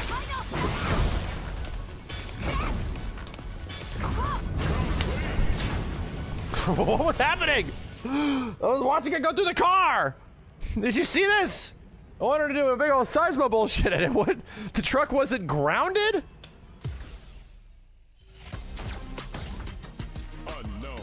I was upset. I'm literally looking at the truck on the ground and it's saying it's not grounded! Shut up, kid. Round one. Fight. Cat. Ow. That hurts a lot.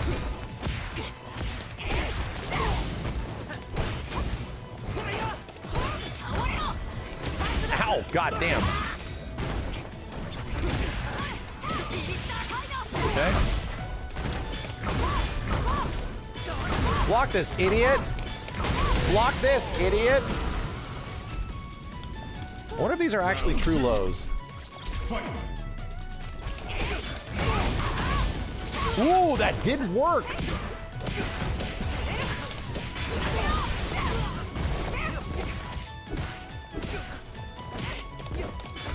Ay, ay, ay.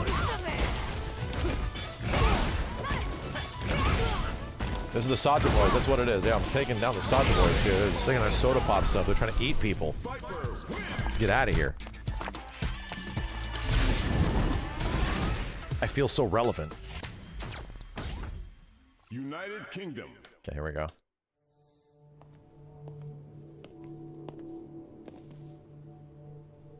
Siren was recently hired by an outside company to analyze the fighting data of a number of martial artists. When I looked into the client, I found nothing.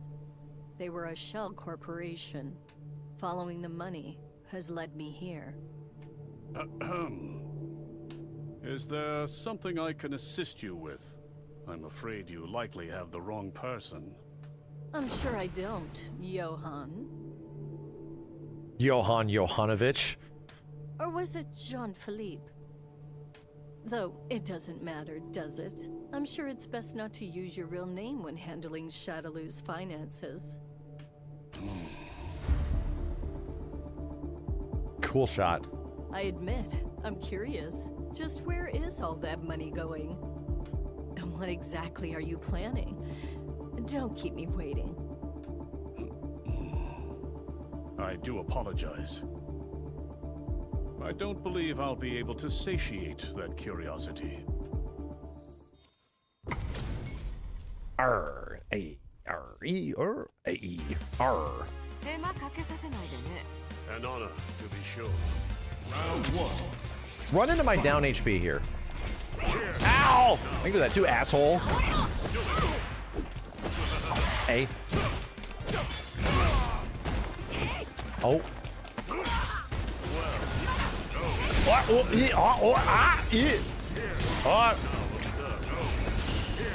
Oh, that's a fucker. I'm jumping in him now. Ow. Okay. Ow. Round two. Fight.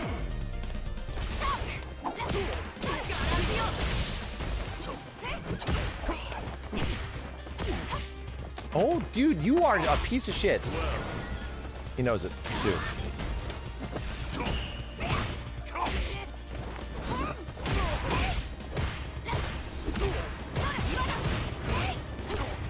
Here, you. Ah! I keep doing forward MP a lot. Oh my god. Oh, where's my combo breaker? Oh god. JP wins. 9, 8, 7. I had to just see this animation. 5, 4. No one ever sees this. No one's ever lost with C.Viper 4. Damn.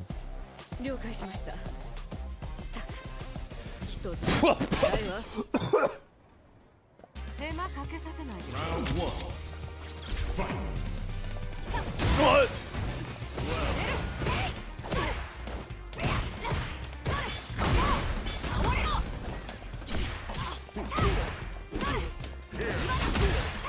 Oh! What did that whiff?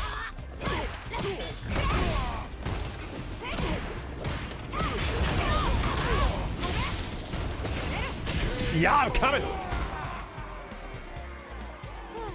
Round two. Fight. Here. Oh! Here. Oh! No.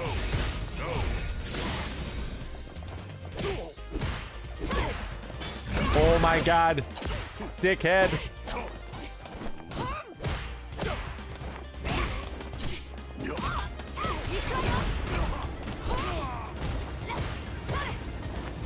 Oh my god, my jump HK does not nearly do what I think it does. Ah!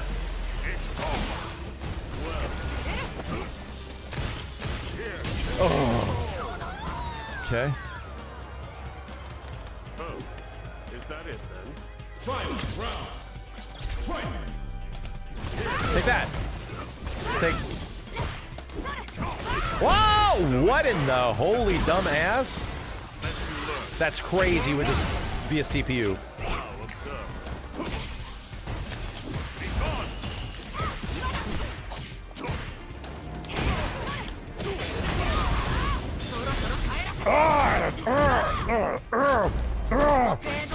A-hole.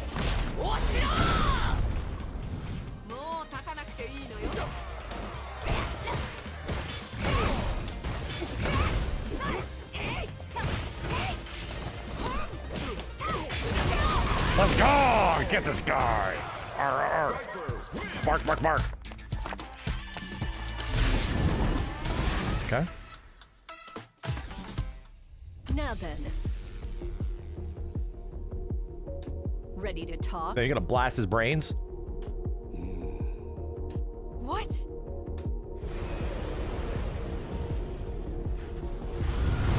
An illusion? Damn it! I shall be taking my leave now. Give my regards to everyone at Langley. He's gone.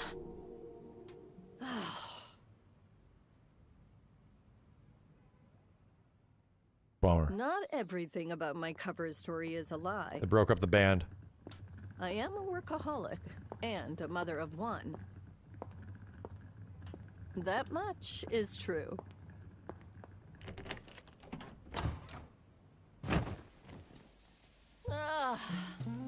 Hey, I'm back. Mom! Hey, Helen. Wow, Mom. You look worse than usual. It's only half as bad as it looks. I went all the way to England, only for everything to fall apart. I almost died. Your work is rough. I get it. Then leave dinner to me, okay? I got just the thing. Oh, Lauren, you really are the best. I couldn't ask for a more perfect daughter. Yeah. Don't be so cringe, Mom. Oh, I got you some chocolates as a souvenir. Apparently, it's made for the royal family. Yay! Then let's have that and some tea before dinner. You got it. It doesn't matter how hard I have to work, if it means I get to give my girl the life she deserves. They said the word cringe. That's mega cringe, dude.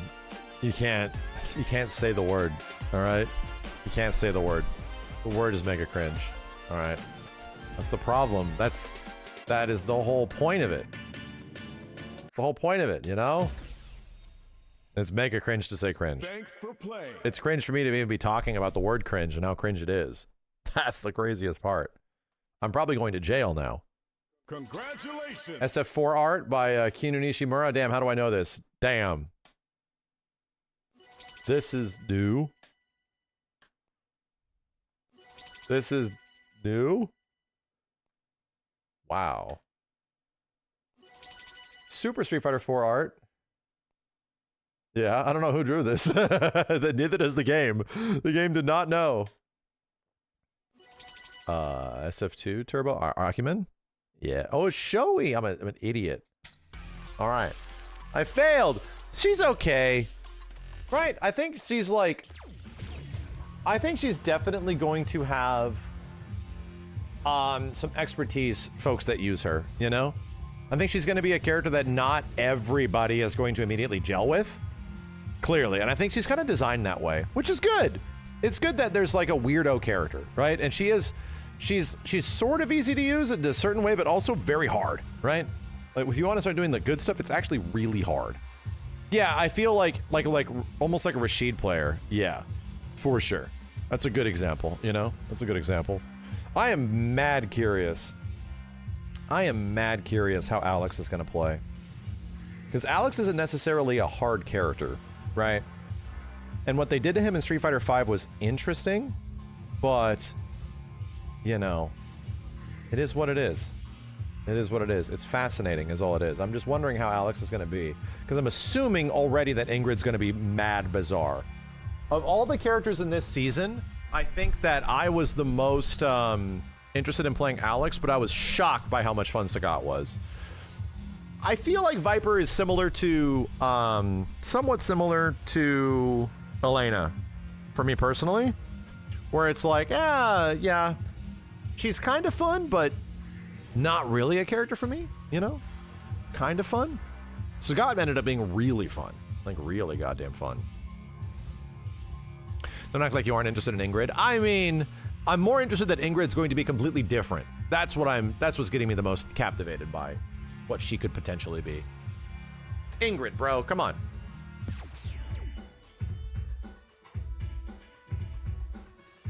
Oh my god, did I miss this earlier? No shit. I did. This was from today. Holy shit. The 777 dropped by again to say, don't tell anyone I visited. What the hell? What in the hell? I was so locked in, dude. Jesus. Thank you so much, Triple. Again. Good God. Good God. Thank you very much. All this support has been unreal. Unreal regarding FF stuff. Design for tactics. Debating on what else I want to play tonight. I don't know if I really want to take her into online and ranked. I'm not feeling that. If anything, this makes me want to play Terry more. But at that same point, if I'm going to play Terry, I might just want to fire up like Armor King or 2XKO or Dragon Ball. Terry's so much fun, dude. He's so much fun. It's so funny to me that Terry ended up being the guy I like the most in Street Fighter 6, and Ken's the one I like most in SF and Fatal Fury. How was Alex in Street Fighter 5? He was weird. He was fun to be good with. He eventually changed a lot over time, but doing some of his really good stuff required to do some really crazy input shit, like almost unintentional. You had to do charge motions while staying on the ground, with standing buttons. One of his best things was like he had a down to up kick, like charge stomp move, but you had to do it by pressing medium punch standing and then do the cancel. So it was really weird to do a standing button into a down up, a proper down up charge motion, like stand button into flash kick, which is a little odd, you know? Yeah, I'm thinking about doing an Alex Legacy. I think I would like to do that because Alex is in a lot of games. He's got a lot of like interesting shit throughout a lot of games, and he's also in like TVC. So I think that would be fun. I think that would be fun. I think Alex has an actual legacy. You know, actually it does. You know, he's got some games we could play. So it would be fun to go back and check out a few of them. And he also has backwards fucking legs. He has literal backwards legs in SF5. What the hell is that shit about? He looks so weird, dude. Like, he's the weirdest looking dude in SF5. Like, bruh. We could just play some Street Fighter 3 again. That's true. Play some Alex in Third Strike.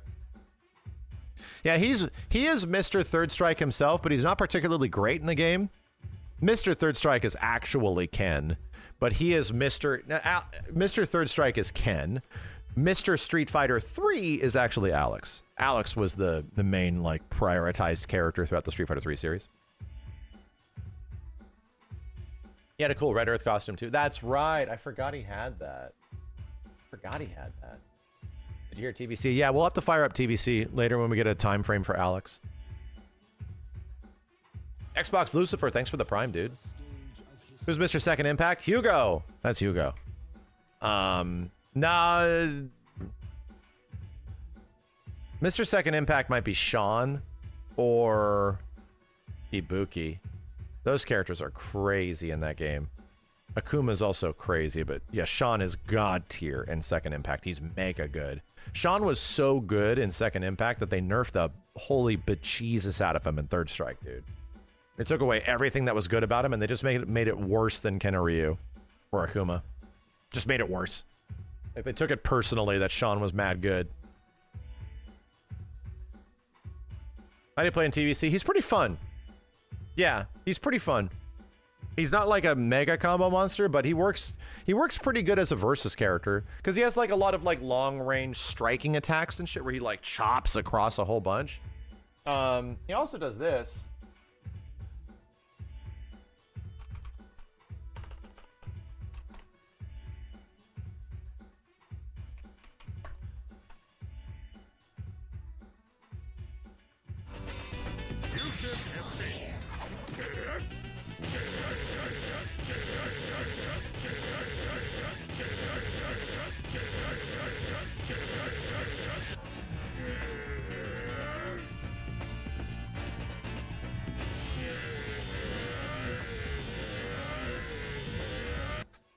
He's funny. He's very funny.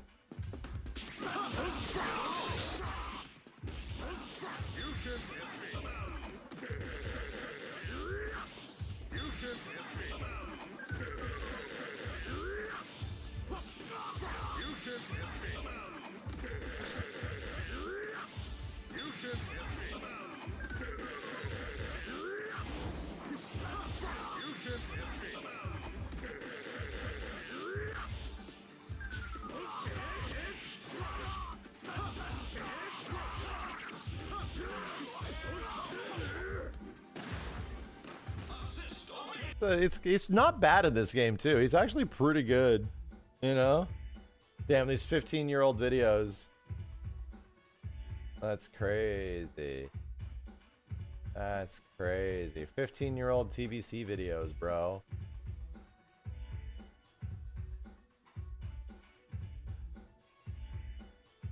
That is crazy. You type in Alex TVC, it literally sends you into a time capsule.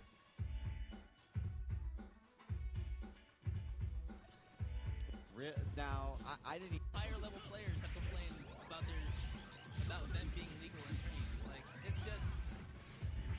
Well, you'll see for yourself. I mean, well, you know what I'm seeing here is Marn playing it exactly how I would expect. You know, sort of a smarter player. He's throwing out his assists occasionally. Yeah. He's staying away and he's just turtling. I mean, it's basically.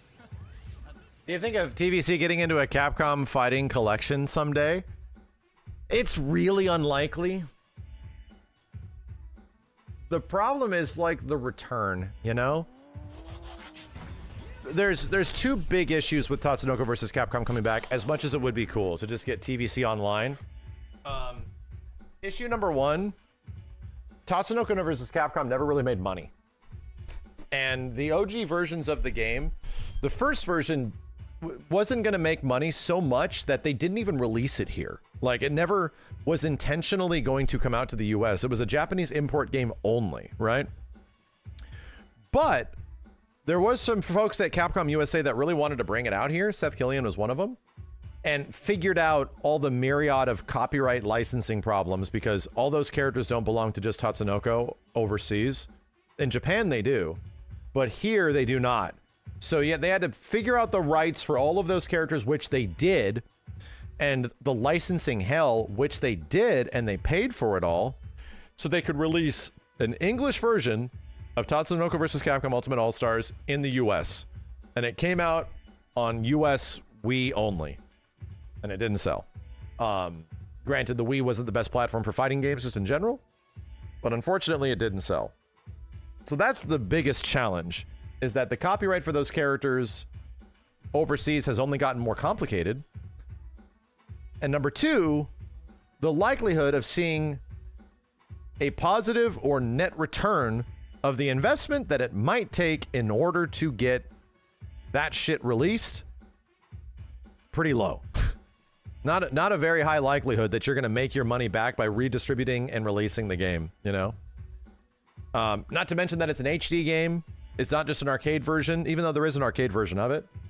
I think if you just got the arcade version of that game, people would be disappointed. But still. Yeah, I imported it. I imported it back when it came out in like 08 or some shit like that. I literally have my Wii arcade sticks that I imported from Japan as well. And nobody wanted to play the game with me. Nobody. I played like Karas, I played like Cashern and a bunch of other characters, but I was never good at it, you know? Never had a chance to even get good at it. Nobody played it, dude. But it has a community. People still play it. You can still play it online. It runs very well in Dolphin if you emulate it. Killed the wrong window. Hold on a sec, chat. I think I want to fire up some Tuxeco. Is that okay? Is it okay if we Tuxeco in? I think I want to, man. Well, we still have some tonight. Some time tonight. Tuxeco, I would love to get some more playtime. Play what I desire. I don't really have much of a desire to play Viper online. She's fun, but right now I've just recently wrapped my head around the controls of Tuxeco, of 2XKO, so I'm at a point where it's like I kind of want to keep that and not lose it, you know, and sort of burn it into my brain. Got to burn in the muscle memory. Where did my YouTube chat go? God damn it. Hold on a sec.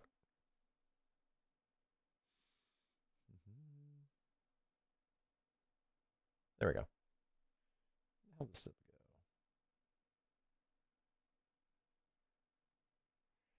The Punch Out like Baki game just came out on Steam. Oh, really? Is it any good? Is it any good? We saw a trailer for that. It looked kind of cool. Timo's a menace. Yeah, he's a huge piece of shit, isn't he? He's a real big piece of shit.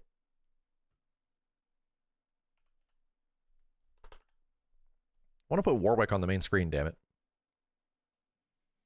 From the Tatsunoko for the Tuxeco.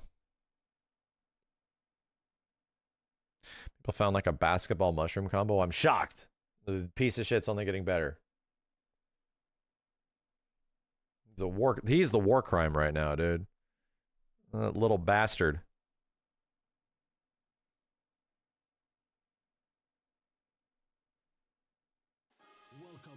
Yo, Bibbs, thanks for the 20, dude.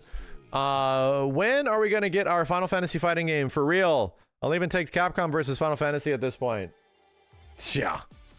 Yeah. I mean, I think the hopes of that are effectively dwindled for the near future. For a very long while, as soon as, like, Dissidia got turned into, like, a mobile PvE game, you know? That definitely has changed. Store. Oh no, shit changed. Did I miss out? I think I did. I think I missed out. Damn it, I didn't get the God King Darius skin. Damn it, the FOMO. The FOMO. I definitely see myself playing Alex online, for sure. Yeah, I'll probably take Alex to Master at least. At least.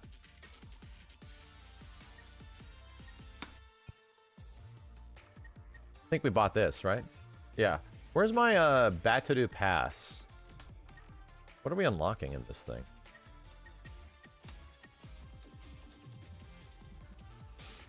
Damn, bro, I've played 46 matches. Oh my god. I legit have. If I only played 46 matches? Really? Really? Really? Damn, it was brutal. Wait, ranked solo?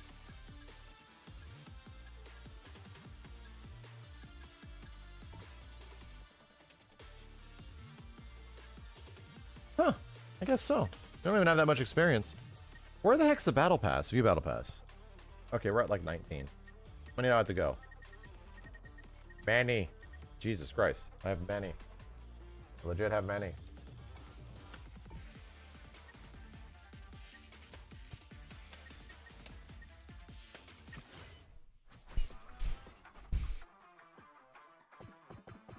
Let's see. Make sure my controller's all good.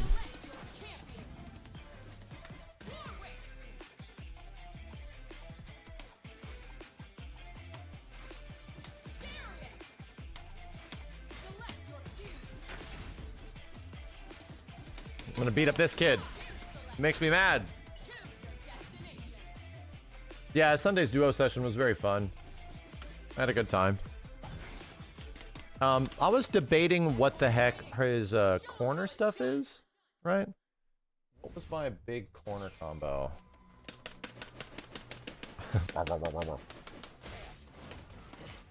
Uh-oh. Controls are jacked up.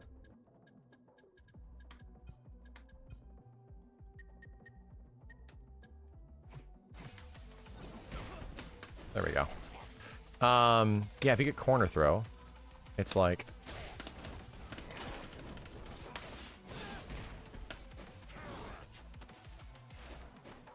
Oh, yeah.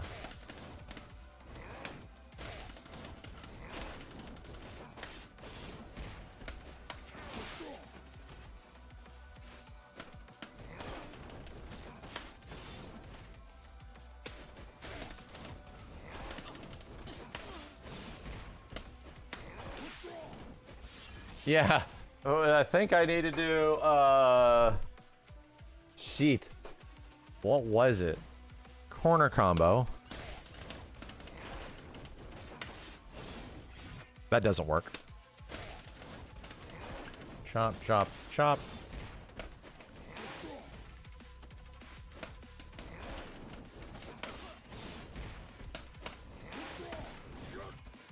Yeah, it's gonna work.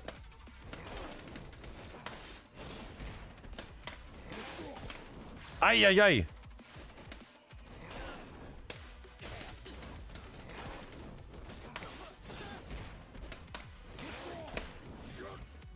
Bro, what do I have to do? Down... No, this isn't right. This isn't right.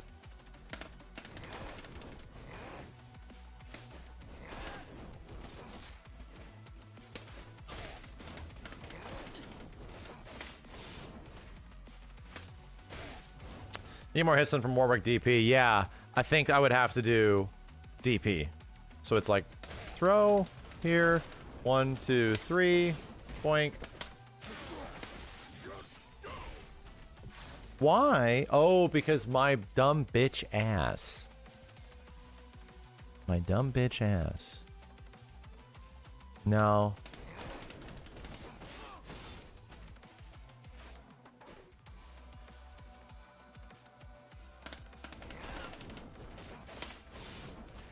Yeah, you can't let the assist hit. Yeah, that's why.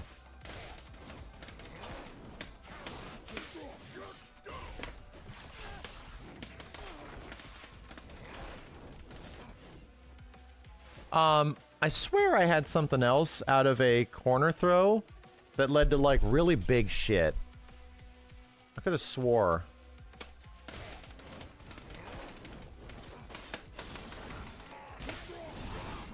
I think that's it.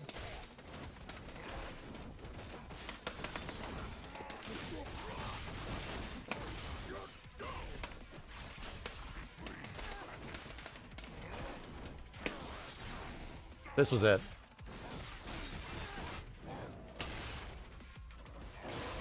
Yeah, this was it. That was it. That makes a lot more sense. I wish Warwick wasn't so fat. He's getting clipped by everything. Yeah, he's a big boy, dude. He's a big boy. He's relatively easy to play and hard to use. You know? Did I try Armor King? No, I not yet. I was gonna try Armor King tonight and then the Street Fighter update happened.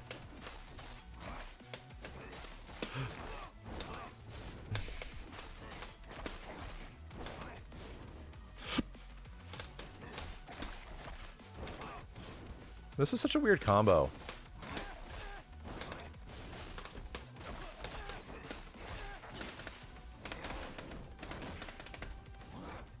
Yeah.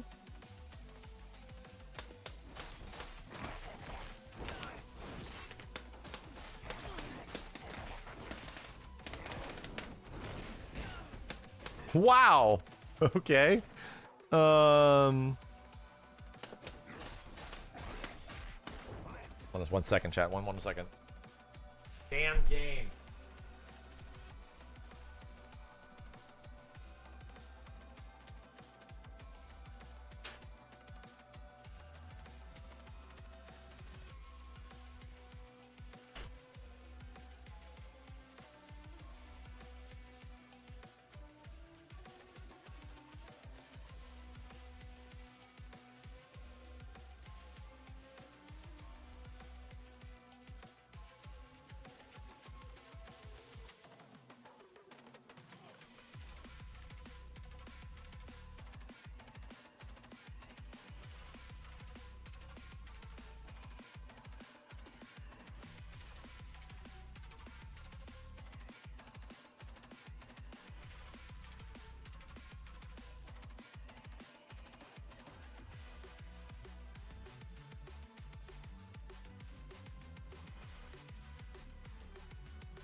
Right, I think the corner combo just came to me. I just realized what I wasn't doing.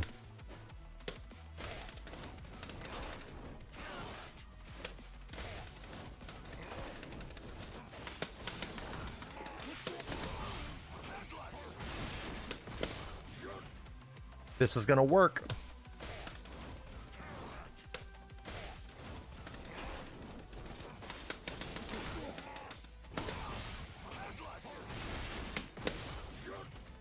I gotta do it earlier.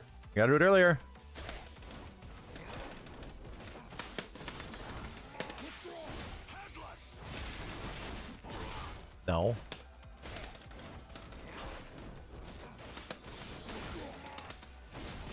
that tag happened immediately. That was very weird.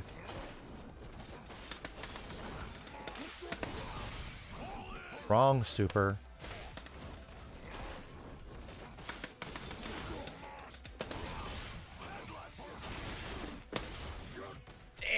I could have swore I saw this work. I might just need to like dash forward faster. Too late.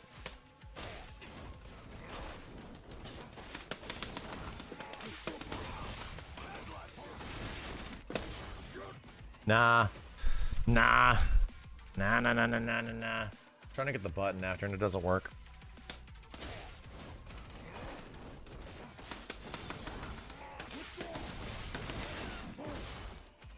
I think I gotta do.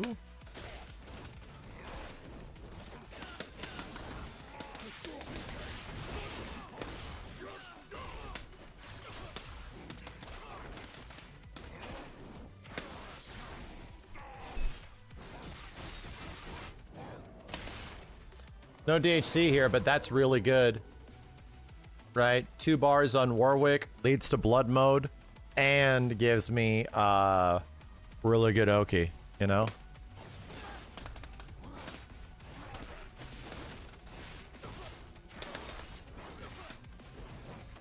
That's really good. It's really good.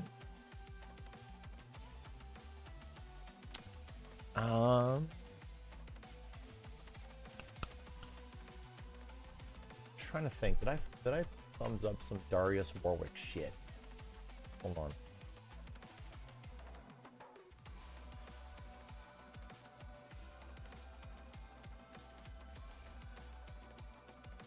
I might have gotten, I'll just turn this on too. We still have it.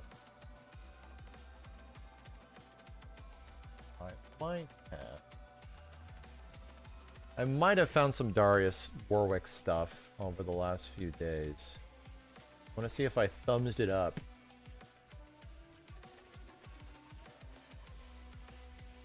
Yeah, check this out. Oh, yeah. Oh, yeah. Okay. Boink. So, just MH back assist. That's it, right?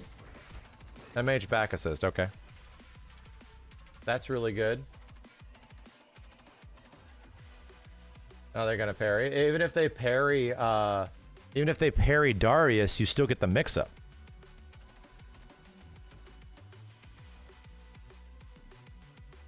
I believe so.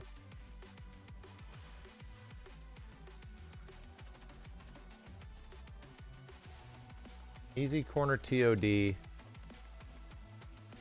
Come on. Right. Chop, chop, chop, chop.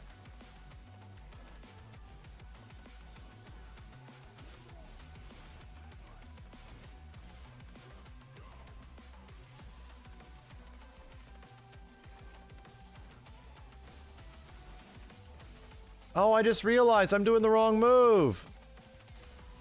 With Darius, I need to do down H. What is that? What is that friggin' attack, bro? What is that attack? Forward H. Oh no, was I doing it wrong the whole time?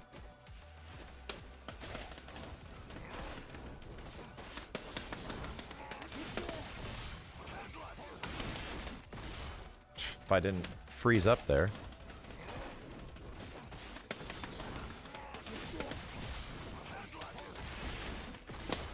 Nah, it's still too delayed. It's still too delayed. It's good damage. I think it's... This is 90. This is 120. Okay, this is more. This is just more. You want to be doing this. Is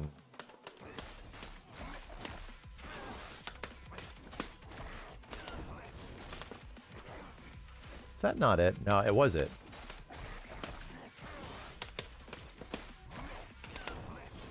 I'm just doing it too low to the ground.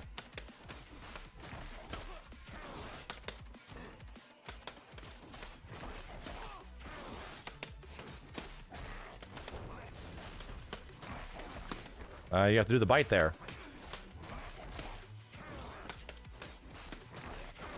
Arr.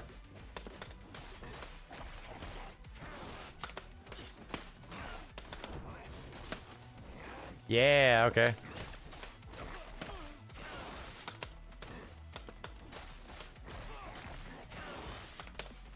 Bro. You can hold M during the demon flip and it'll buffer nicely.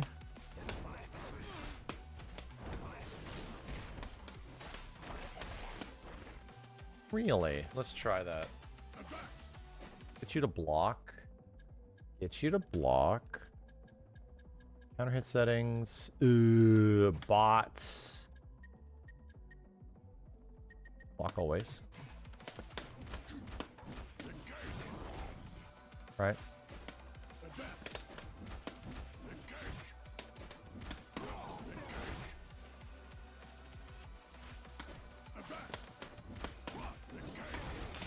Whoa! That ain't it.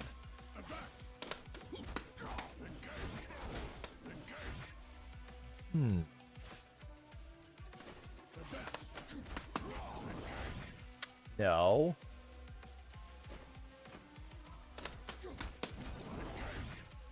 Back assist, right? It's got to be back assist.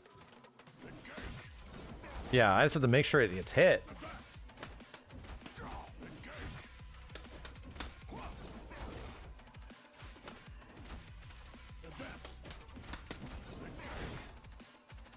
Wait a minute. That sucks.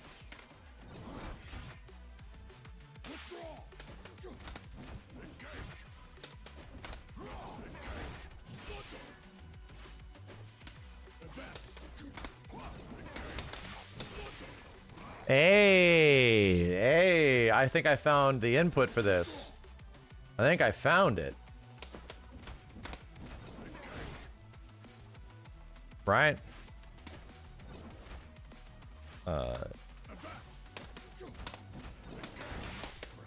Whoa. It's not working for some reason now.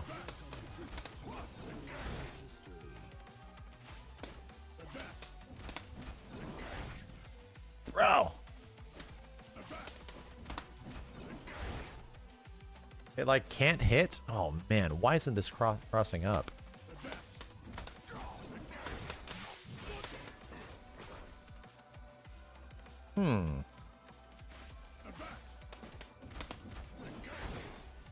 I gotta figure out why it's hitting sometimes.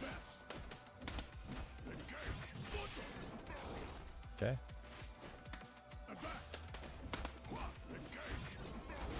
That hold down wasn't working. Okay, I get it. I gotta do it faster. I gotta buffer it in. Not that fast! Dude, really?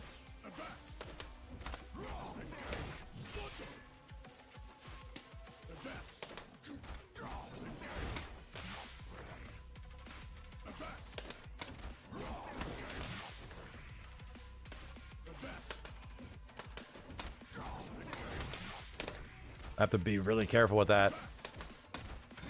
Really careful, or else I get the friggin' breaker. Oh, that's not good. I have to do the cross up? God!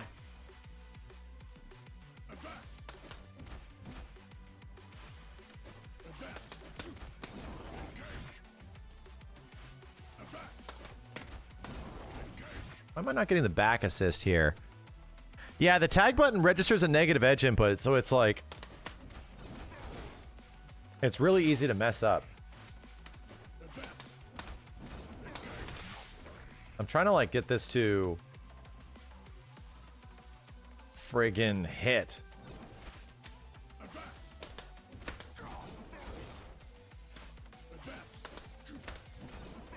No? Man, this is so sensitive. Why didn't that work?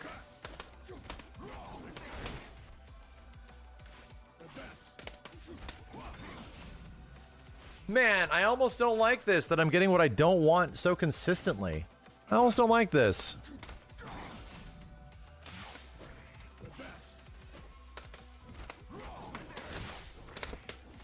Yeah, okay.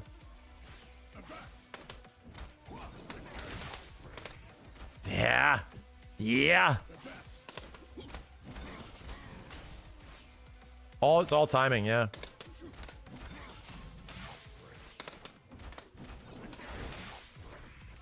It doesn't pull him forward. See that?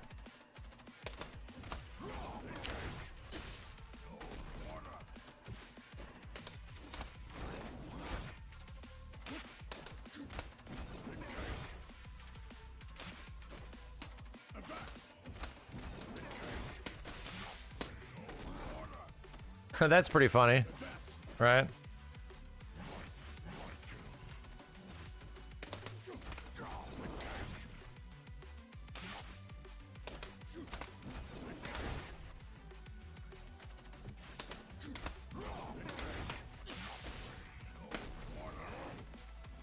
Okay. Okay. Try to get the tag. If I do it too fast, if I do it too slow,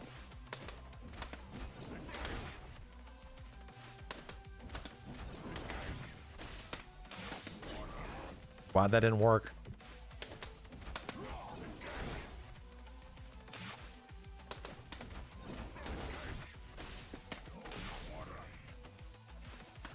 Buddy, buddy, buddy, buddy.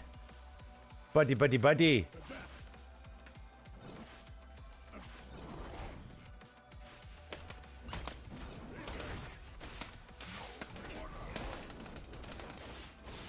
Right?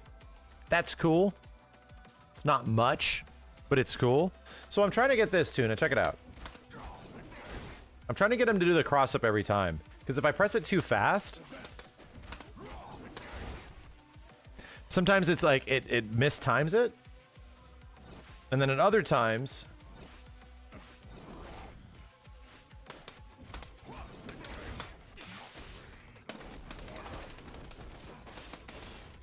And other times it's giving me breaker if I do it too quick, because it's counting the negative edge of the tag button as being pressed at the same time as the special, and I'm like, ah.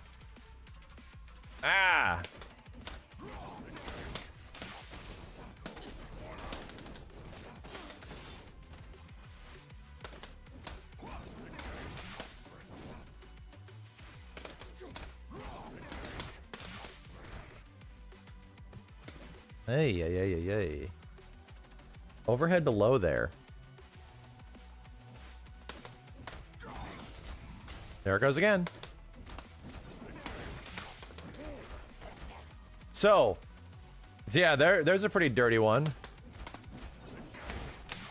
Nope. Hey, chill, Doge. So, overhead to low, pretty good. God damn it. Yeah, you have to block overhead one side and then low on the other.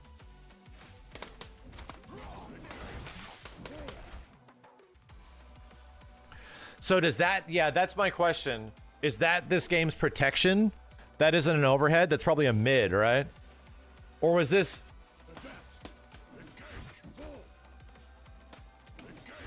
Is this only a mid? Yeah, okay. Damn it.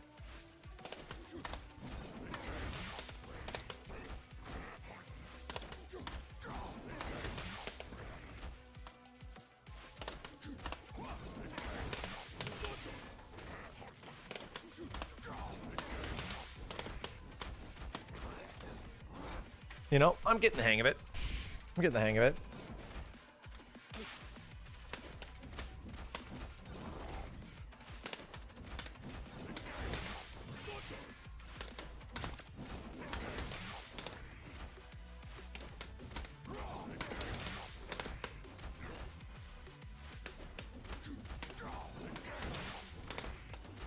Okay.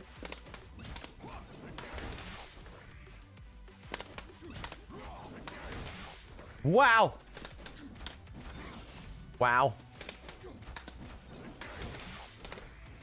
Yeah. Okay.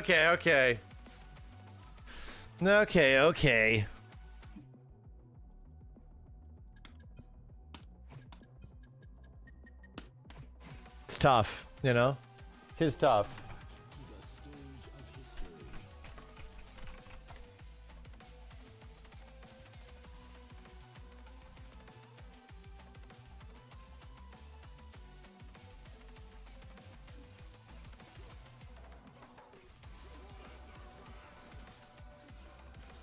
Oh, I love this. Oh, man.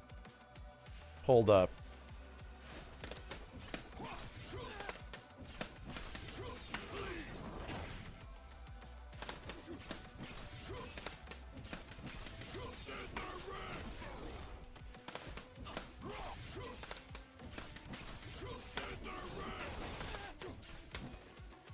Yeah, that works.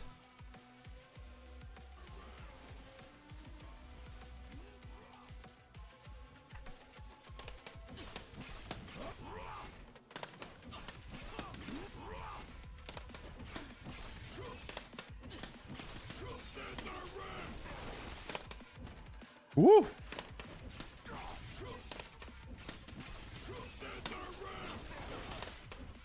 This timing's a little funny.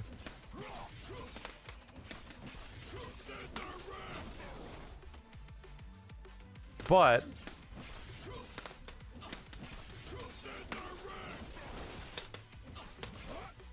hey, okay.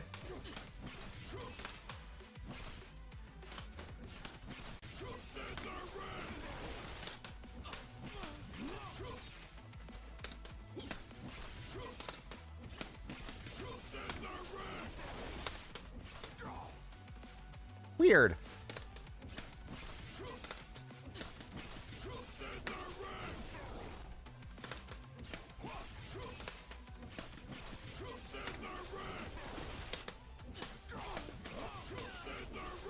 Wow. So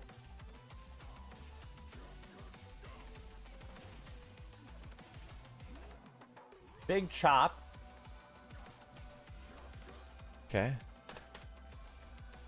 Like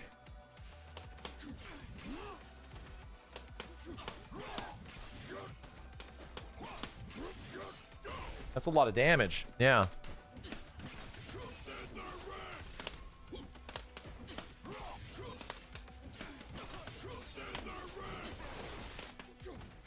It's just that little drop, dude.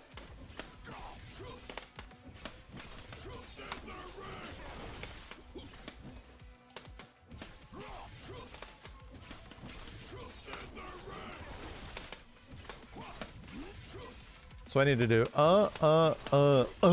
okay. Brother, come on.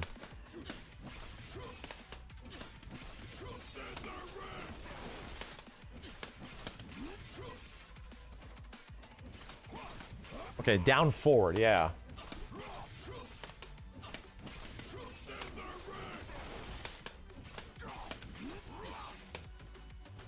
Oh, there's more.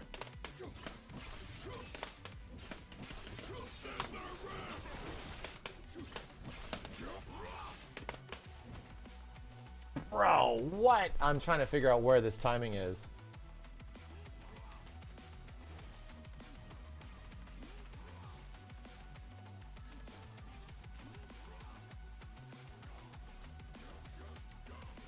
One, two, three. Yeah, that's it. No.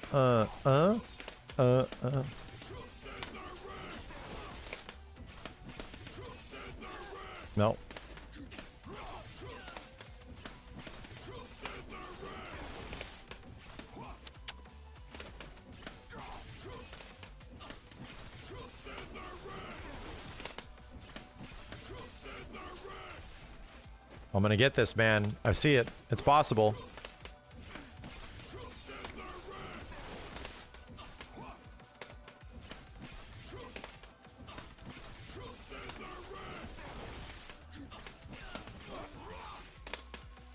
Ooh, damn, that link is tight.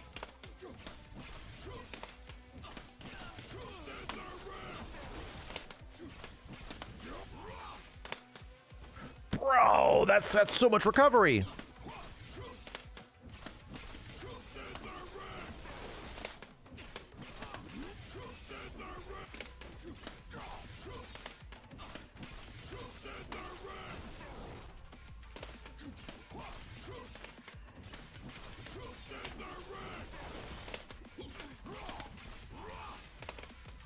There it is.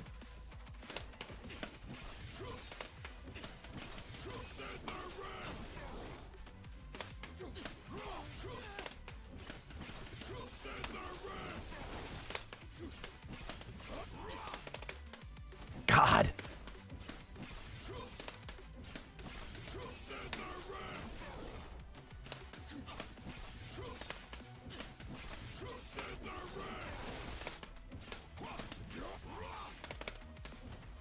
You have to really get them high on the juggle here.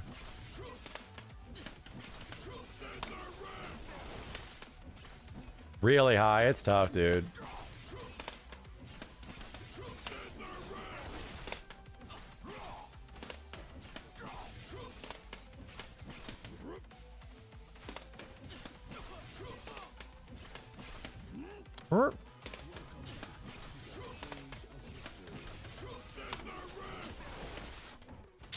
Oof.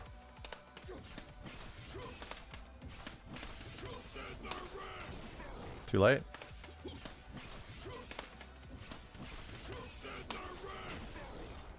Too early. Thunderhorse, thanks, dude. Get too anxious to hit him on the way down.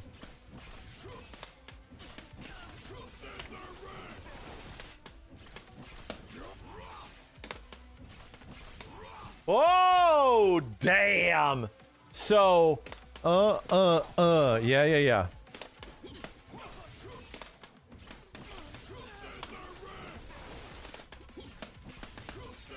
Fuck. I'm gonna get it. I want to see it happen.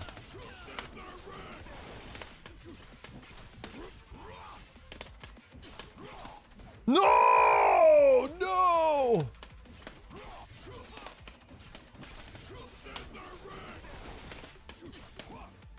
No!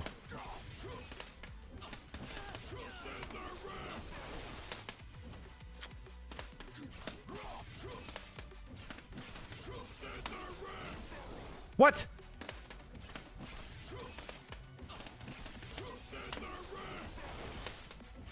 Oh man. The toughest part is that you have to wait for him to drop like the smallest amount, you know? And this works.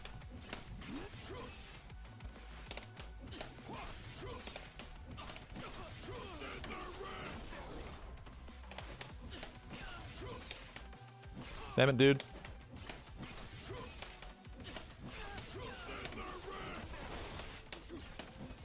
You a-hole. Probably much easier on a fatter character.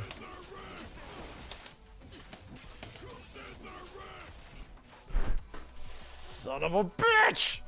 I want to get it at least once. I want to get it at least once.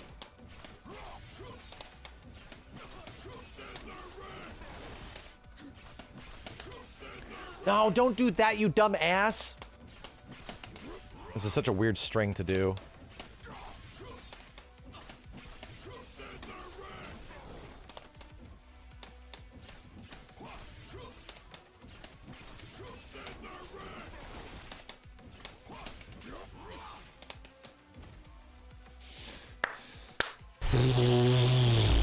Oh, man. They might as well get used to fighting against Echo.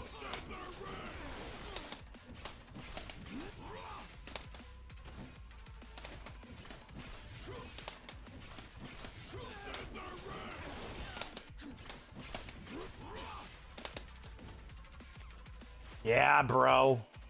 I see why this is tough.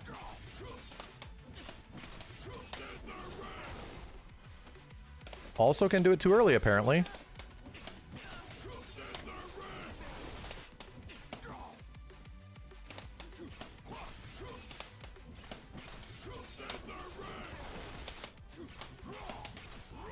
Oh, if you back up, it doesn't work!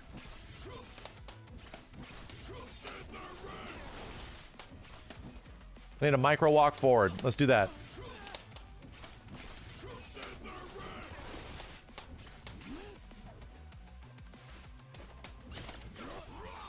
Let's just do this. Is make it easy on ourselves.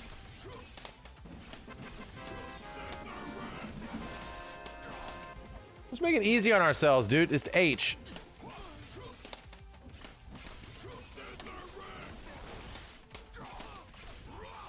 Yeah, just do H. Forget the M. Thunderhorse, thank you, dude.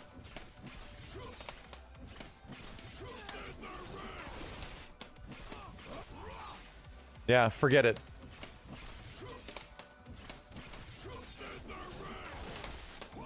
Why?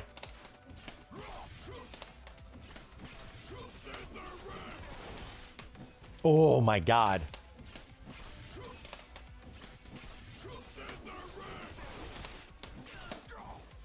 Okay, H forward H.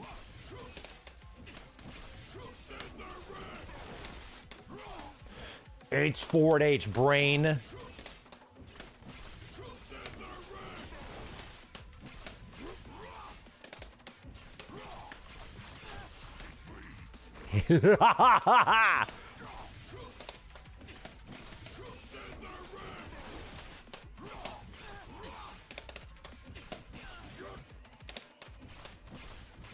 Okay, I think we got it.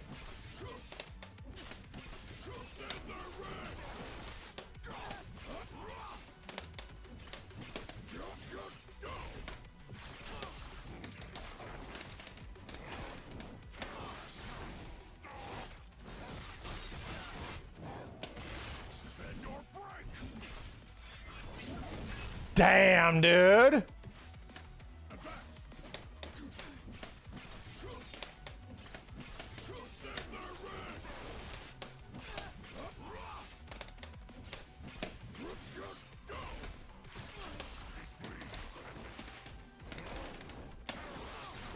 Oh no. Oh no, we're getting good at it. Oh no, we're getting good at it. Oh no. So, let me see what the original combo was. What did you do? Right.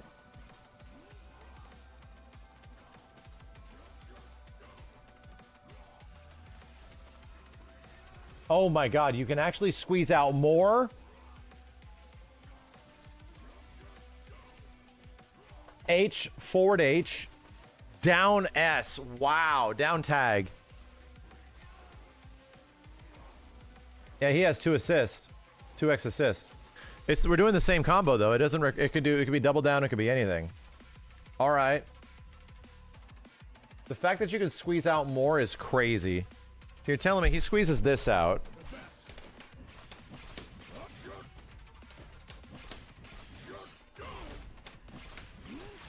Right.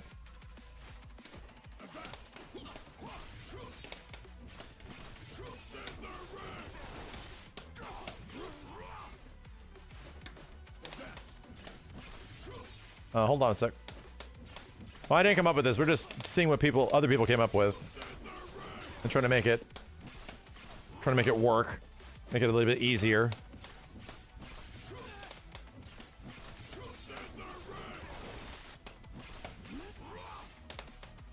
Fudge!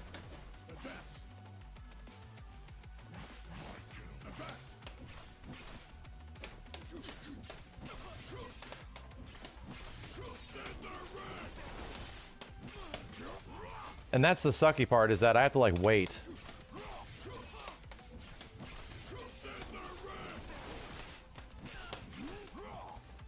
Mother.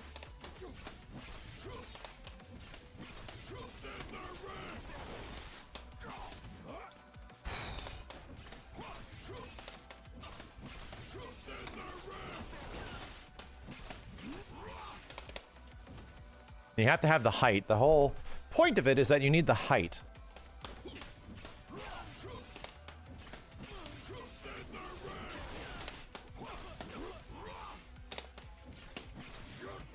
Messed it up.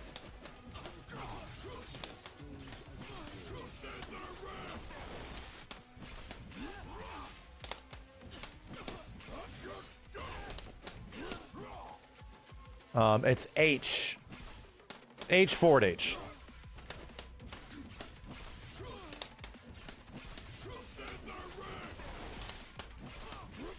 Whoa!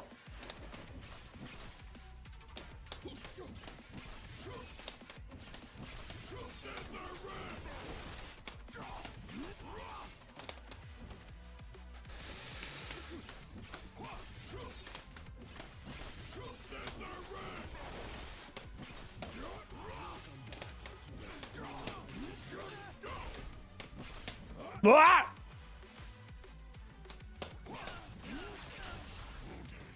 Really?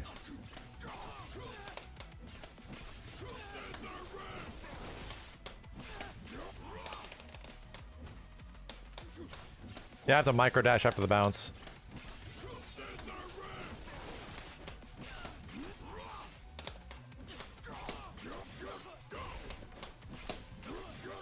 Damn, bro! Wow!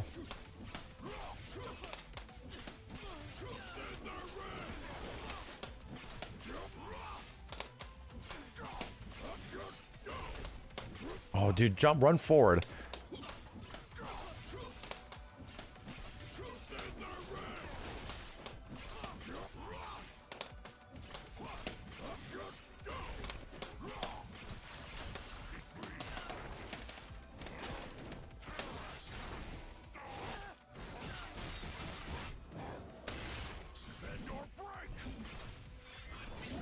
Damn.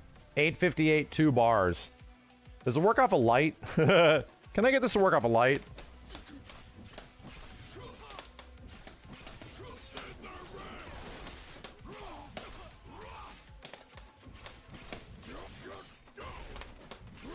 No!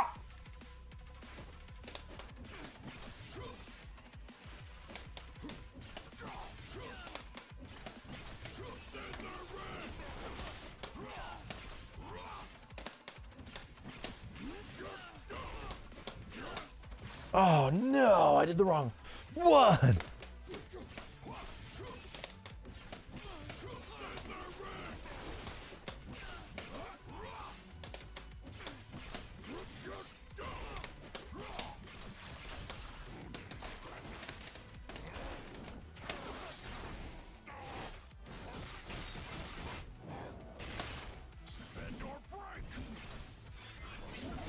Bro. Mid-screen light starter. 772. Yeah, the micro dash made it way more consistent.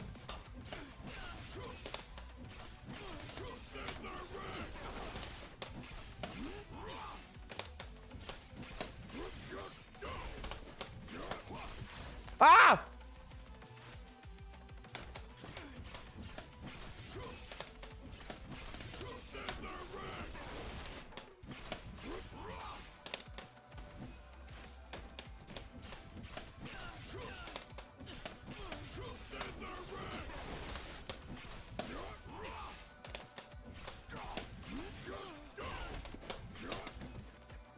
I keep doing forward H, damn it.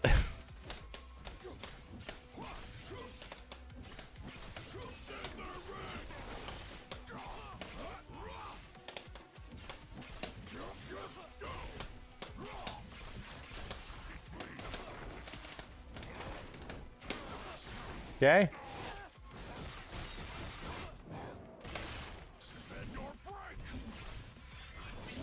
Damn, dude. That is some fucking damage. That is some fucking damage. Light mid-screen starter? Bruh.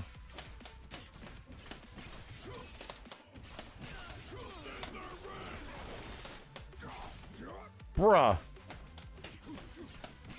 I'll do it with level 3. He's probably dead. Oh, okay.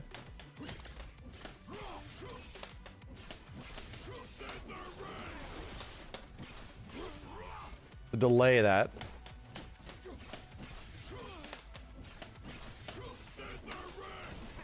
Yeah?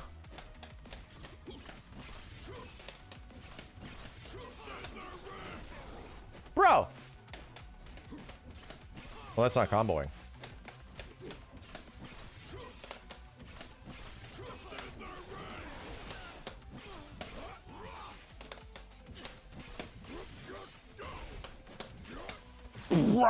I need a dash with manual. I need to manually dash. Sorry, button dash.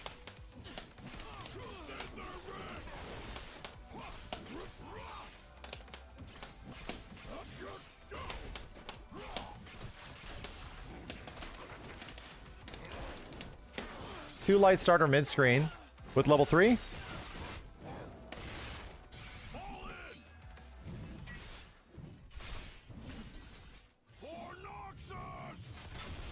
Okay. Compared to the same combo without assists, you think is kind of the same, maybe a bit less? Really?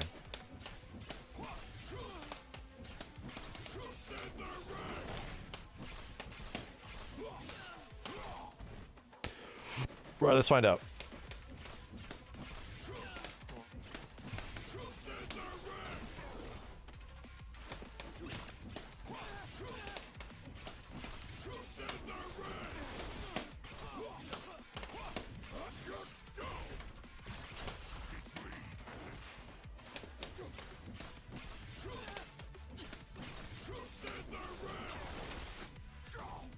I'm debating.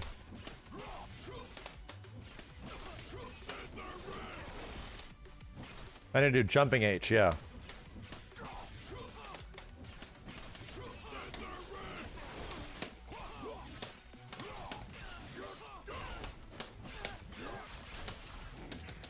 Wah!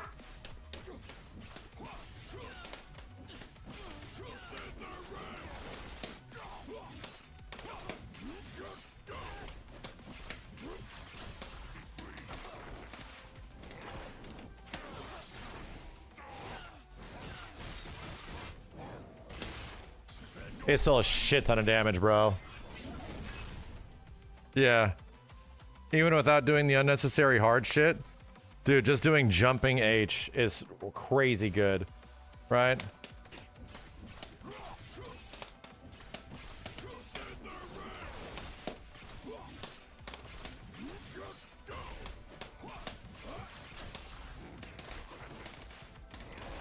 Much easier. So much easier.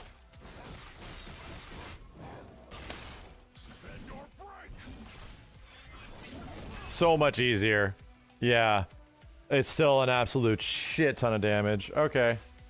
Okay. Okay.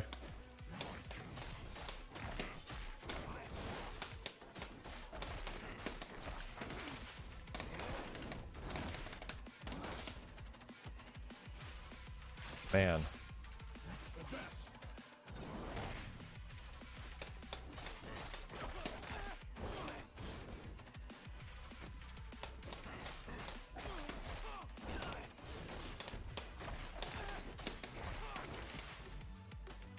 Yeah. This sucks.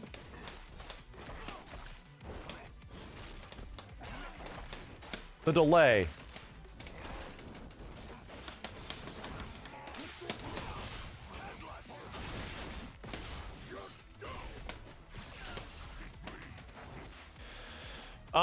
And there's a thing I can do here. I can like fill this without doing the big shit. I can do like forward H, like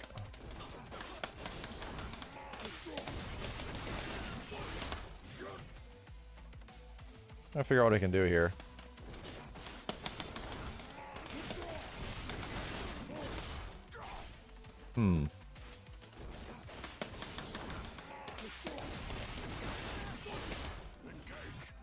It's gotta be. I think it's.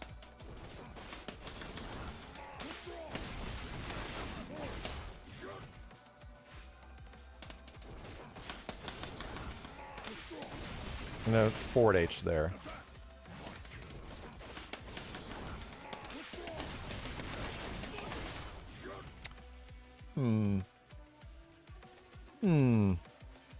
Try that.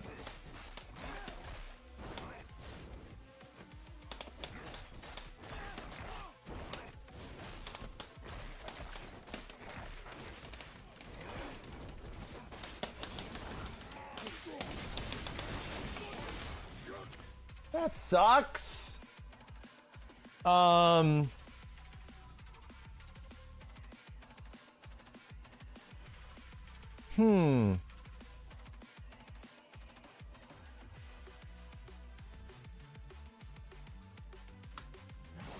Debating what I want to do.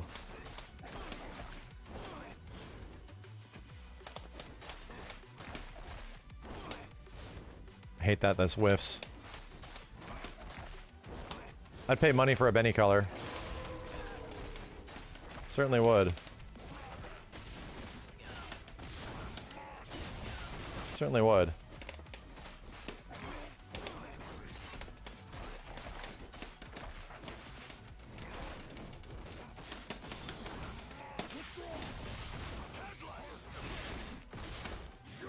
Too late.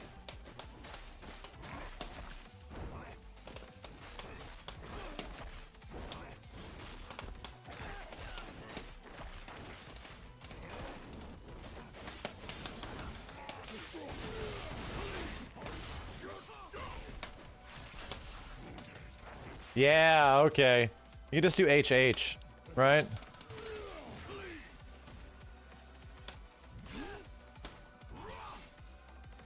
You just do HH.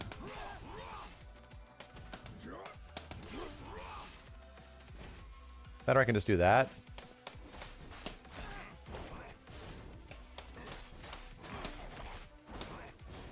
Trying to squeeze out my damage here.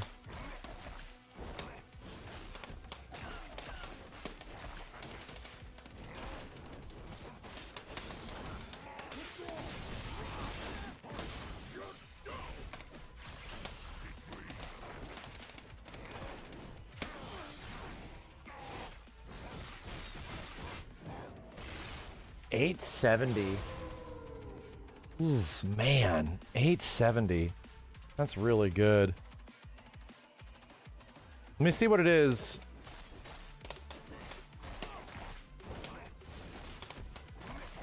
With the super.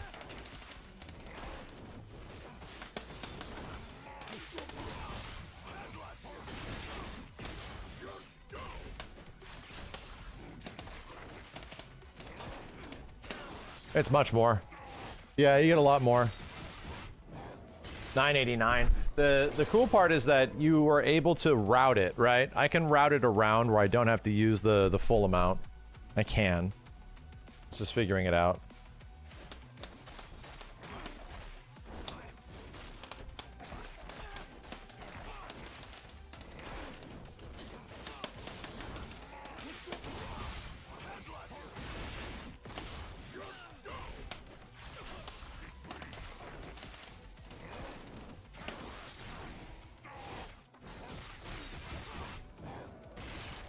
Yeah. Headless. Sweet overkill Batman. Yeah, into beast form mix-up, you know? Crazy.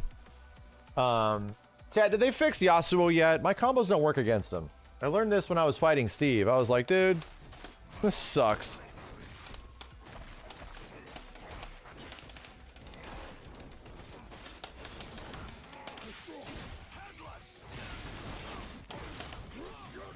Nah, too much hit stun. You must be new here.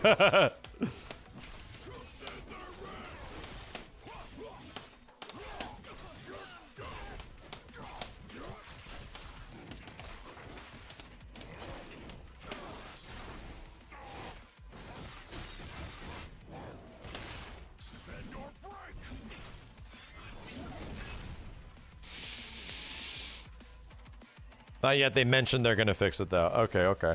All right, well, I'm glad I found a couple of combos, right?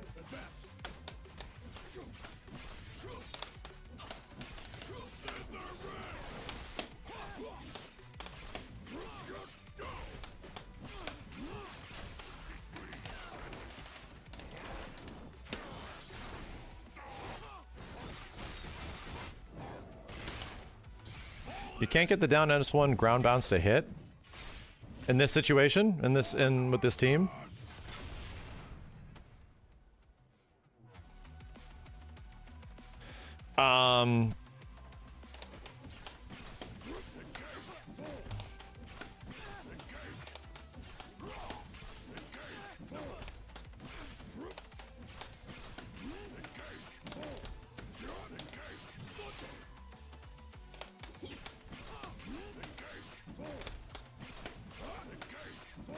What do you even do here?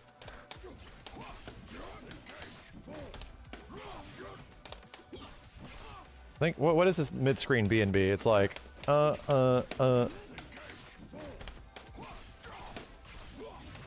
No. Oh, chat, I found it. By the way, people were telling me I was crazy for this. Dude, shh. People said I was crazy for this.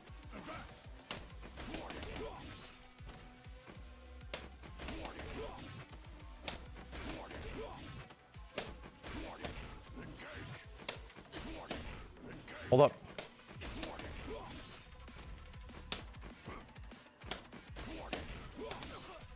Brother.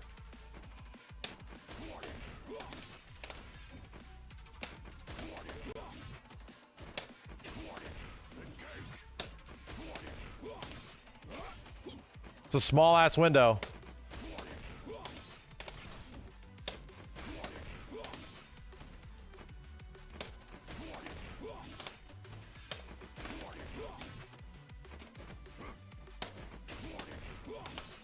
I don't know what to do after.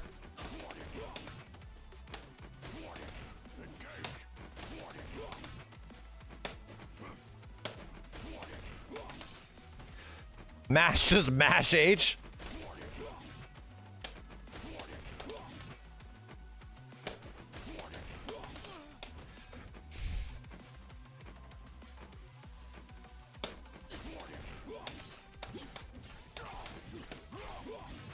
M works.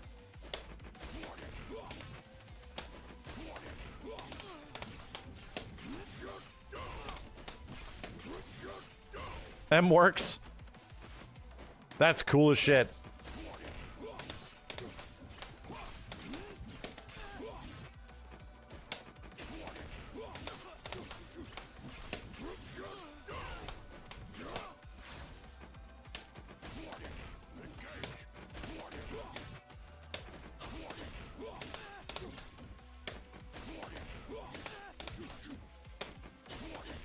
Buddy, come on.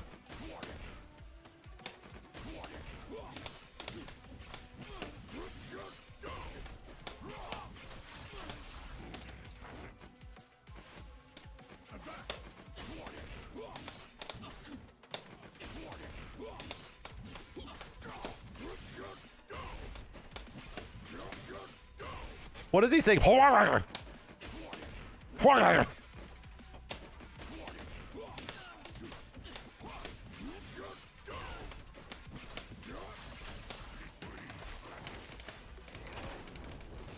Yeah, you're definitely not getting that after that. Okay, well that feels good, you know?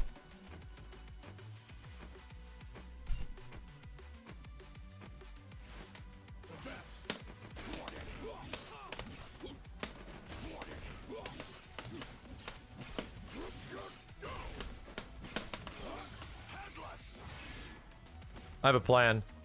I have plans. Dude, imagine if you get this good at this game.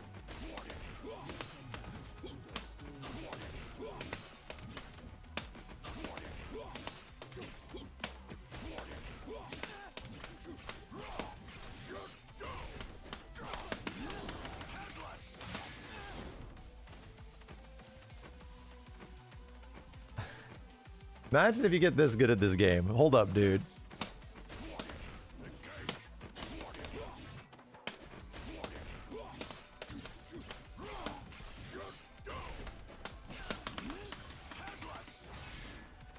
I'm trying to cook here. I'm definitely trying to cook.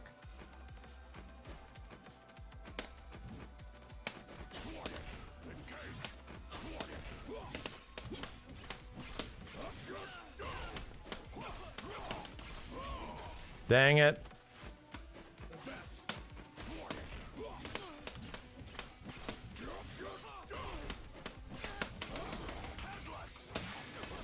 What? The dog! Dog went the wrong way!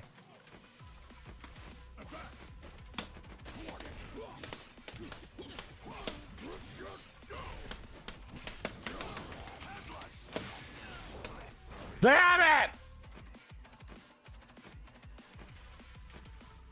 I'll just do air grab, yeah.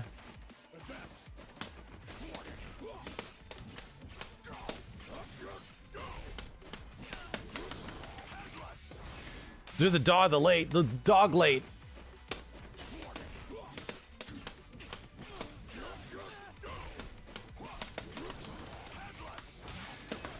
Oh my god. I think I just have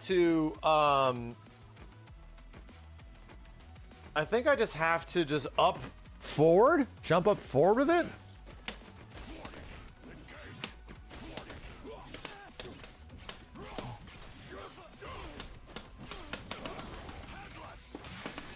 God, damn it.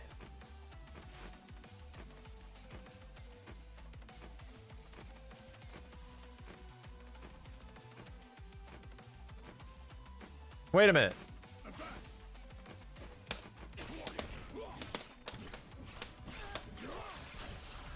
Yeah.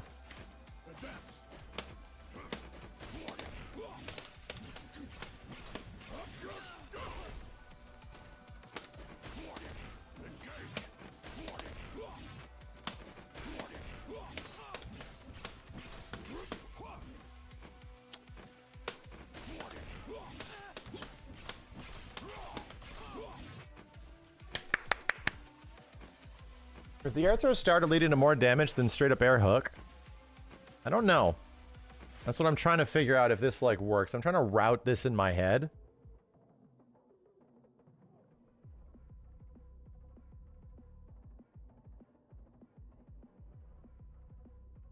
I'm trying to route this in my head.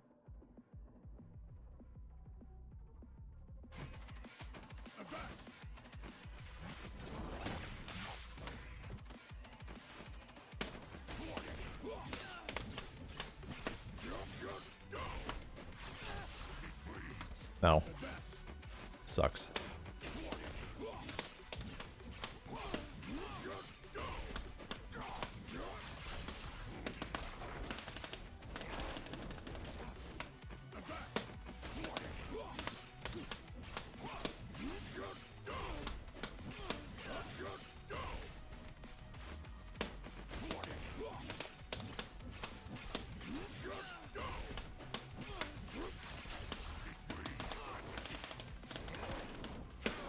Still get double down here, right? I do. Bruh. That's still pretty good off of an air throw, you know?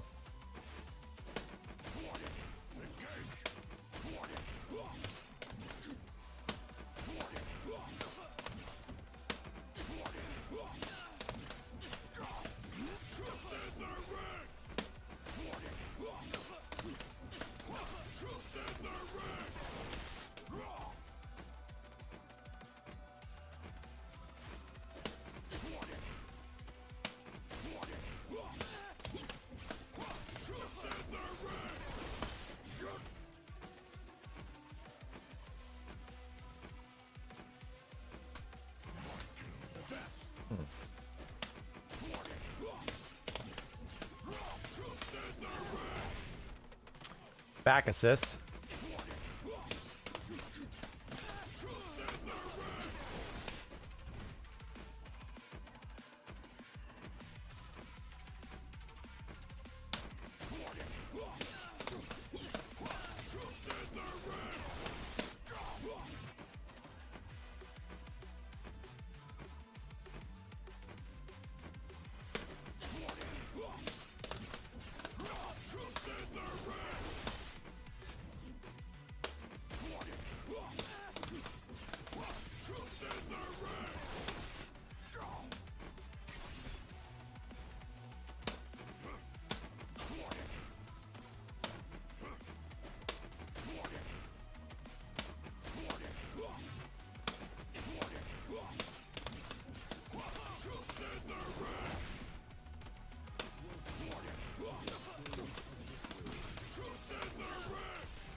God damn it, man. 2 S1 to S2 super to tag Warwick and pick up from there, yeah?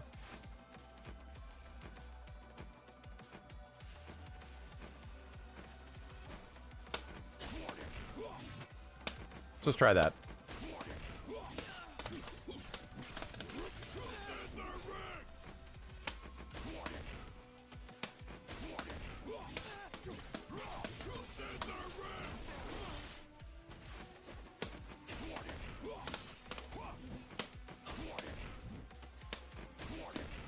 Come on, dude. Okay, so I think I found the better starter.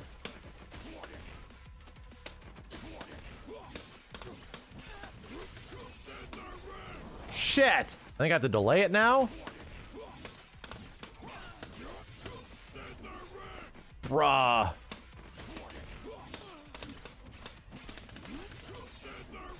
It's happening.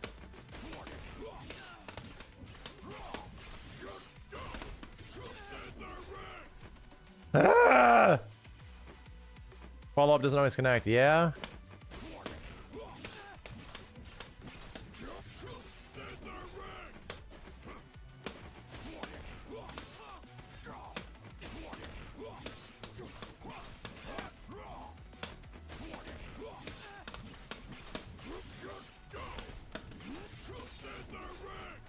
I think I found it. What's wrong?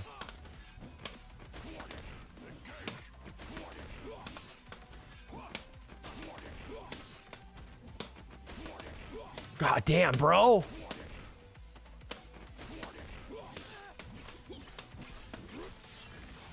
Okay. The routing in this is a little funky, you know? A little funky, but I'm seeing possibilities here.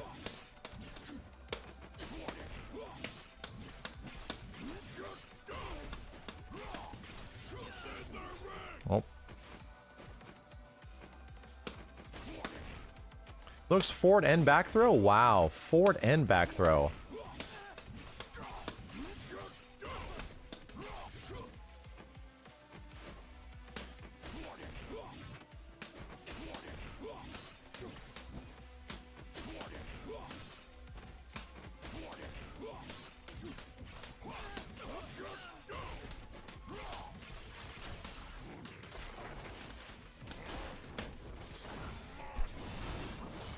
Yeesh. Yeesh, dude. Yeah, 6H does not connect reliably into the spinny special. It just doesn't. But I need its hit stun. That's the problem. I need its hit stun. There's a way around this, and I just don't.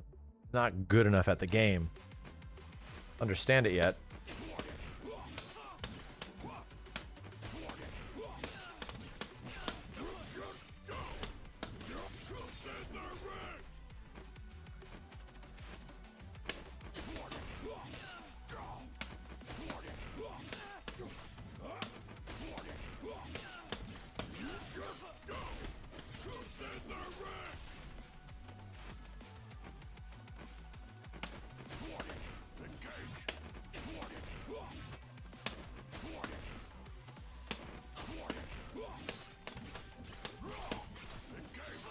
What?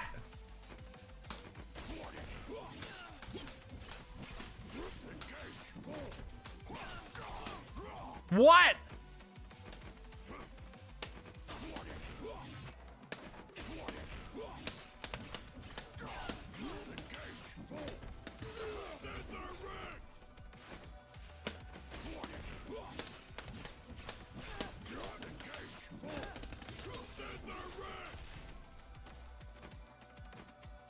I think I found it.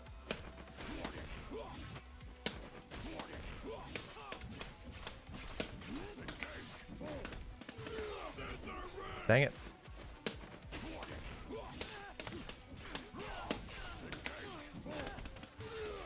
It's forward.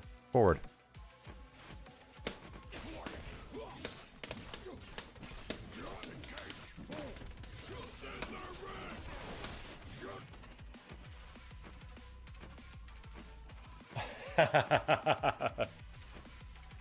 Damn, bro.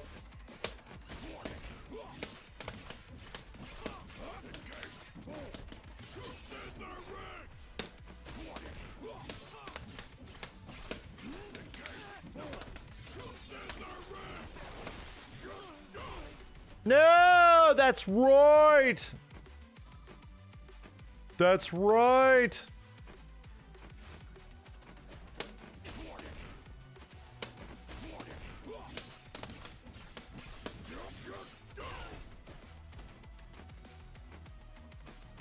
Yeah, I think the simpler the better here, you know?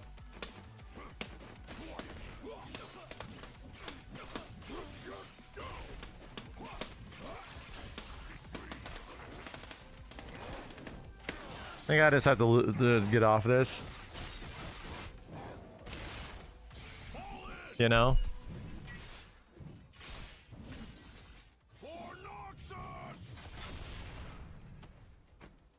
Limit Strike is pretty good there, yeah. We have options.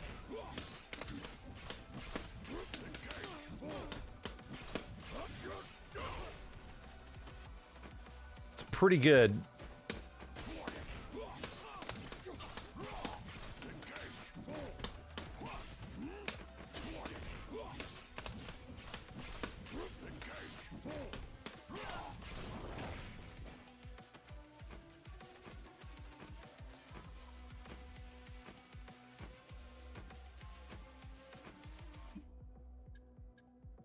Really good. That's really good. Yeah. The fact that you become that dangerous from a throw state is really good.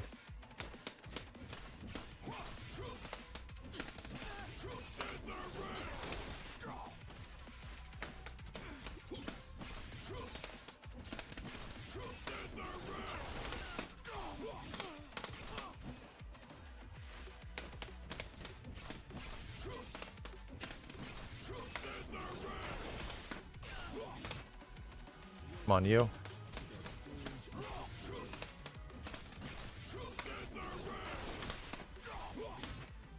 isn't this working now?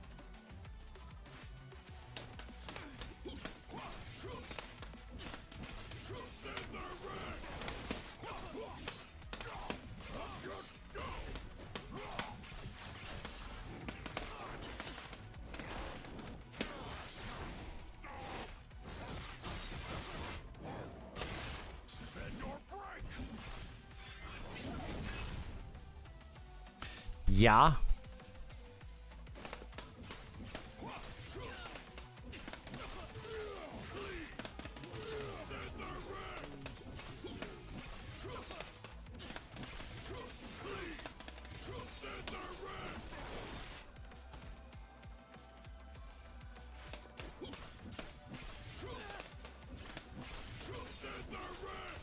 Chill.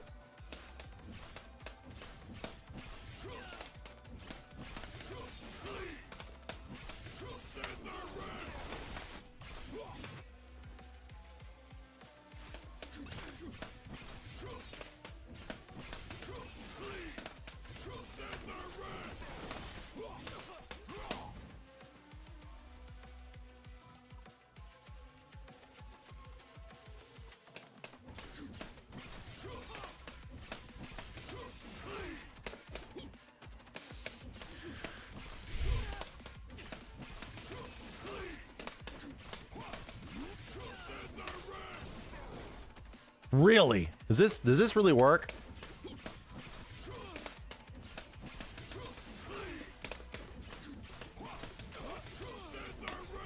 No, too many hits, too many hits.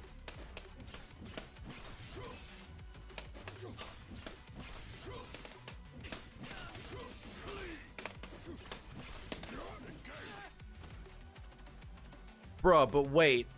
But wait.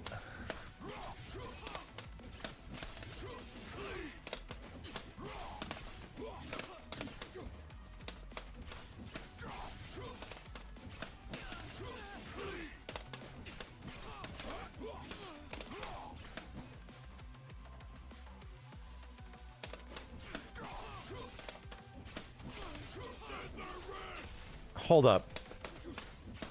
Can I get the wall splat as well?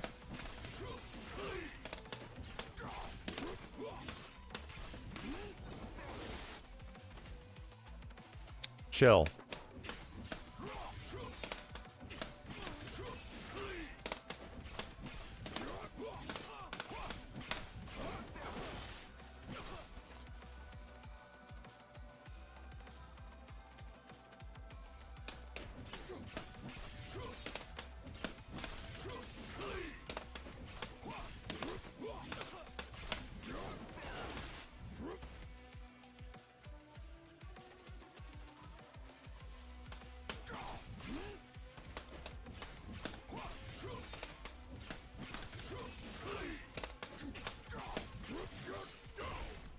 Not that. Oh, that's why we lose that. Okay, this is why you don't want to do the stupid wall shit. You lose the bounce. This is why you don't want to do the that's why. I didn't realize.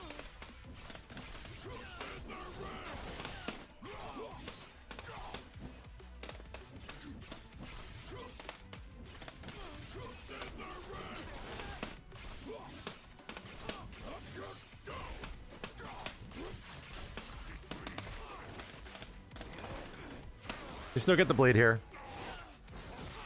I think you do, right?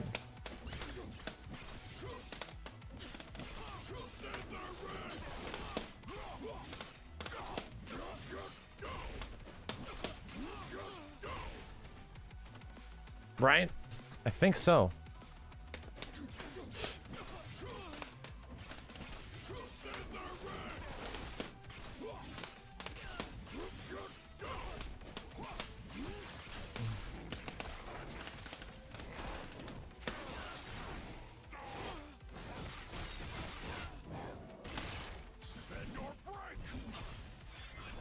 That's a great combo, man. Off of any scaling.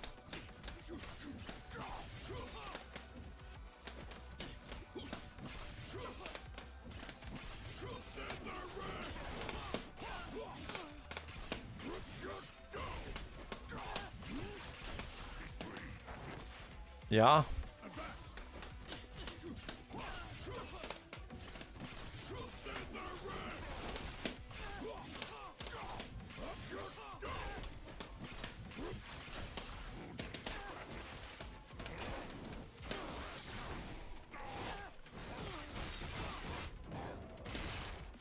Off of double light starter? Still pretty good, right? Still pretty good and looks really cool, right? That's really good.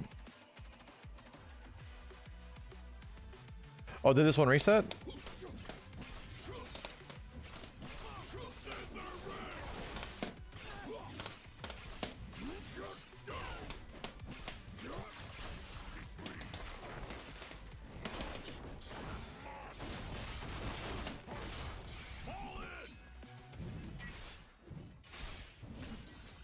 This is an easier one.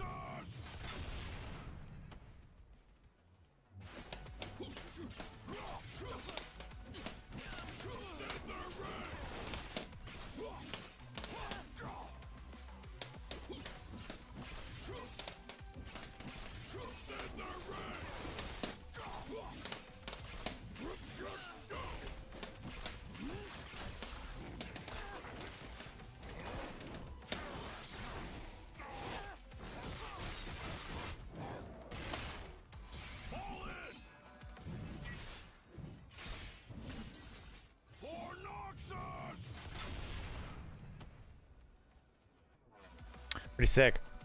Pretty sick, dude. Pathing in this game, combo pathing, is mad fun. Like, ridiculously fun.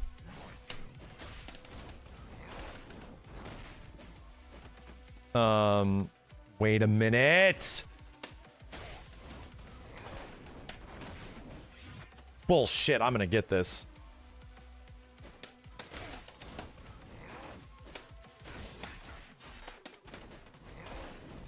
Wait a minute. Did I get this off forward throw? Chill.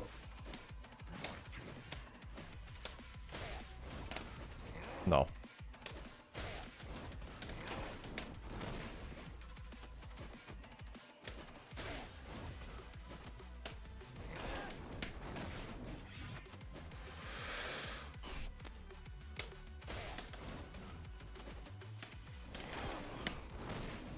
Hey! Oh boy!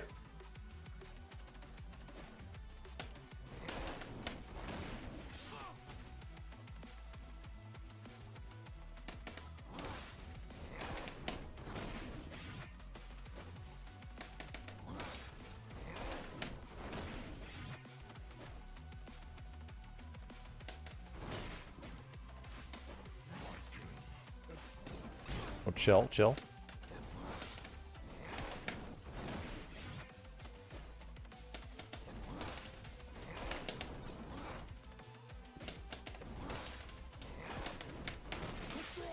Bow, baby.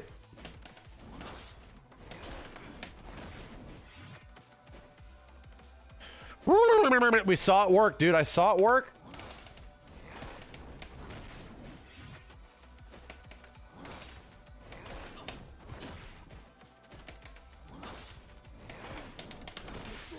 Can't mash it. I cannot.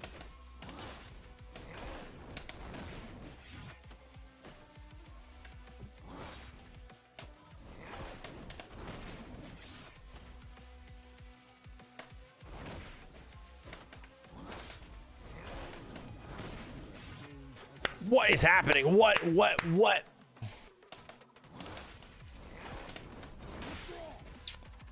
Press the button too fast. So weird. So I think I just have to go headbutt Darius, right? No. It's gotta be Darius and then headbutt.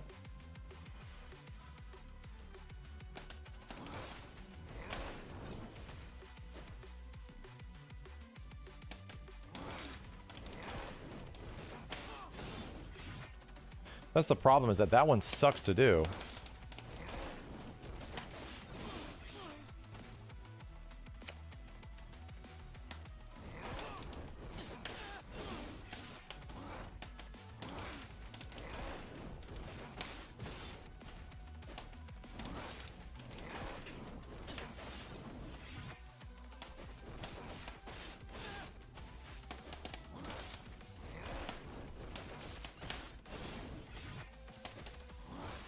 Brother.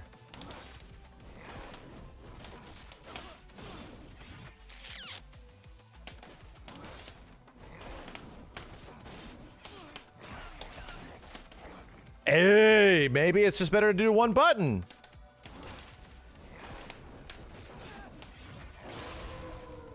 Or not.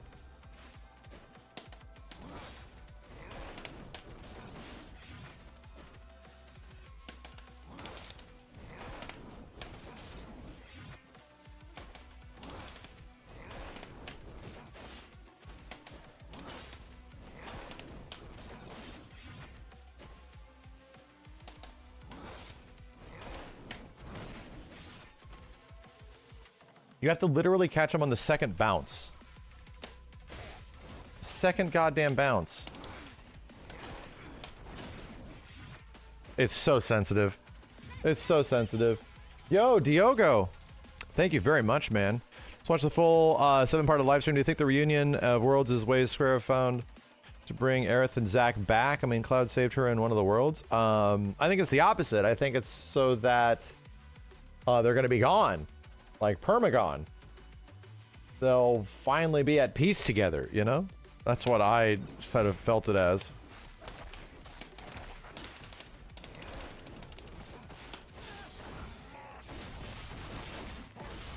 Okay.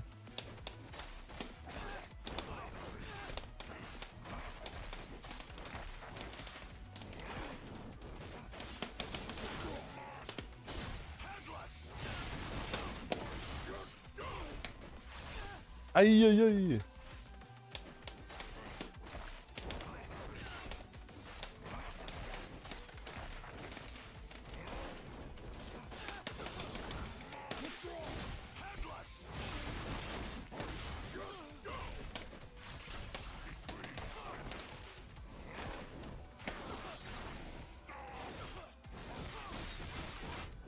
This is practically a TOD.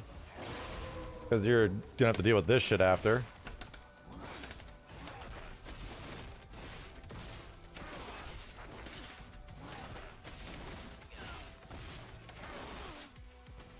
You're gonna have to deal with this shit after, you know? Alright. Go to ranked lobby. Let's just go get beat up and have to deal with all the bullshit. To figure it out and deal with it. We're on camera.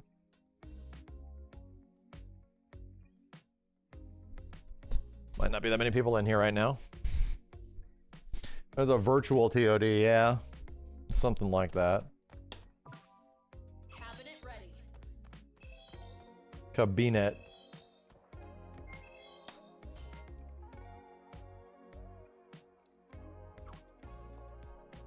Select your champions. Ah! Not again! Not again! Oh god! Yordleton!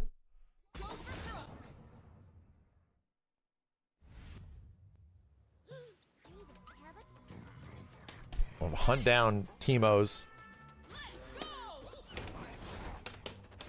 What the fuck?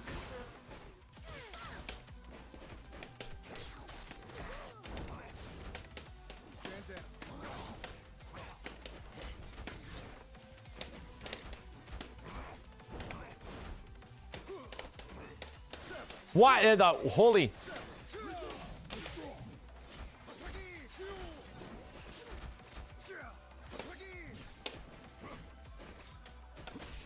My jabs.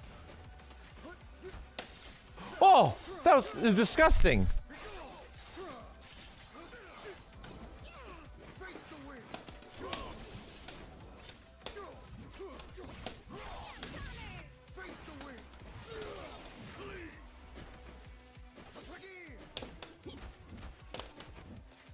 Oh my god. Oh, I just didn't want to tag out Darius. Okay, gotta get used to it. And then it's getting chopped up today. Gotta remember the nooch. So busy thinking about combos. He warned me.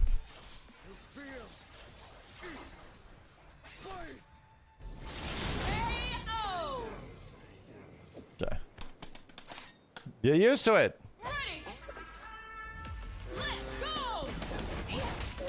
What the? Don't like this.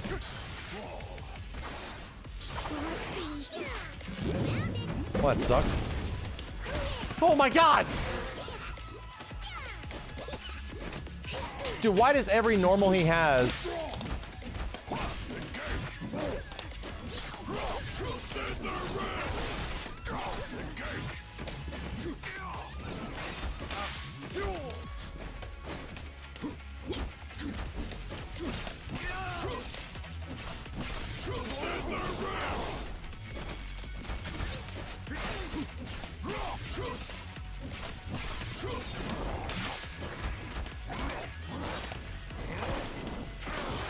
Okay.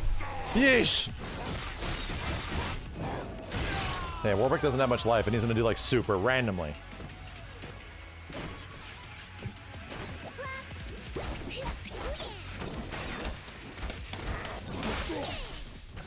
Fuck! Fuck!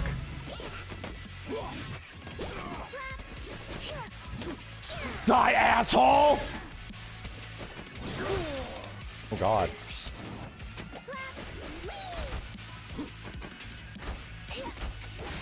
Oh, he's just chopping me. I don't die from this, do I? I die from this. I die from this. Come on, bitch. Oh, no. Oh, no. Still chips me out. Okay. All right. So hard. It's so hard to deal with this little... I swear to God, I have fought so many Yordles, dude. In ranked, it's been crazy. And I'm playing like the two fattest asses characters in the game.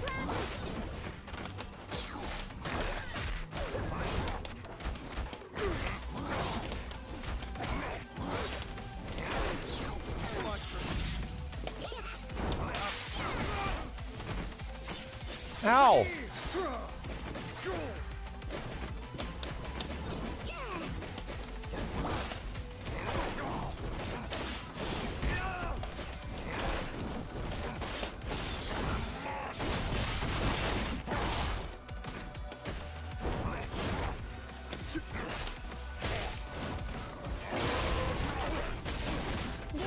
Ravage!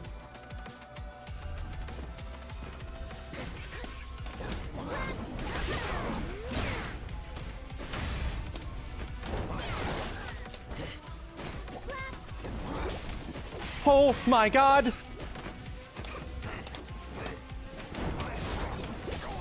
It interrupted both my bitches! Oh god, oh god. Oh god, I'm in hell. I'm in hell, dude. It interrupted both my dudes.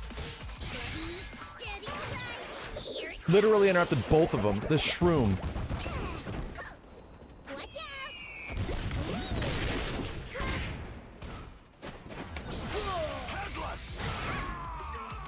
Why did that do so much damage?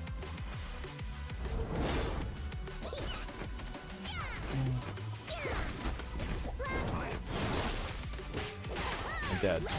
My god, dude, why'd that do so much damage? Okay.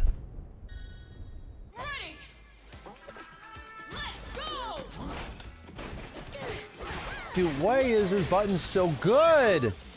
Dude, his buttons are freaking amazing.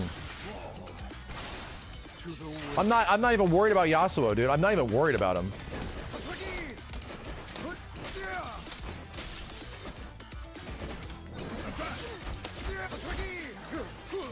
I thought I blocked that.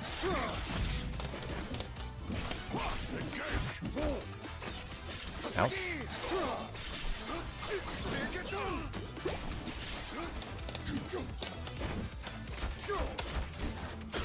Damn, that was really smart. Jesus, dude. Can't interrupt these buttons. Just gotta deal with them.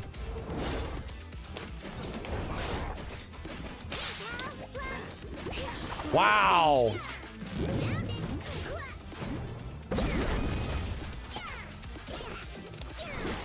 Oh, What's crazy is that I don't even have the time to hit a mushroom.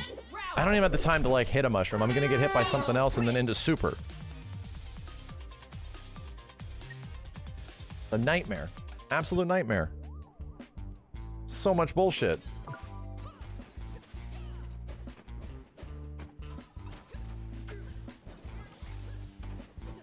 Cabinet ready.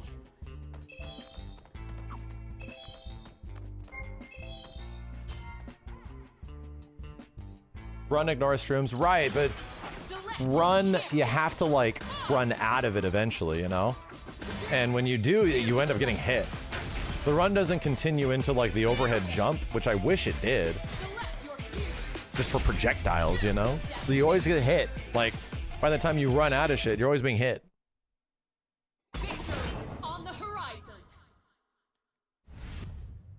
I know we've had our trouble. Yeah, and when I assist during it, the assists just get hit. Just in general.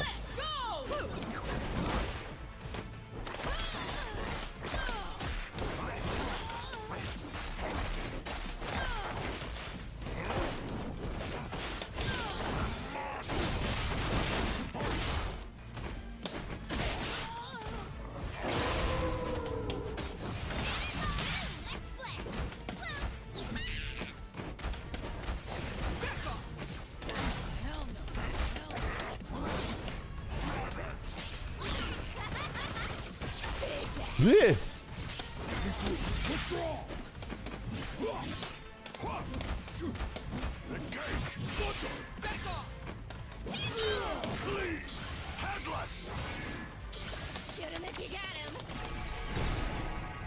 No, it sucks.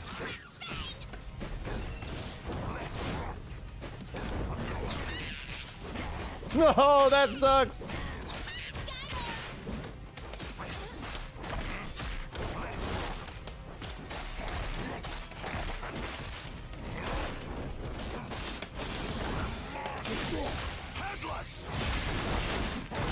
Hot lots.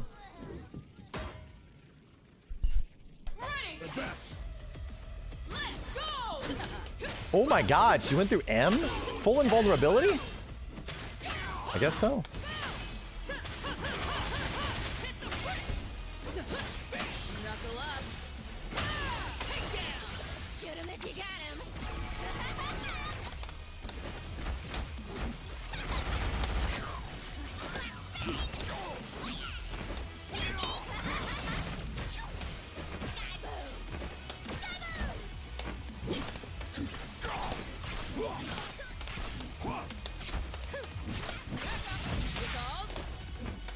Whoa! Oh, I didn't know she had a cross-up? She has a cross-up in the air?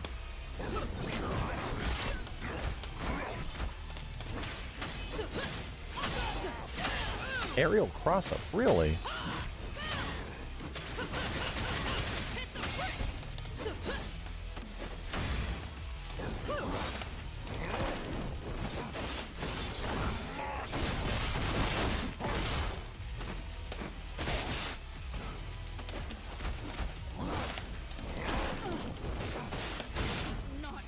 I get blood right at the start.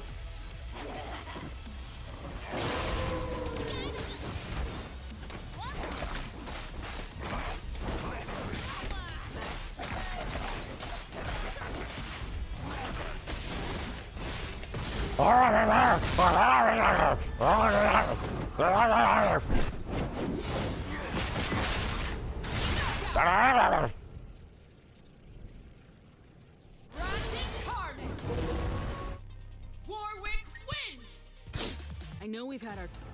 We're losing them, chat. What?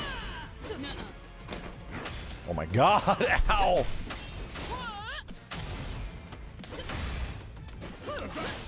Oh, Darius, you're here now.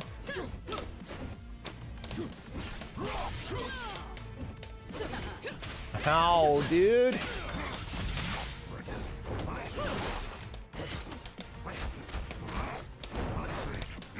Ow, she just keeps punching me. Oh, I'm all dead. My thought is that I might actually get a big combo from...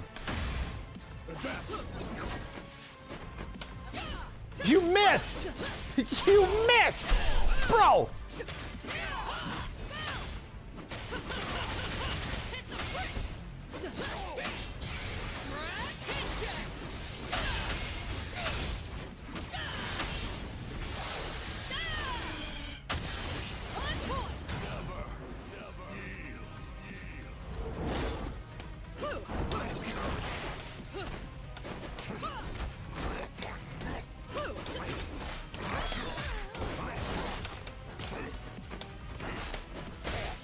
Got the dog in him! Don't you dare jump. She jumped. Oh, I pressed the wrong button for assist.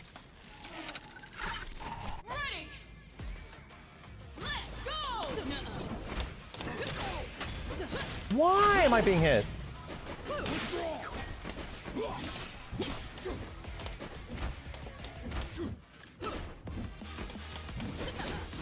Dude, she just walks up and punches me. Okay. Knuckle up. Shoot him if you got him.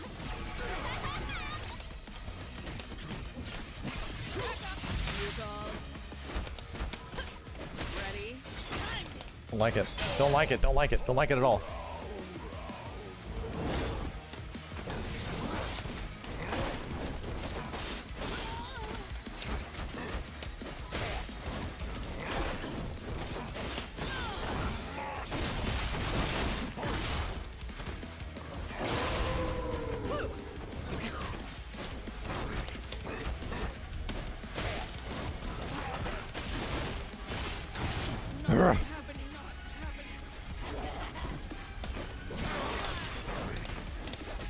You literally woke up the buttons. I don't like it.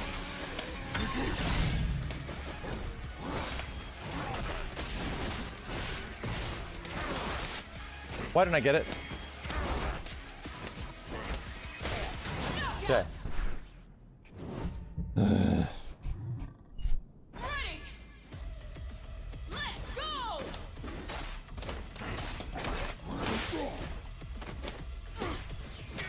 Oh my god. Oh my god. Okay.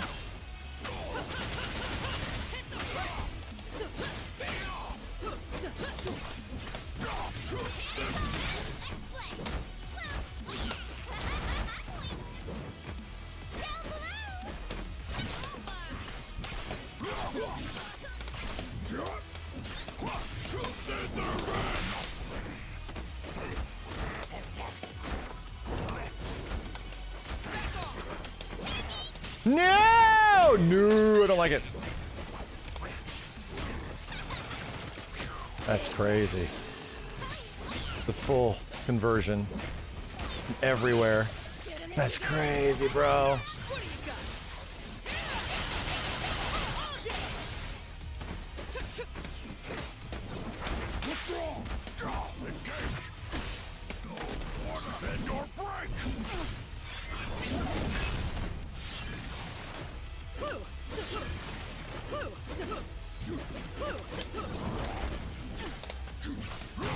Okay, we're not dead.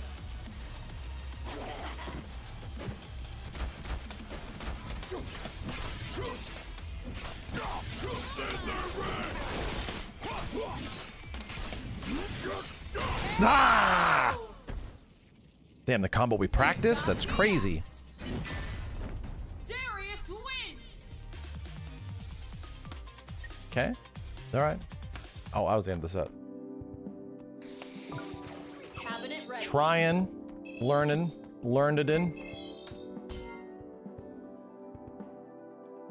Barking now? Not yet. I didn't get my big combo. I'm not big Borkin yet.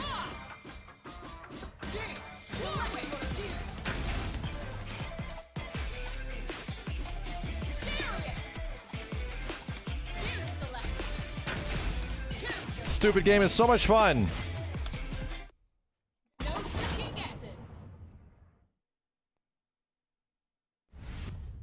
This is the same team we just fought? It is. Same goddamn team.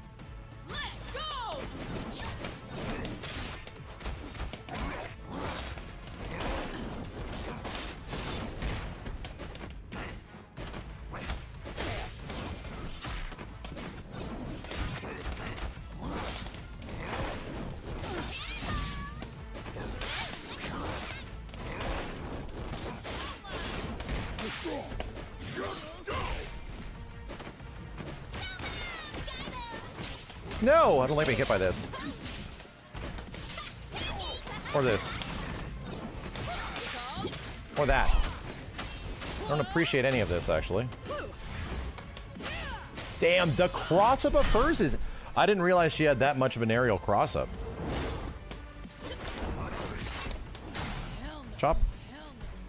The cross-ups, bro.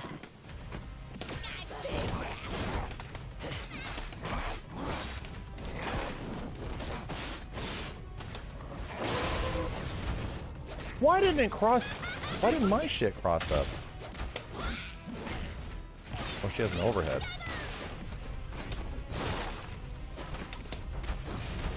Dude, this sucks. My cross-up doesn't cross up. Like, I have to be point blank to them if I want to get this thing to actually do what I need it to do.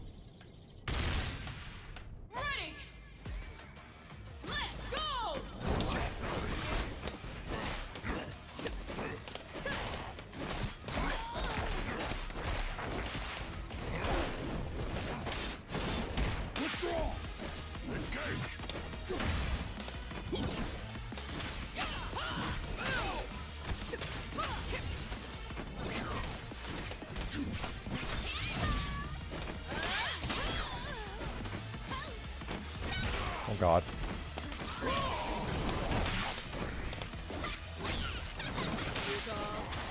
Damn the swinging.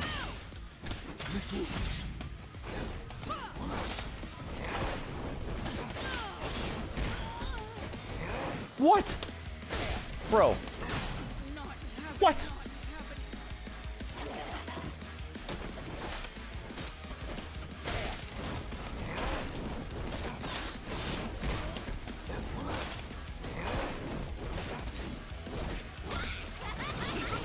She didn't care if she was being hit. I screwed up. I did the wrong combo.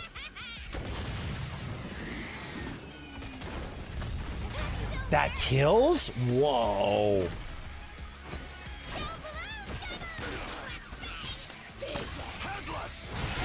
There she goes.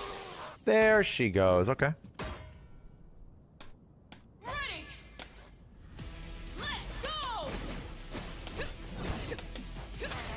Dude, I just got whip punished on a crouching light by this chick. What's with her disjointed hitboxes on these big punches?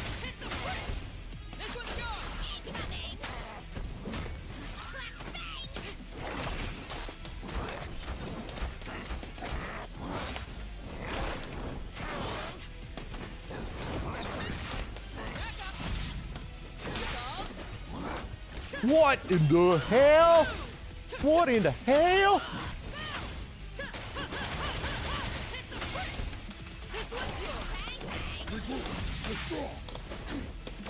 Oh my god, the angles. Oh, that sucks. I'm having to fight so many zoners with my fat ass characters, bro. Like, I have some fat asses over here, and I'm having to fight zoners after zoners. Like, so many of them.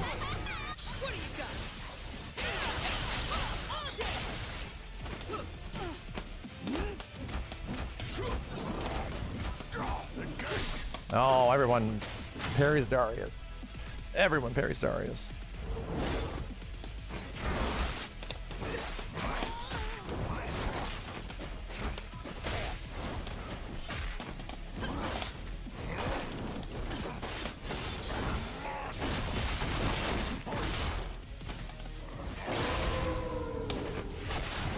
Okay.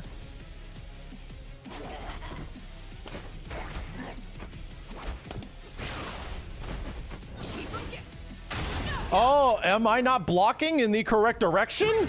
What? I held back. I didn't even press a button. Bro, what? I know we've Is it an overhead?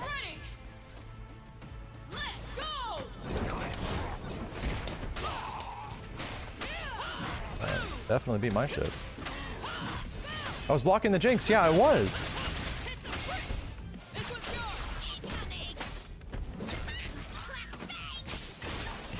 God. Oh my god. Much bullshit. Jesus, dude. The zoners in this game are crazy.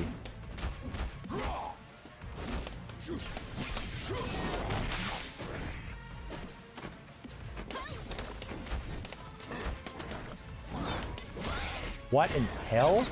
She did a backflip and she avoided everything. With a shot.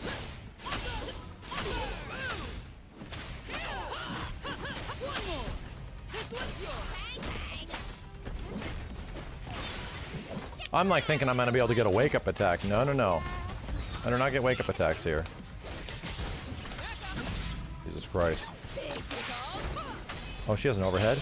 Oh, she also has an overhead. Okay. So Vi has cross-ups, cross-up jump buttons, and overheads. Alright, alright, alright.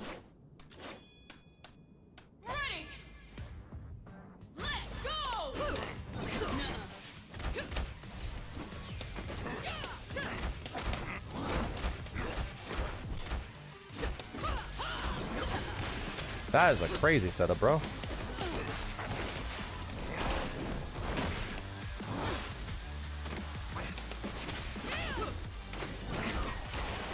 That sucks. That really sucks.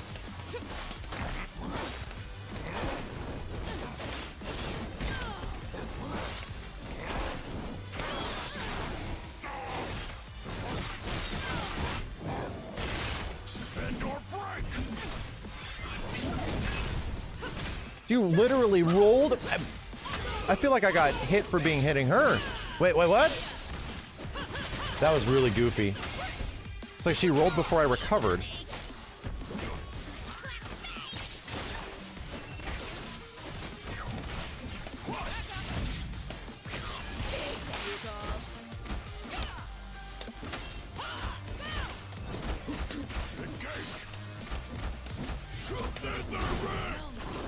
Okay.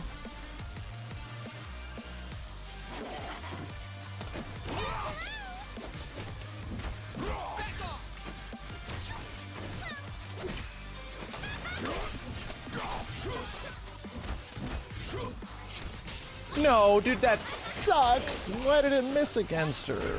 Oh.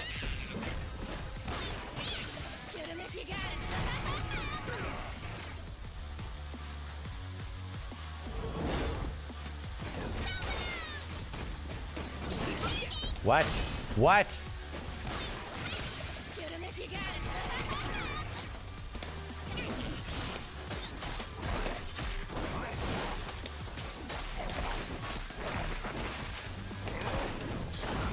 Ah, I'm a dog. Okay.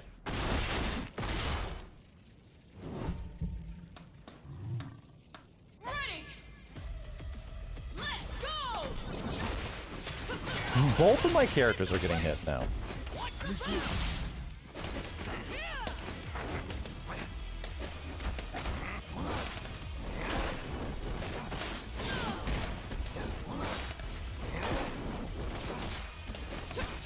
Oh my god, the buttons on recovery. Oof.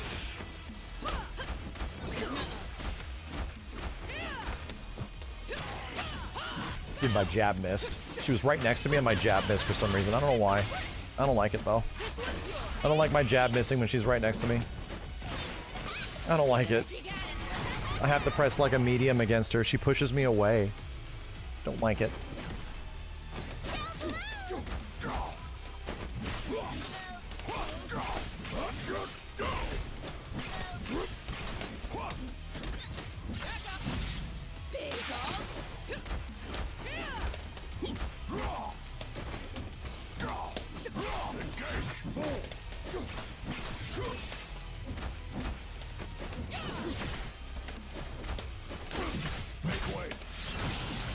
Did I use it? It's still good. It's still, dude, it took it from me. How dare you?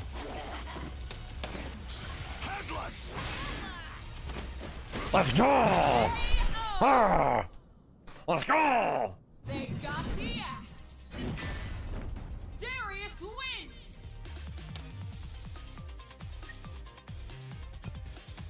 Ah! Do yourselves a favor. Ready. Let's go. Woo. Dude, what is with me just bouncing into these buttons? big ass buttons too.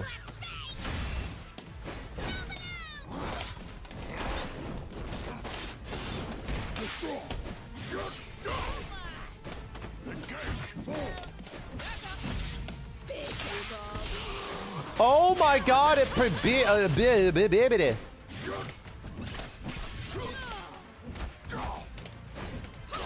what the wait, what the fuck? She can do the jinx shit to me?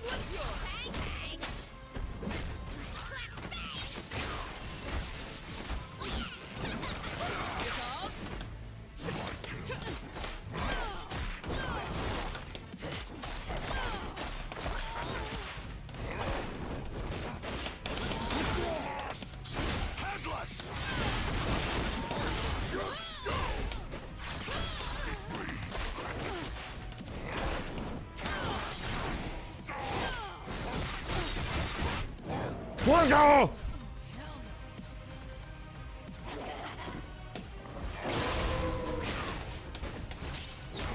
That just beat my shit?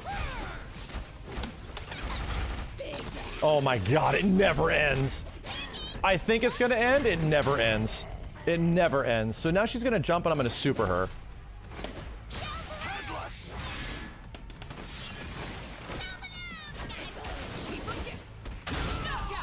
I died. Wait, I died? I had life though. What?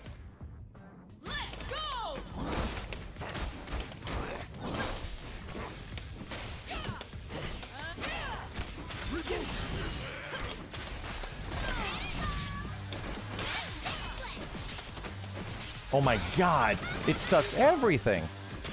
Why am I getting hit? Why am I getting hit? Game? Why would you have me getting hit here? Dude. Whoa, okay, okay.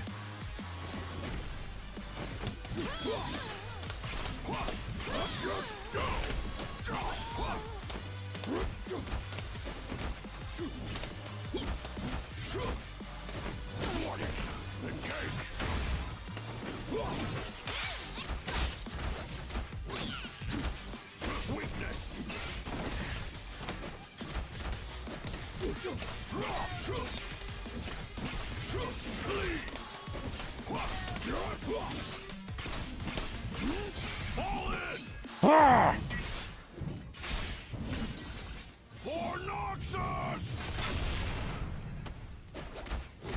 Woke up with buttons. Was hitting buttons after it was my turn. Oh my god. Okay, so against Vi, you have to use mediums, dude. You cannot punish her with lights. She'll just fuck you.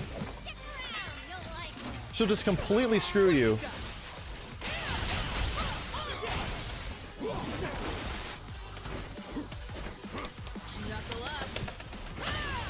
Tried to do parry. Everybody wakes up with buttons in this game. It's driving me insane. It's driving me insane. Okay.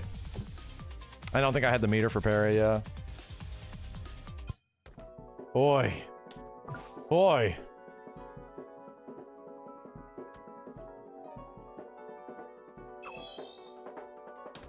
Fun games. No! No, it won't. No! Select your fighters. Teemo. Darius. Select. Warwick. Select your fuse. Choose your destination. Don't give us room to breathe. Jeez. More. I swear to God, dude. I cannot fight against people that play characters that fight me. It's always a bunch of zoning, and I'm playing like the two worst characters outside of Blitz.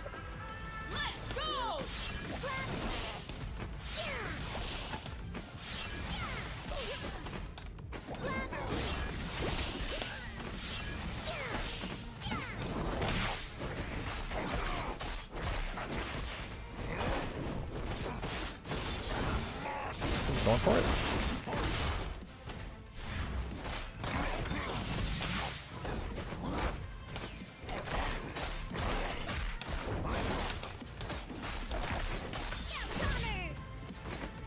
Oh god. Whoa, those went really far and I could barely see them. Hey, yo, what? Okay. So you know I like to block. It must be a weird thing. Somebody that likes to block in this game.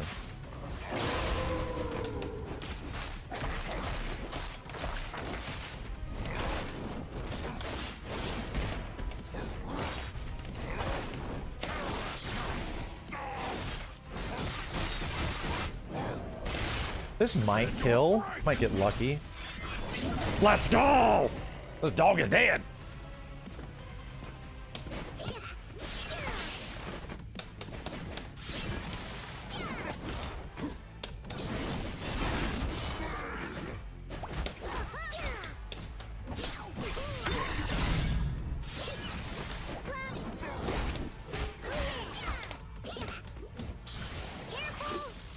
I am what?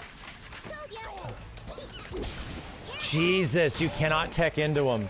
You can never tech into him. Okay. You never get to tech into him.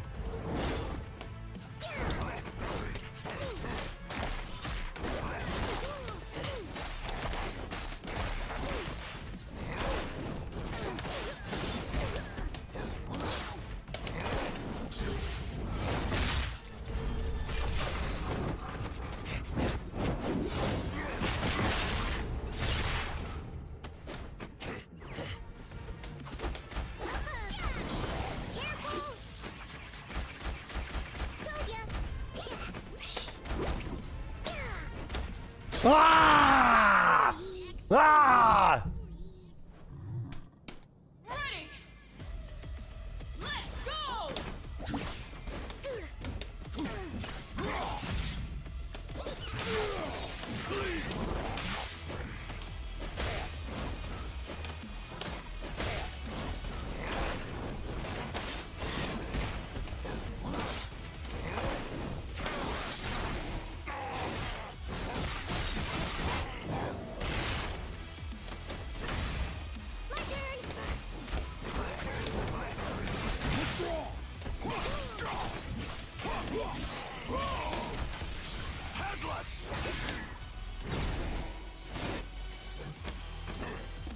Now you gotta fight me.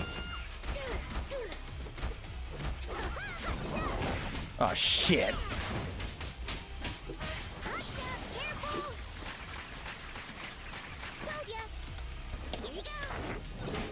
There's no fucking way.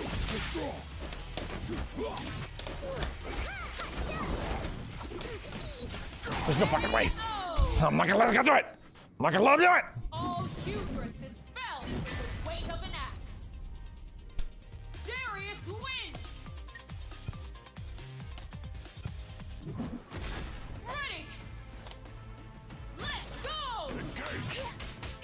This dude just jumped in with a button. Like there was no fear in his heart. Jumping. Jumping again.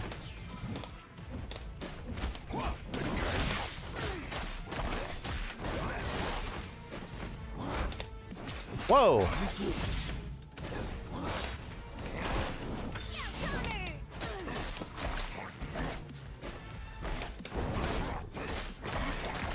Okay.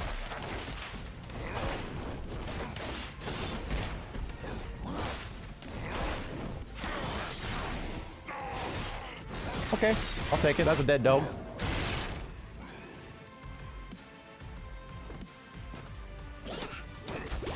Holy shit!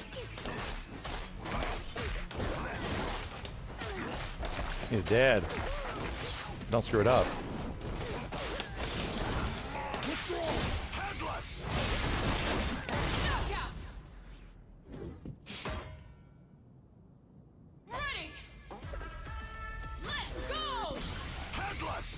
Ha ha ha! Oh. I had a funny feeling. Shit. Oh, I thought I had break.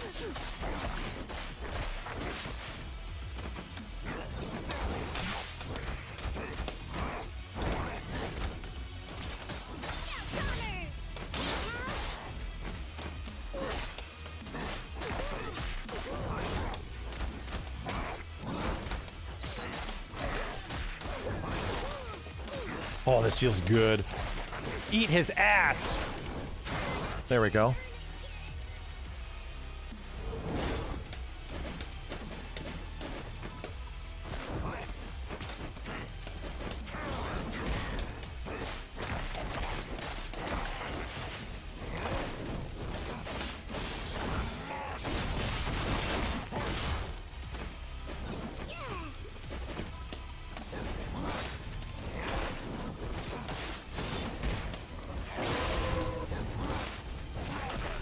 Ow! Ow! All right.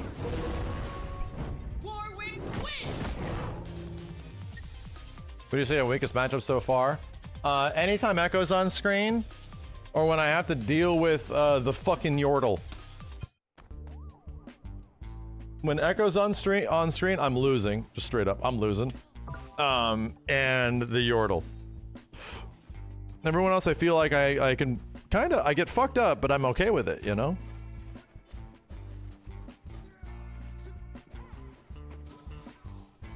Diamond today? Oh, is Emerald 4 Diamond?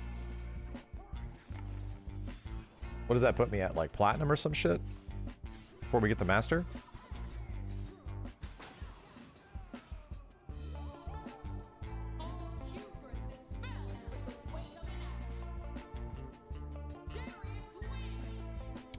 You're going to be Master next. I mean like Street Fighter Master. Like Challenger is where you want to get. Challenger is their Master rank, right? Select your fighters. Oh, did they make Challenger even more ranks away? Really? Okay.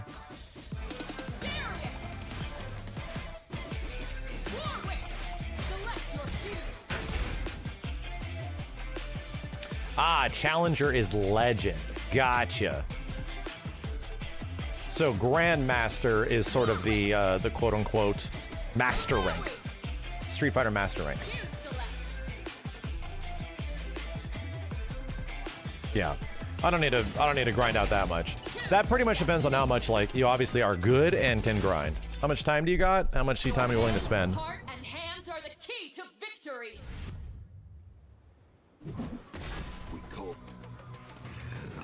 Ready.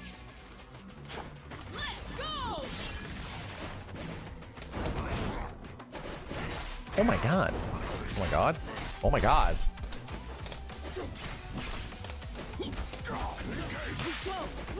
Holy shit.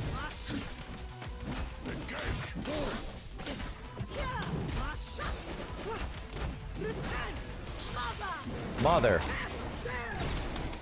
Oh wow, I'm dead? Holy shit, I was not ready to have lost that much life that quick. Okay, let's just win this.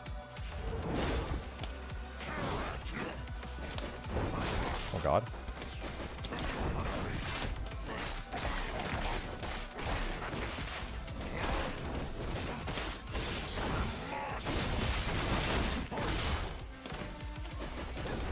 This bitch just ran at me.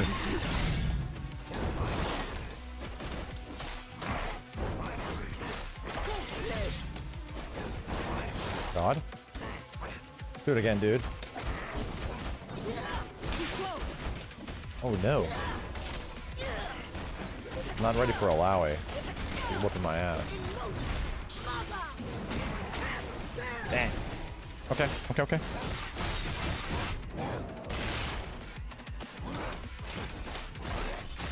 Wasn't ready to be alive after that either. Okay. That really did that much chip damage? That much? Man? Oh my god!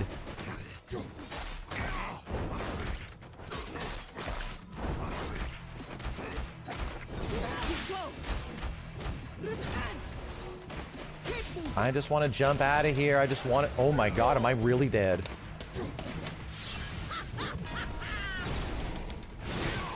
Yes, I am. Really dead. Holy shit, I lost so much life to so little.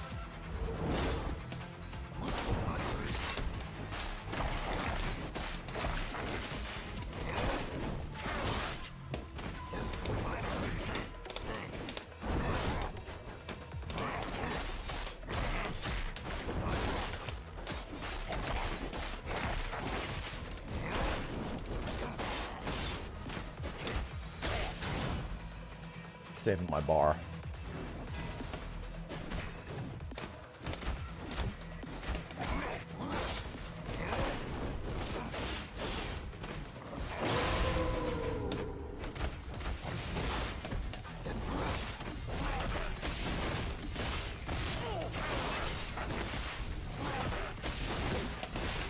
Make it easy.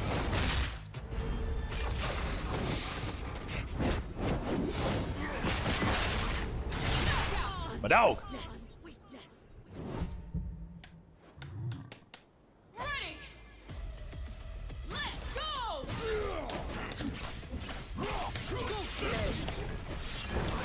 Oh!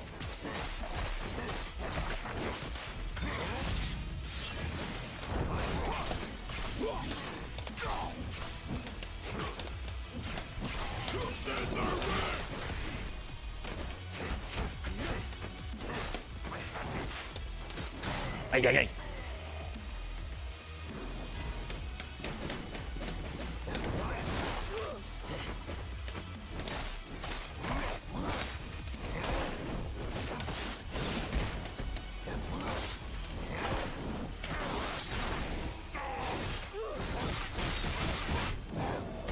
Bark, bark.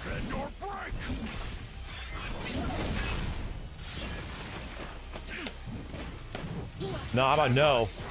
How about no? I'll take that trade, dude. They got the axe. I was just looking for an animation.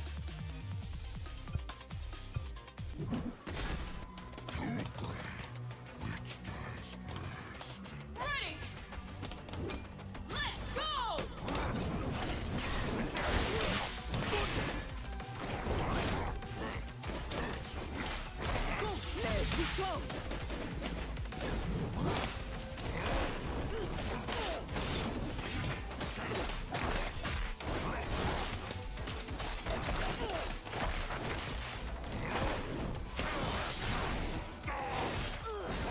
Good round.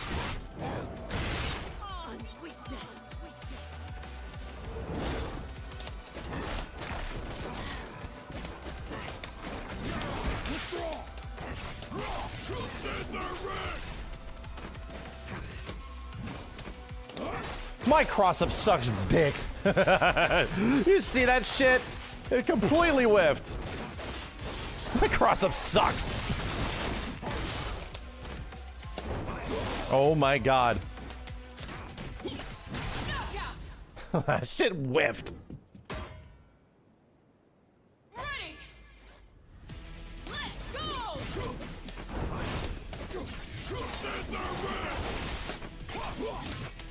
Why did that whiff? Oh my god.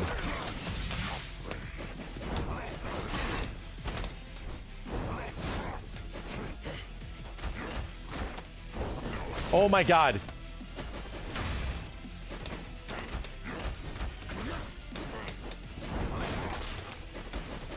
Dude, what the?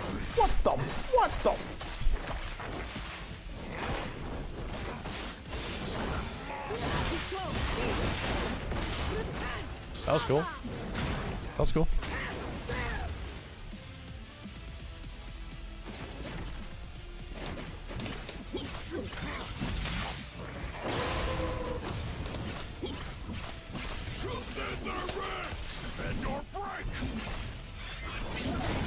That dog dead.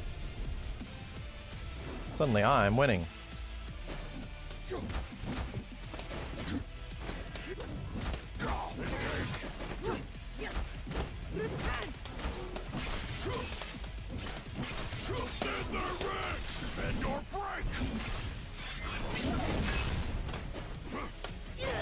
You would?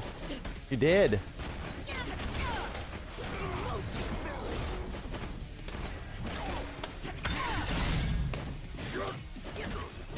I deserve death there. Oh, I really took a big risk. She was gonna jump.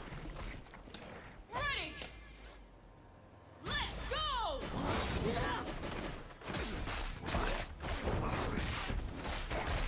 I don't like how much damage I'm taking this fast.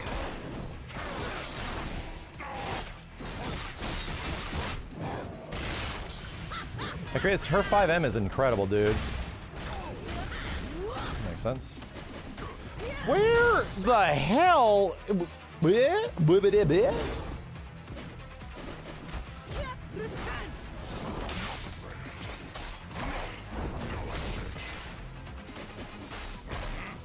don't understand how I'm being hit, dude.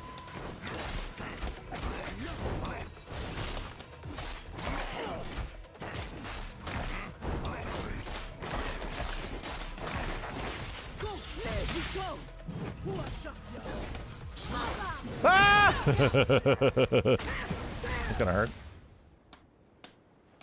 Absolutely indomitable. Alawi wins. Bend the knee. Ready. Let's go. What I was actually doing to stop it, and it didn't work. That's what I get for trying to use my brain.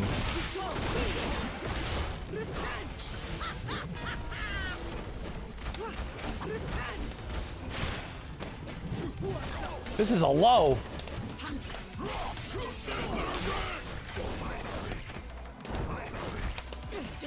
Oh my god. This is a low.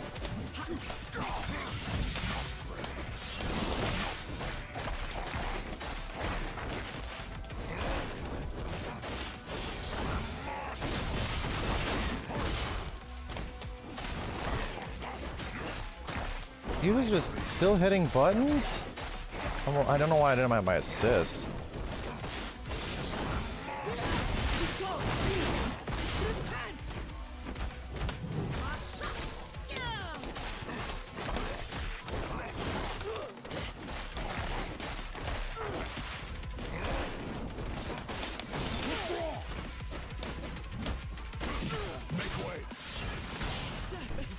Okay. I literally tried to backdash my dude. He ran across the screen so fast I couldn't backdash.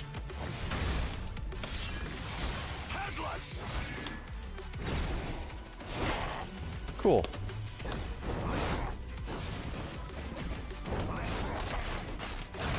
Okay. Cool.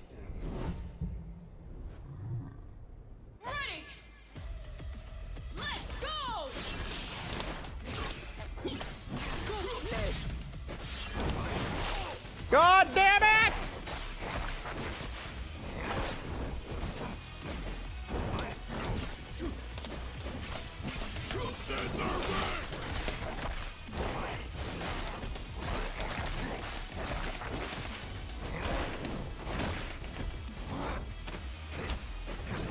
Oh my god! Oh god, I forgot which combo I was in.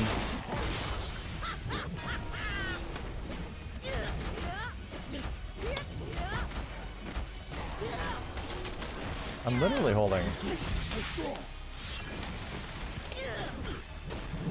Do that M. That M!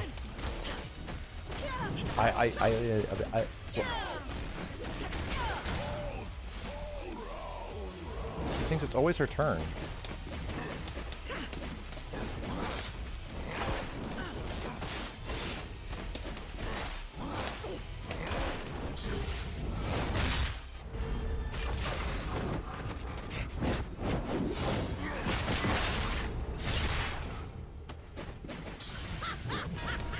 Oh, why am I in the air? Bro, what? My character jumped? I must have got, did I jump or did I get hit by something? Oh, why would I think that would cross up? It doesn't cross up. I must have jumped.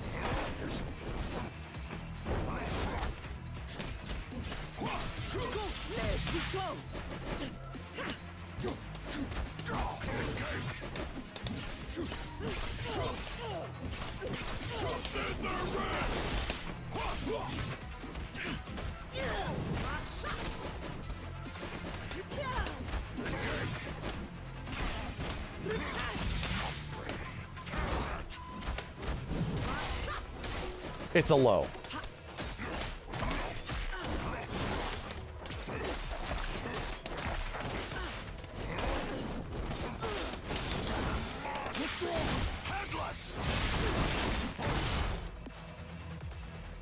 Okay.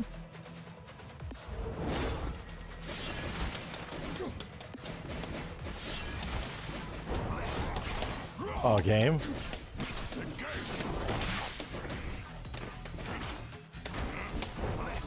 Oh my god, he did the slow one. A slow one again! Oh my god, he won't do the overhead. He just refuses to do it. A refusal.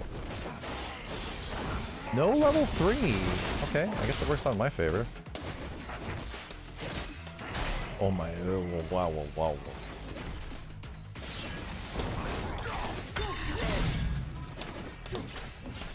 Okay. Her tentacle super has one hit on startup. Okay, that must have been it.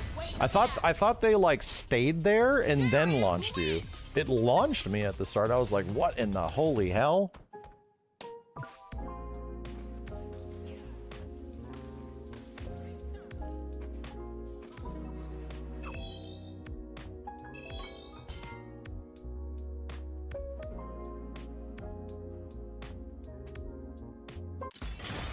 Select your fighters. Warwick, select your views. Okay. Game is fun, that's for sure, dude. Game is definitely fun. Ready. Let's go.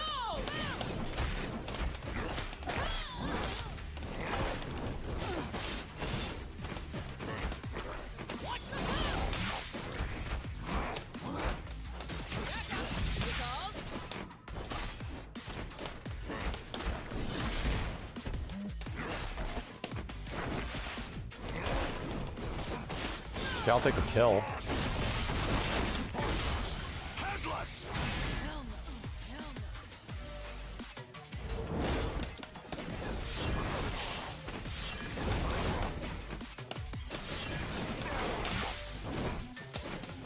Oh God!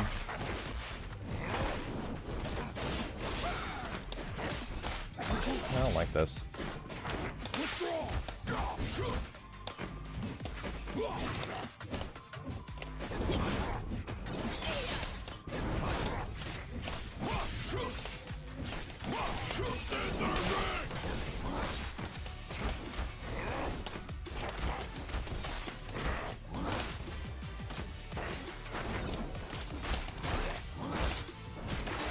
I actually thought it was gonna hit. Okay, but I dropped the combo before it though. Oh my God. My bad, I screwed up.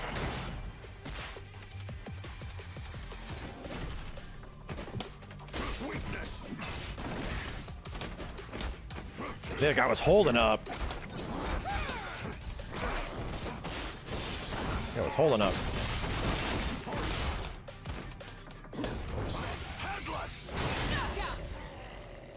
I know I'll run and jump when I see one. Ready. Let's go.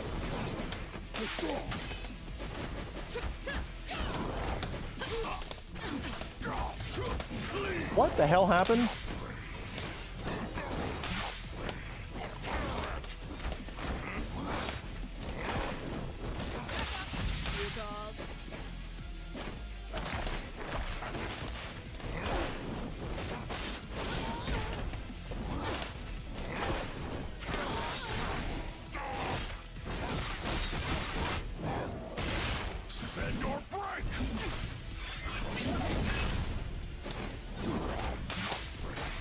Went for parry. Oh, I didn't have the meter for parry. Yeah.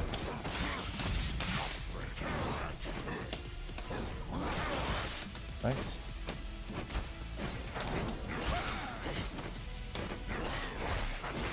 Not nice.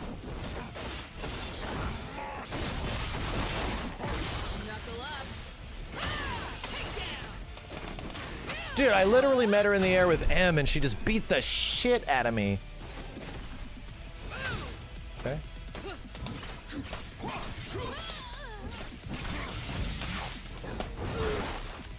Wow. That was a weird-ass transformation. Should be dead. Yeah, should be dead.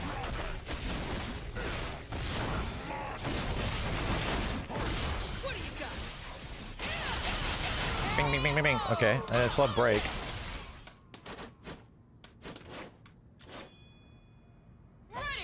Her Air S1 is a grab, really.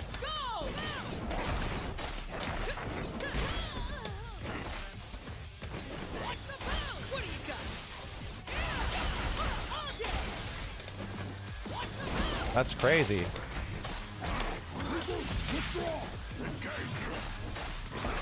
Hell, this guy's holding up a lot.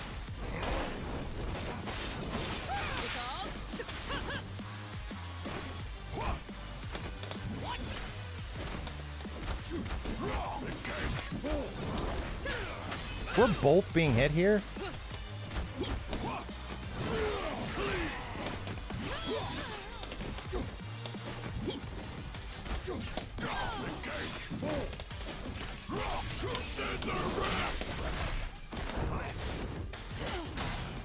Good luck on that mix-up.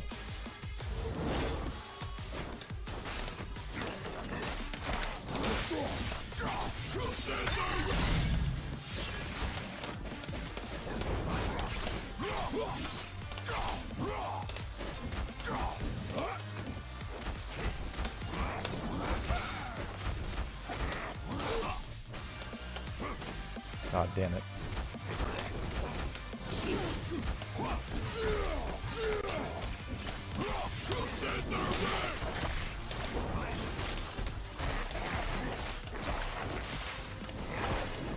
Ah, let's go! Okay, worked out. Had to fight for it, though.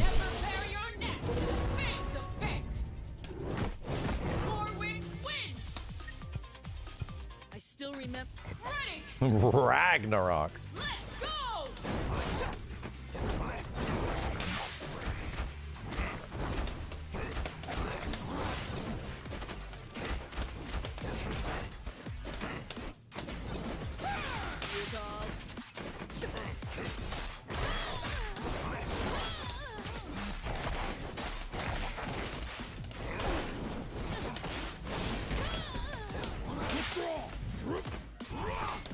Ah!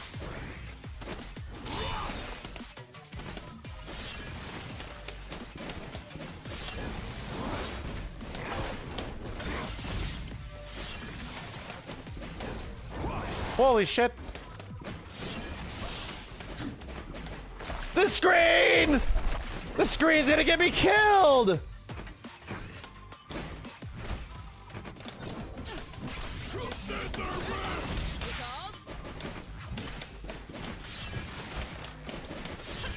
Bro, can I just get the dog to come out? The dog is not coming out! Okay, that's crazy.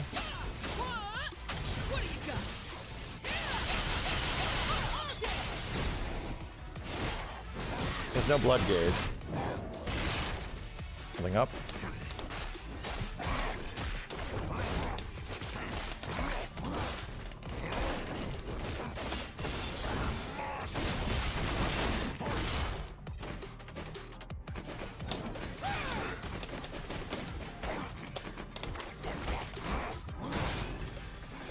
Got that dog in me. God damn it.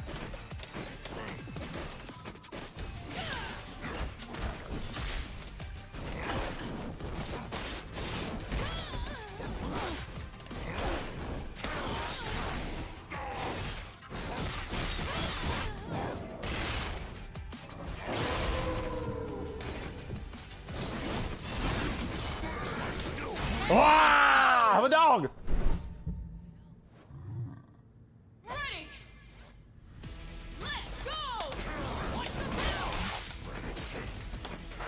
What?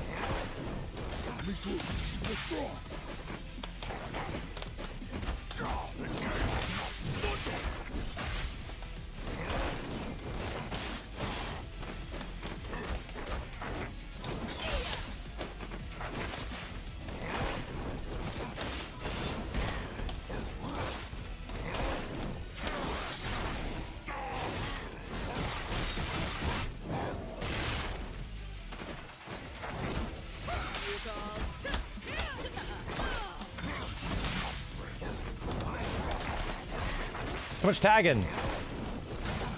Too much tagging. I get blood at the start too. What in the fuck? Literally took out both my assist and me.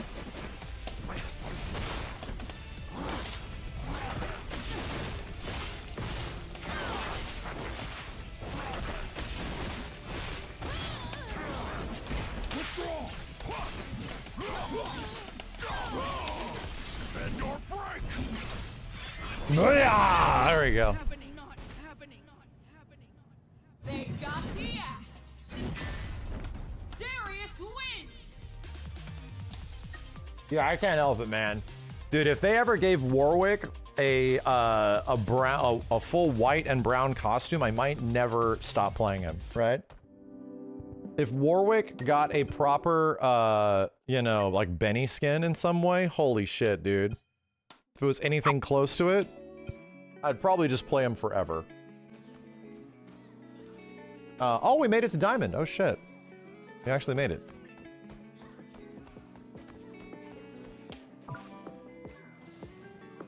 Modders? I don't think you can really mod this game very much.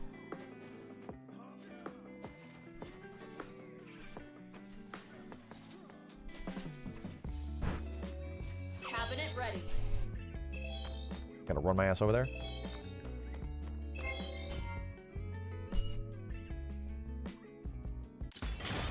Select your champions. Darius. Yasuo. Fuse select Darius. Select your fuse. Choose your destination. Yeah, I'd imagine you can't making that happen. It's gonna be tough. Whoa, a normal team. Ready. Let's go. Withdraw.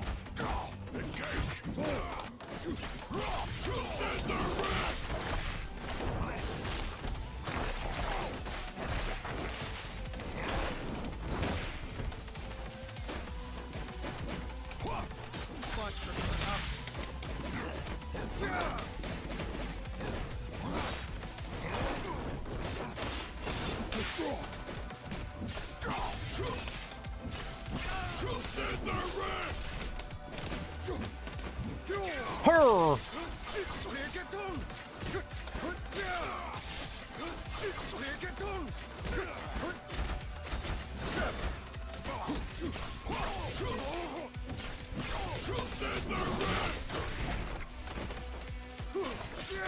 Damn it! Scratch. Hey, chop the shit out of me! Oh, I'm really getting chopped up here. Ah!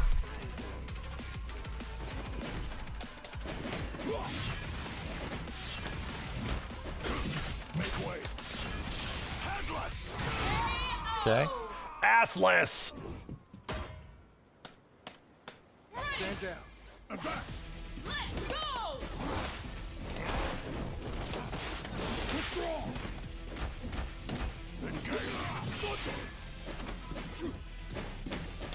Oh my god.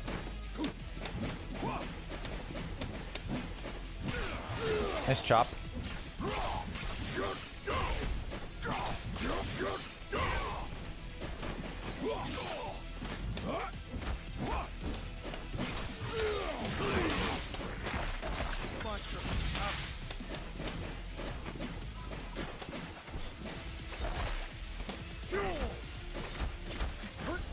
No, you're supposed to hit me. Hit me and hit me.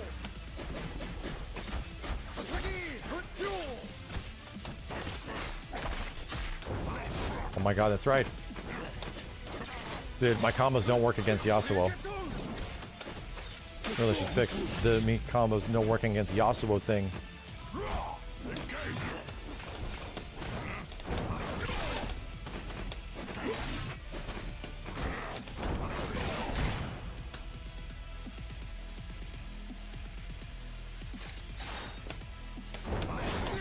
Holy shit! Behind his head!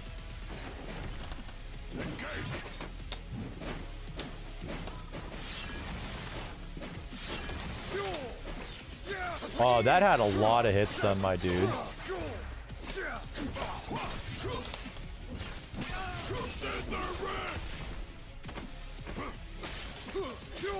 He was holding up. I did the wrong combo.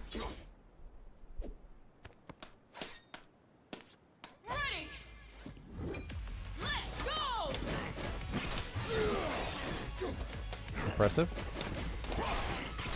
Sucks. Nice.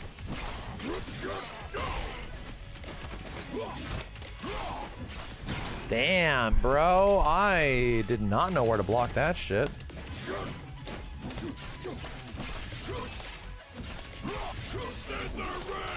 I'm gonna use some meter here.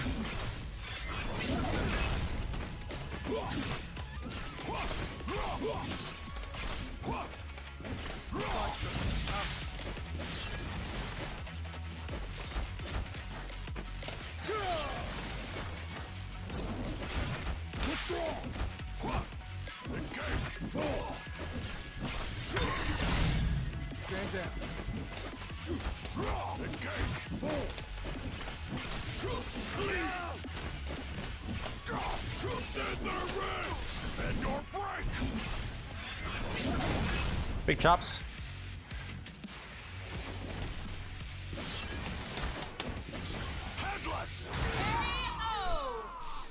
I love using this thing as a full screen sniping tool. No one's using it like that, dude.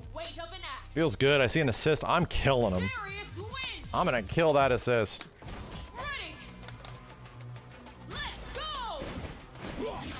Oh shit.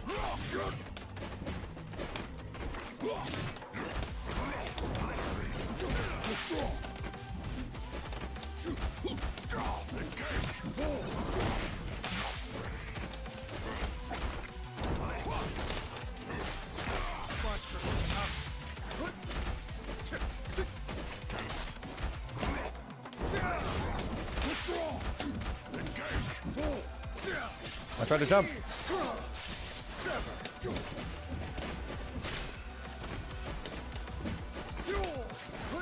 Oh my god. Wow, dude, I just can't ever beat Yasuo in the air. Or on the ground, apparently? Oh my god. Oh my god. Oh my god. Oh my god. Oh my god.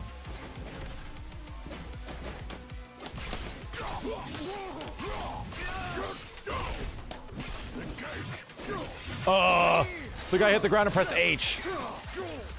I don't know how to process this kind of player.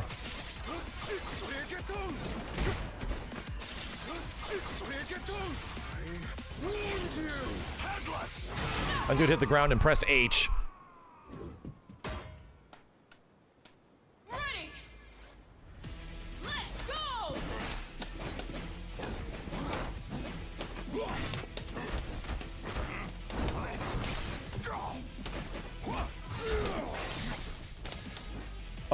Cool game.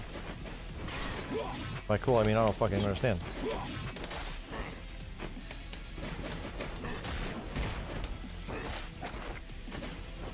Brother, why is my shit not working?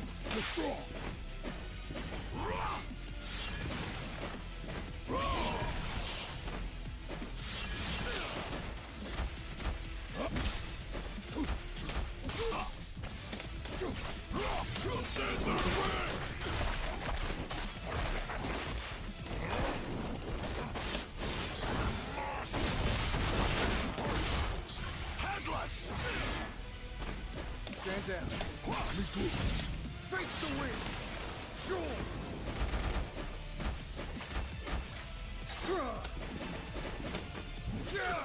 Oh my god, the hits! Dude, the hit stun? This shit taps you and I'm in stun for like an hour?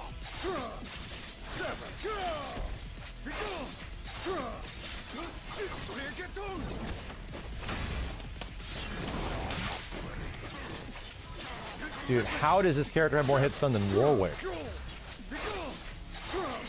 Is it necessary for his combos to work?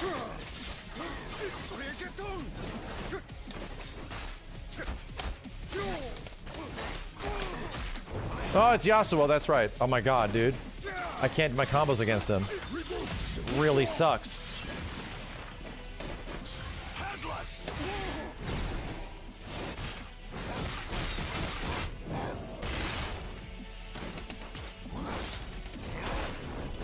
Can't do my combos against him.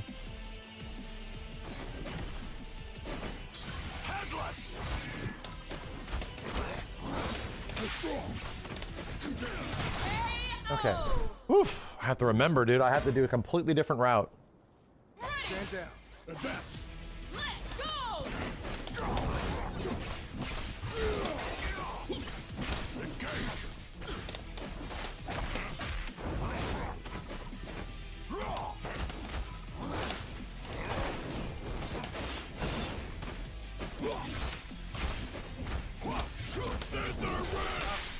Okay.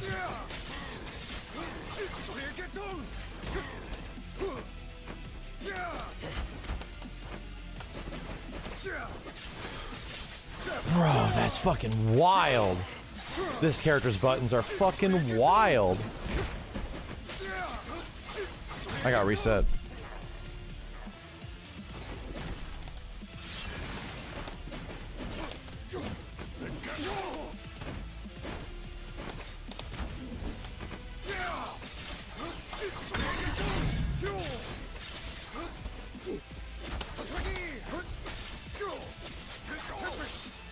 Sucks. Oh, really sucks.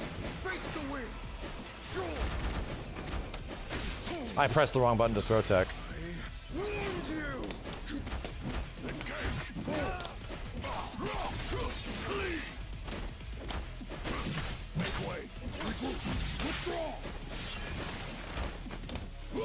No! Good call. No! They got the axe. Darius wins. Ready. Let's go. My whole fucking team. Oh my god, I'm pressing down H here, dude.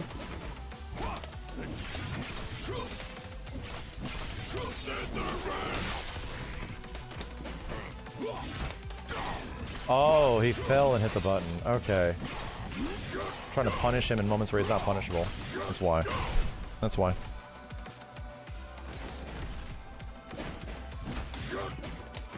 God damn it! I need to stop getting baited by this.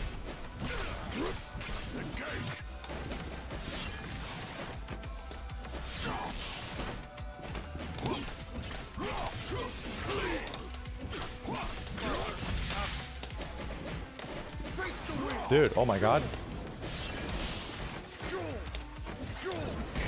Shit. Assist. I keep forgetting, dude, I can call assists, man. Like, just because my character's dead doesn't mean I can't call assists. I can call assists. Ready. Let's go.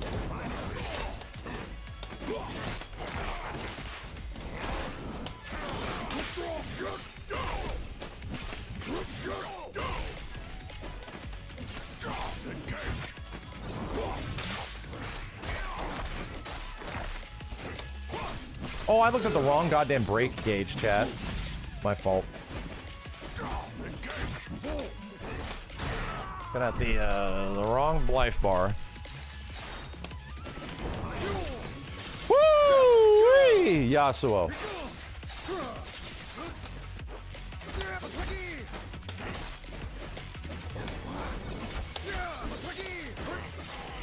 This fucking character. The fucking character. Okay. Don't worry about it. I'm not worried about it. Are you worried about it? I'm not worried about it.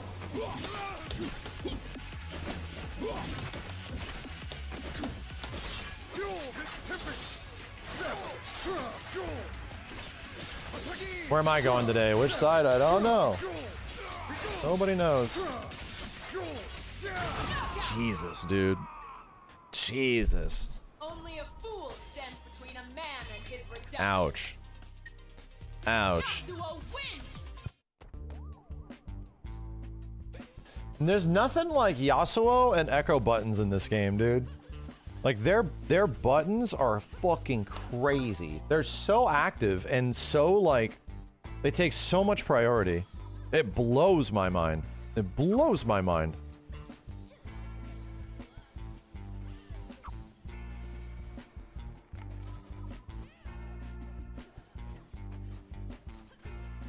And that's from, like, seeing the other characters in the game and what they can do. They're, like, on their own other level. Yeah, Echo 5M is crazy. Like, I don't get it. It beats everything. Cabinet ready.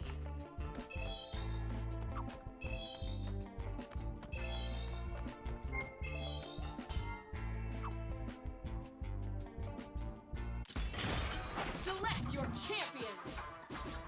Darius. Can't even get this block string to work, dude.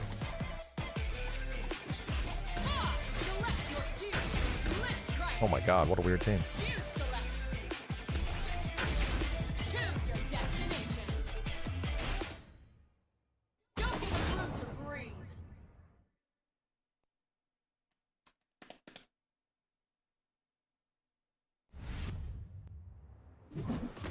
two of them. Ready!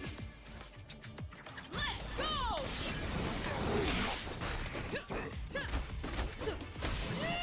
Okay, well that is a. What the hell is going on?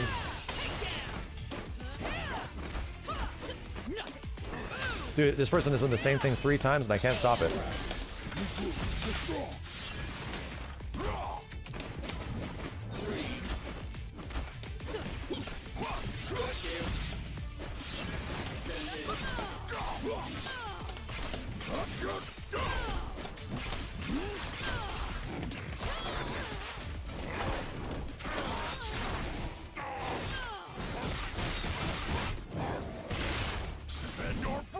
Okay.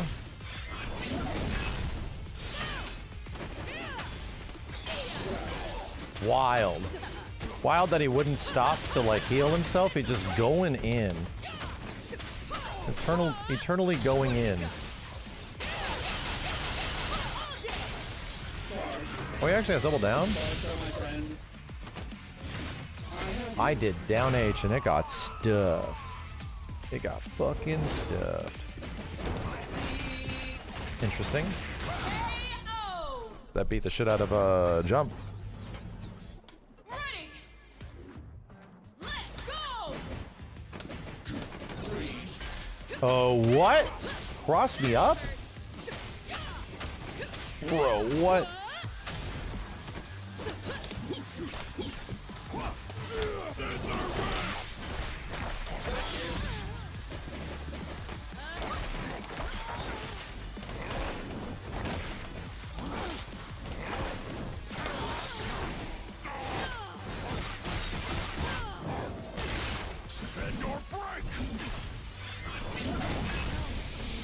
Yes!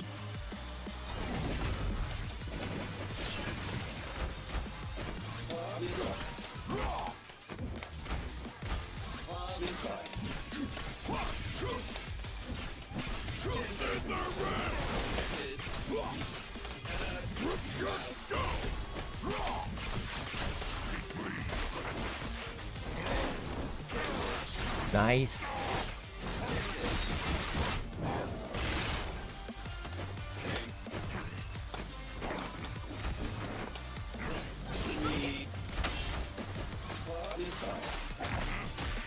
Damn, this guy really wants to command grab the shit out of me, doesn't he?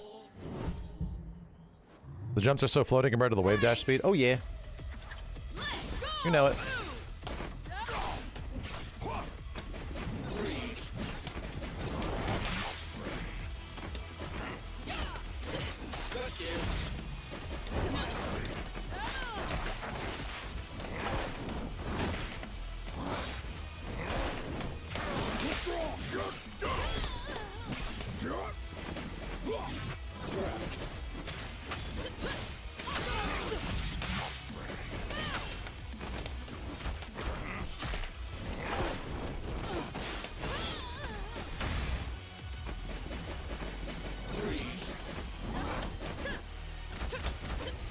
God, I hate it.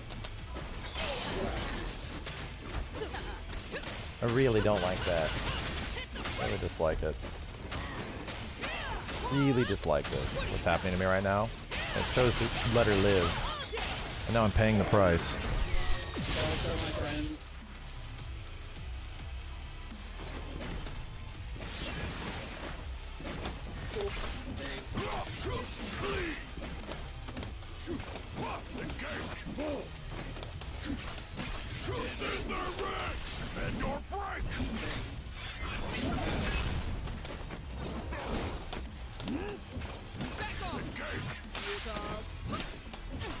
That chick's dead. I dare you to jump up and do the spinny thing.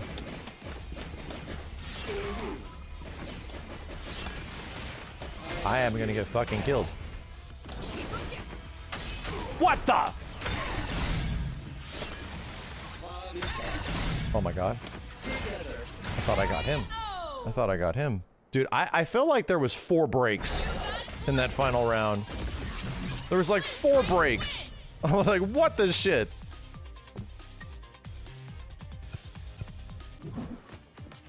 Ready.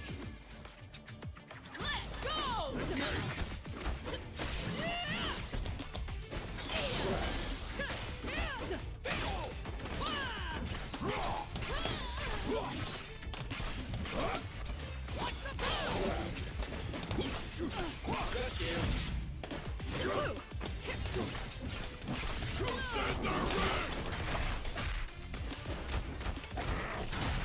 Okay.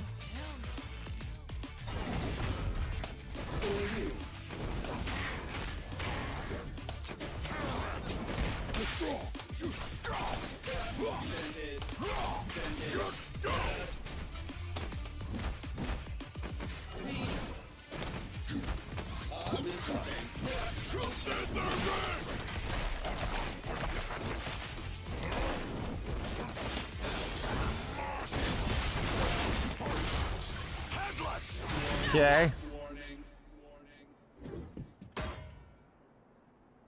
Ready. Let's go.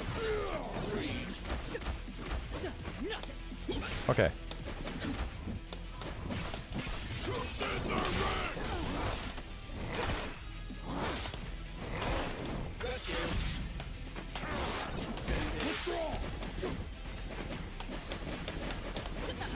Oh my god! Ow, she's done this every time. Okay, okay. This is gross. It crosses me up. Damn, that was gross.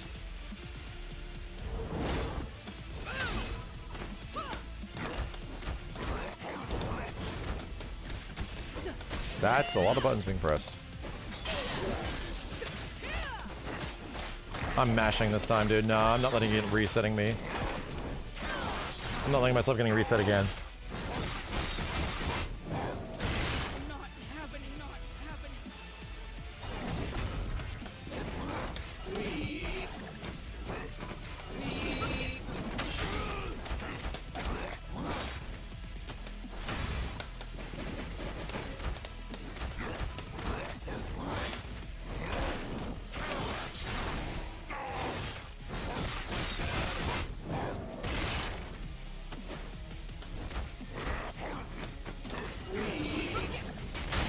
I don't understand. Maybe it was a cross-up?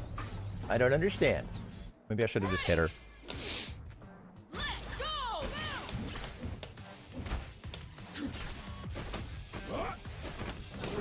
God damn it. Every time, dude. Every time.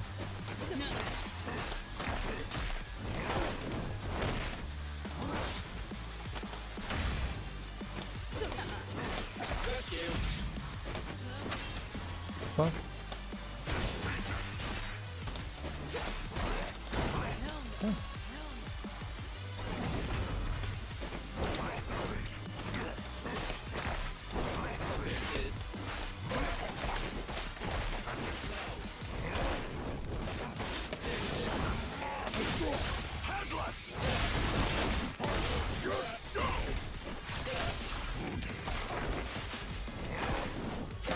It's a little bit of damage.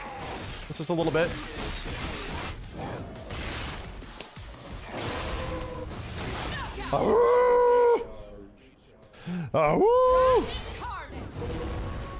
If that was any other character, it would have killed. Because it was Blitzcrank, he has a ton of life, man. It would have killed.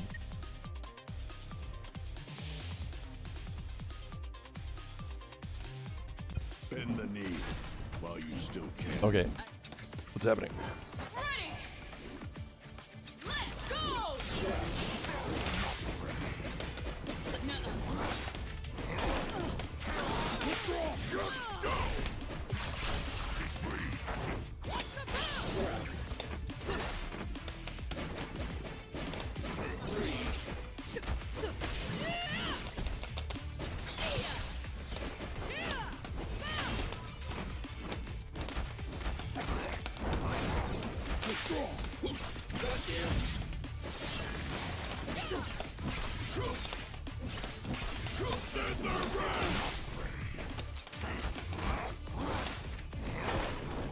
Bark, bark.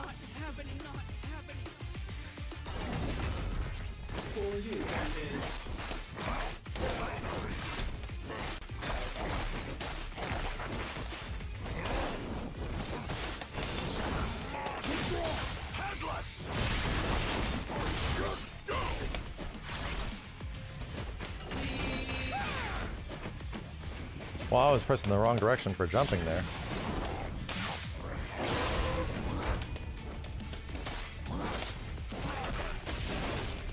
Ow! Ready. Let's go.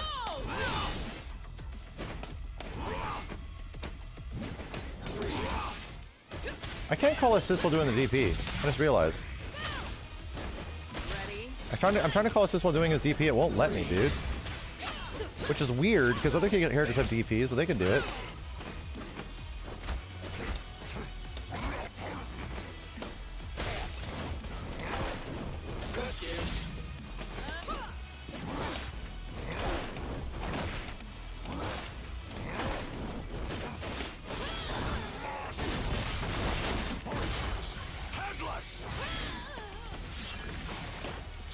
Got her!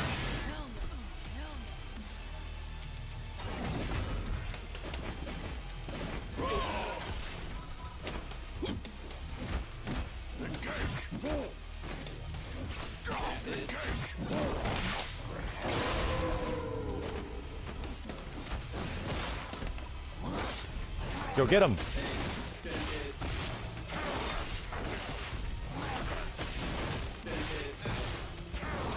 Oh god. Damn, you can wake up and kill with this move? I did not know that. Holy hell. Darius DP is the only one you can do double down super into a safe super if you want to make it safe. Wow. Weird. Okay. Was not ready.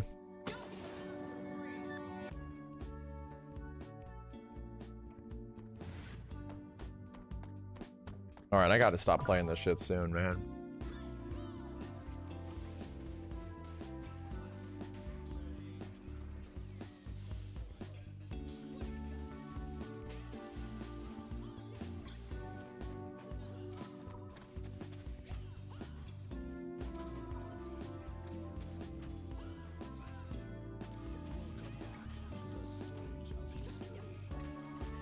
We're up at those DGen AF hours too, dude.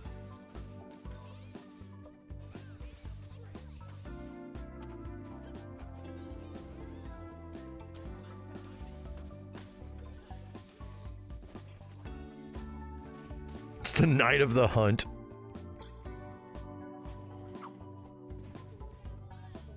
Cabinet ready.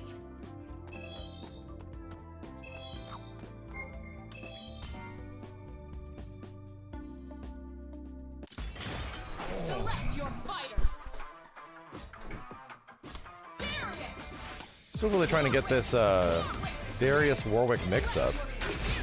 It's tough to land, dude. It's really tough to land.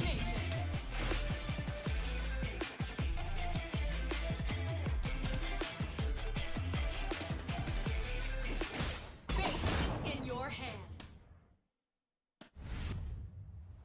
I am the tip of the spear. Powder. Ready. Let's go. I'm getting bit!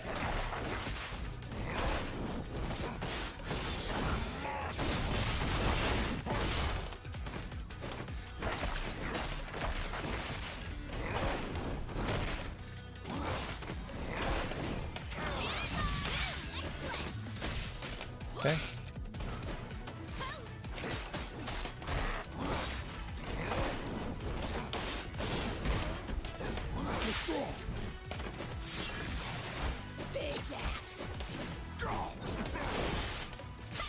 Holy shit! I'm getting really shot, aren't I? Oh my god, I am. Mixed up my characters, dude.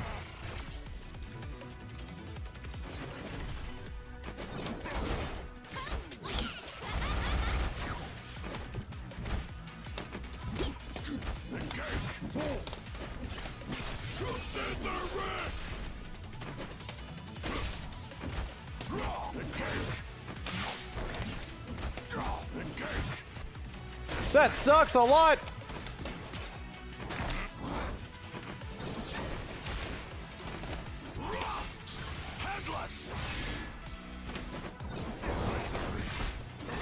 What? That looked really bizarre, dude.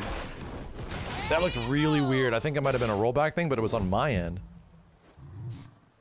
Ready. Let's go. Oh, I did the wrong goddamn assist.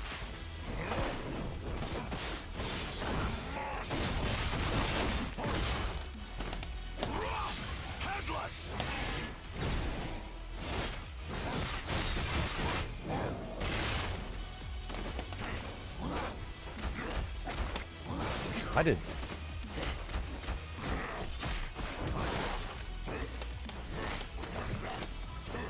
What the fuck is happening?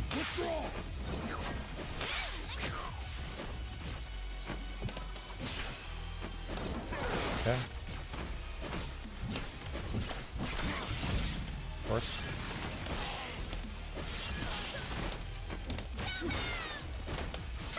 Oh, you can't backdash from shit in this game. I have to be very careful. You just block. Just block, you know? That's what I'm starting to learn from this shit. You just have to hold your defense because, dude.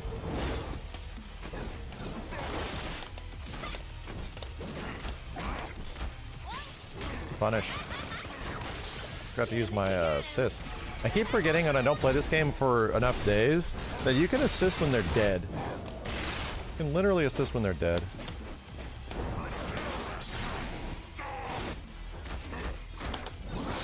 I am trying to... Oh, I don't have the meter for it. Okay. I'm trying to parry.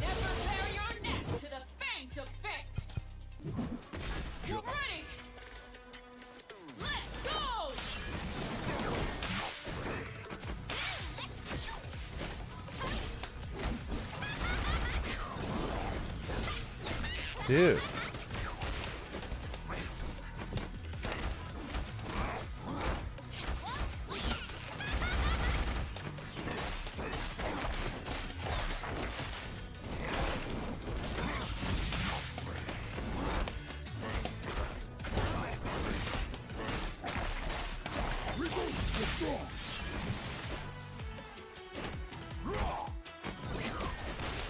What the fuck, dude? What is happening? I must be holding up back or some shit. Like, it must be counting the registering it as a jump. Just getting hit by it.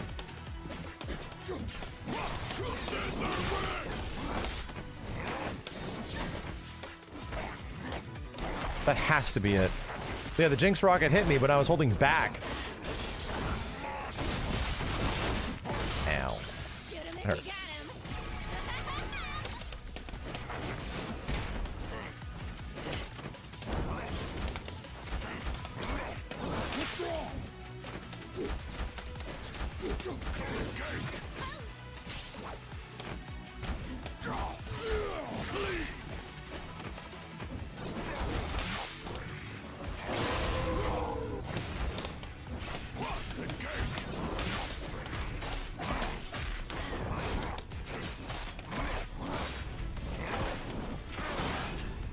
Some cheeky resets in there. Yeah, there's some funky ass connections going on here, dude. I don't know what to tell you.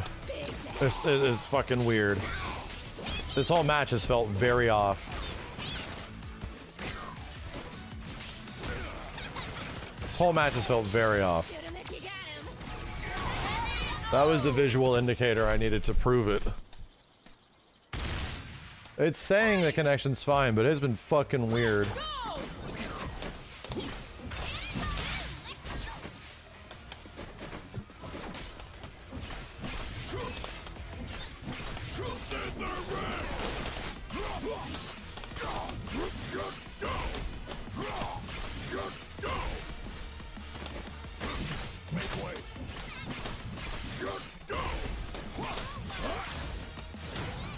Why didn't that work?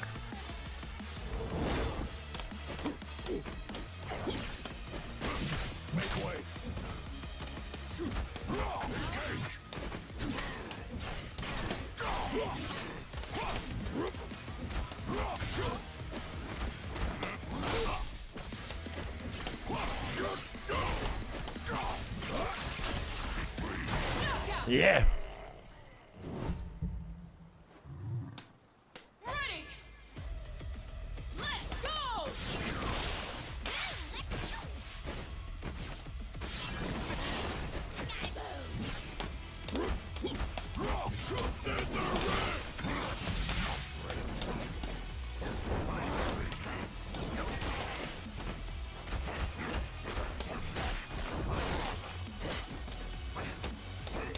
What in the shit?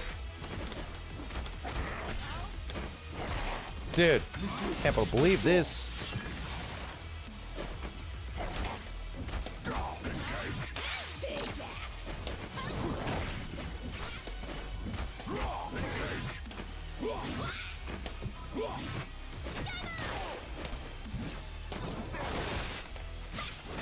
That's nuts. Okay, good assist call. It's crazy this is still hitting me. This is crazy this is all still hitting me.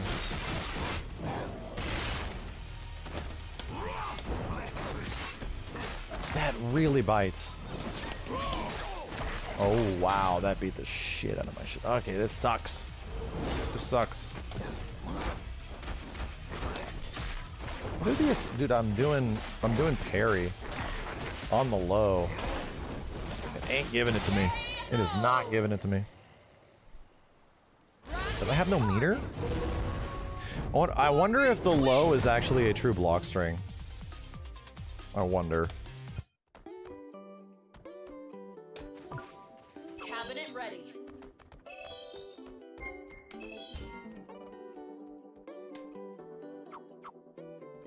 Select your fighter. And I'm on the ready. We have a astonishing total of about 50 matches.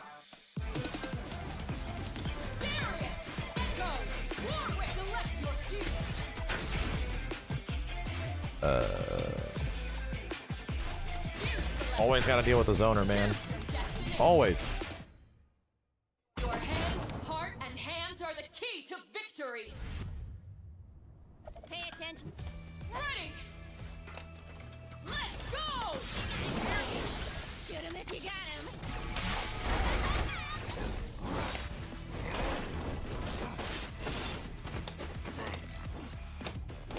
Oh god.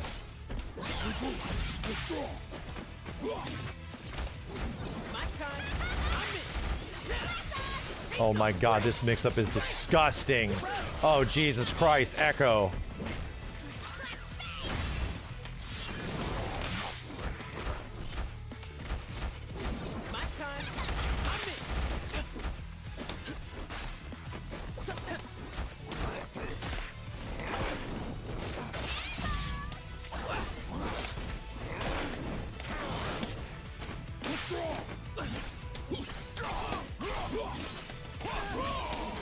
Go for the kill.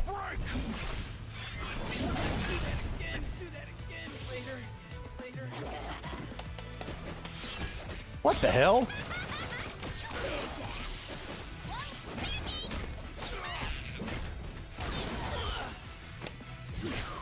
Dude.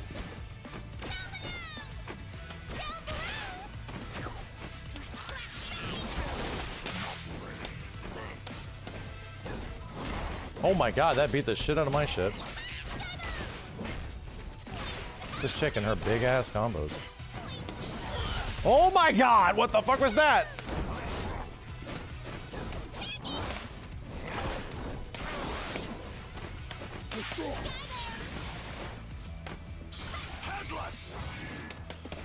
Yeah, you're scared now.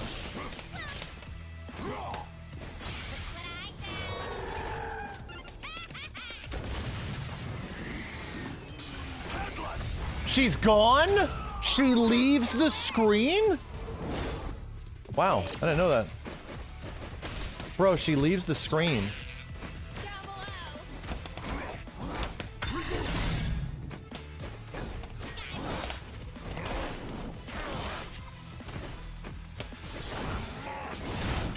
Wow, dude. Okay.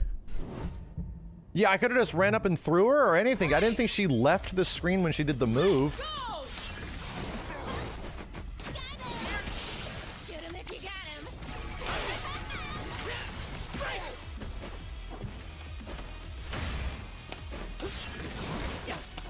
Crazy. Crazy I got the wrong assist because he crossed me up. Ugh, gross. Oh my god, dude. Okay, okay, okay. Holy shit. Holy shit. I'm not hitting this character. Hell no, I'm not hitting this character. This guy can do whatever he wants to me. That is the fastest throw. Holy shit. How am I hitting so much hit stun from the jump in and then he throws me immediately?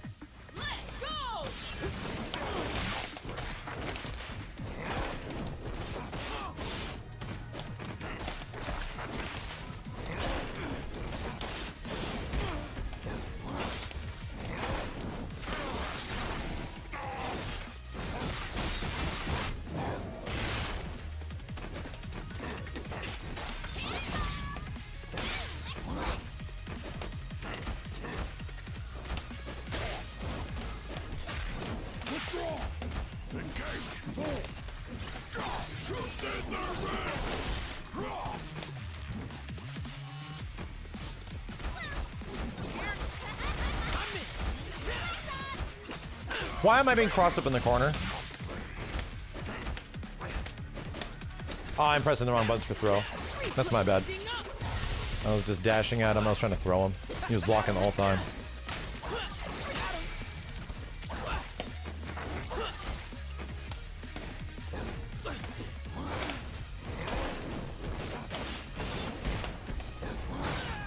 Okay.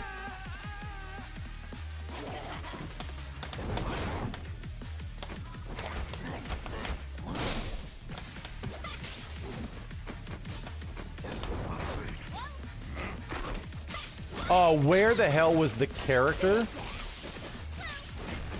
Bro, what?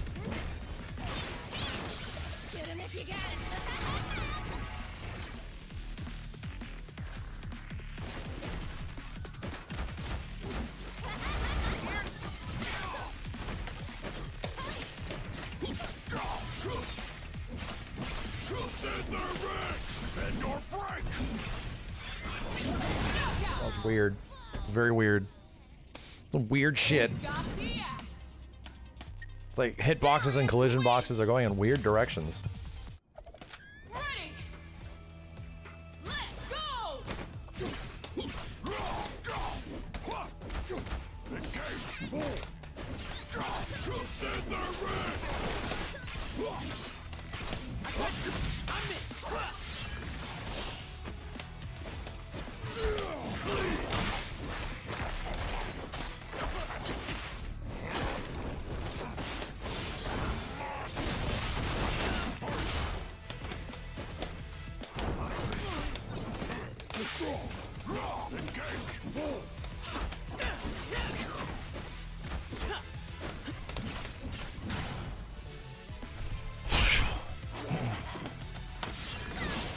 That beat the shit out of my anti-air. Beat the shit out of it. I messed up my combo. I'll practice this too. There's no meter.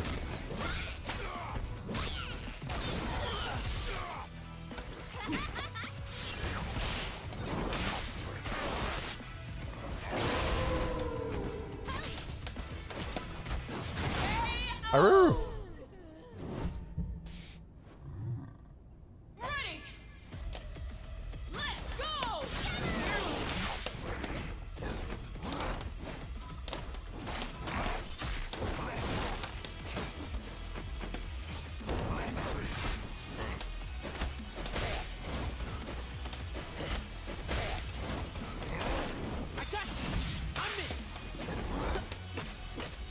Damn kid. Dude, he just swings and he beats my jump-ins? Come on, he's not even doing 2H. Come on!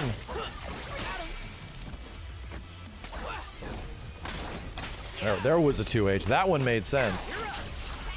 Holy shit, dude. Come here, you. More jumping up back and shooting shit.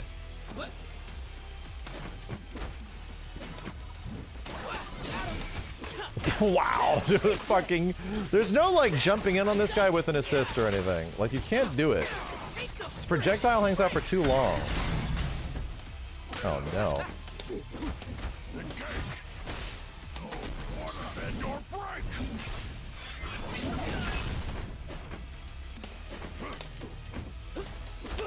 Oh my god, I'm backdashing though.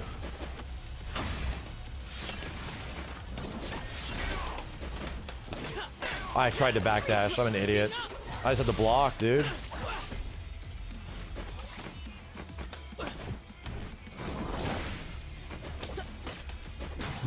Not beating any of these normals.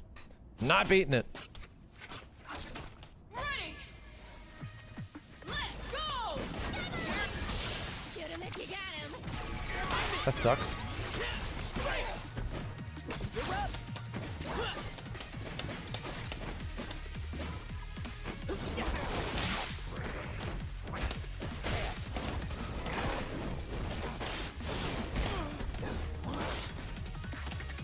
My God.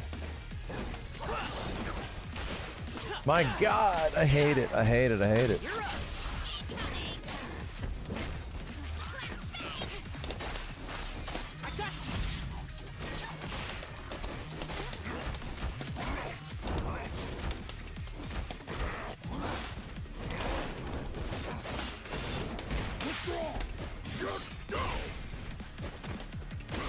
Make way. Headless.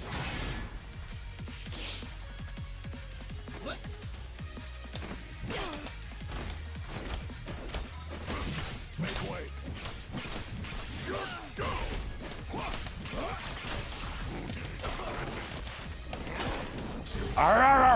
Bark, bark, bark. Bark, bark, bark.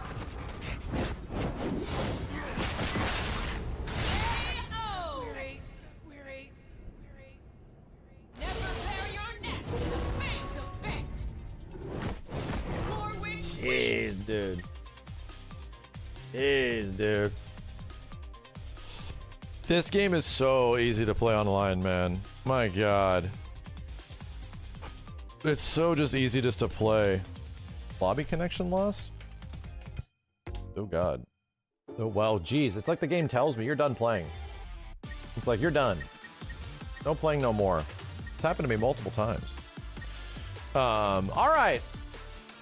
Definitely have more shit to practice. So we have 70 games played now.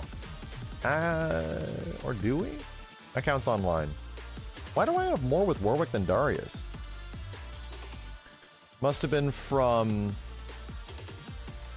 it must have been from some kind of, like, duo thing we did? Must have been from some duo thing. The guys? Yeah. Yeah, so we've only played 60 games. Right? That's what I'm learning from this, is that we have 60 matches played in total. Clearly need more. I'm seeing dudes with 1,000 to 2,000 games played. And that's on the low end. Holy shit. Anyway, thanks dudes. I'll be back. And yeah, we got to finish up more of this. Play a lot of the other stuff that's coming out. A lot of the other stuff. The good thing is I don't really have much desire to play Viper online. And yeah, so we have to figure out what I want to play next, what we got to make our time for. Anyway, have a good one, dudes. Shine on. I'll see you next time. Peace.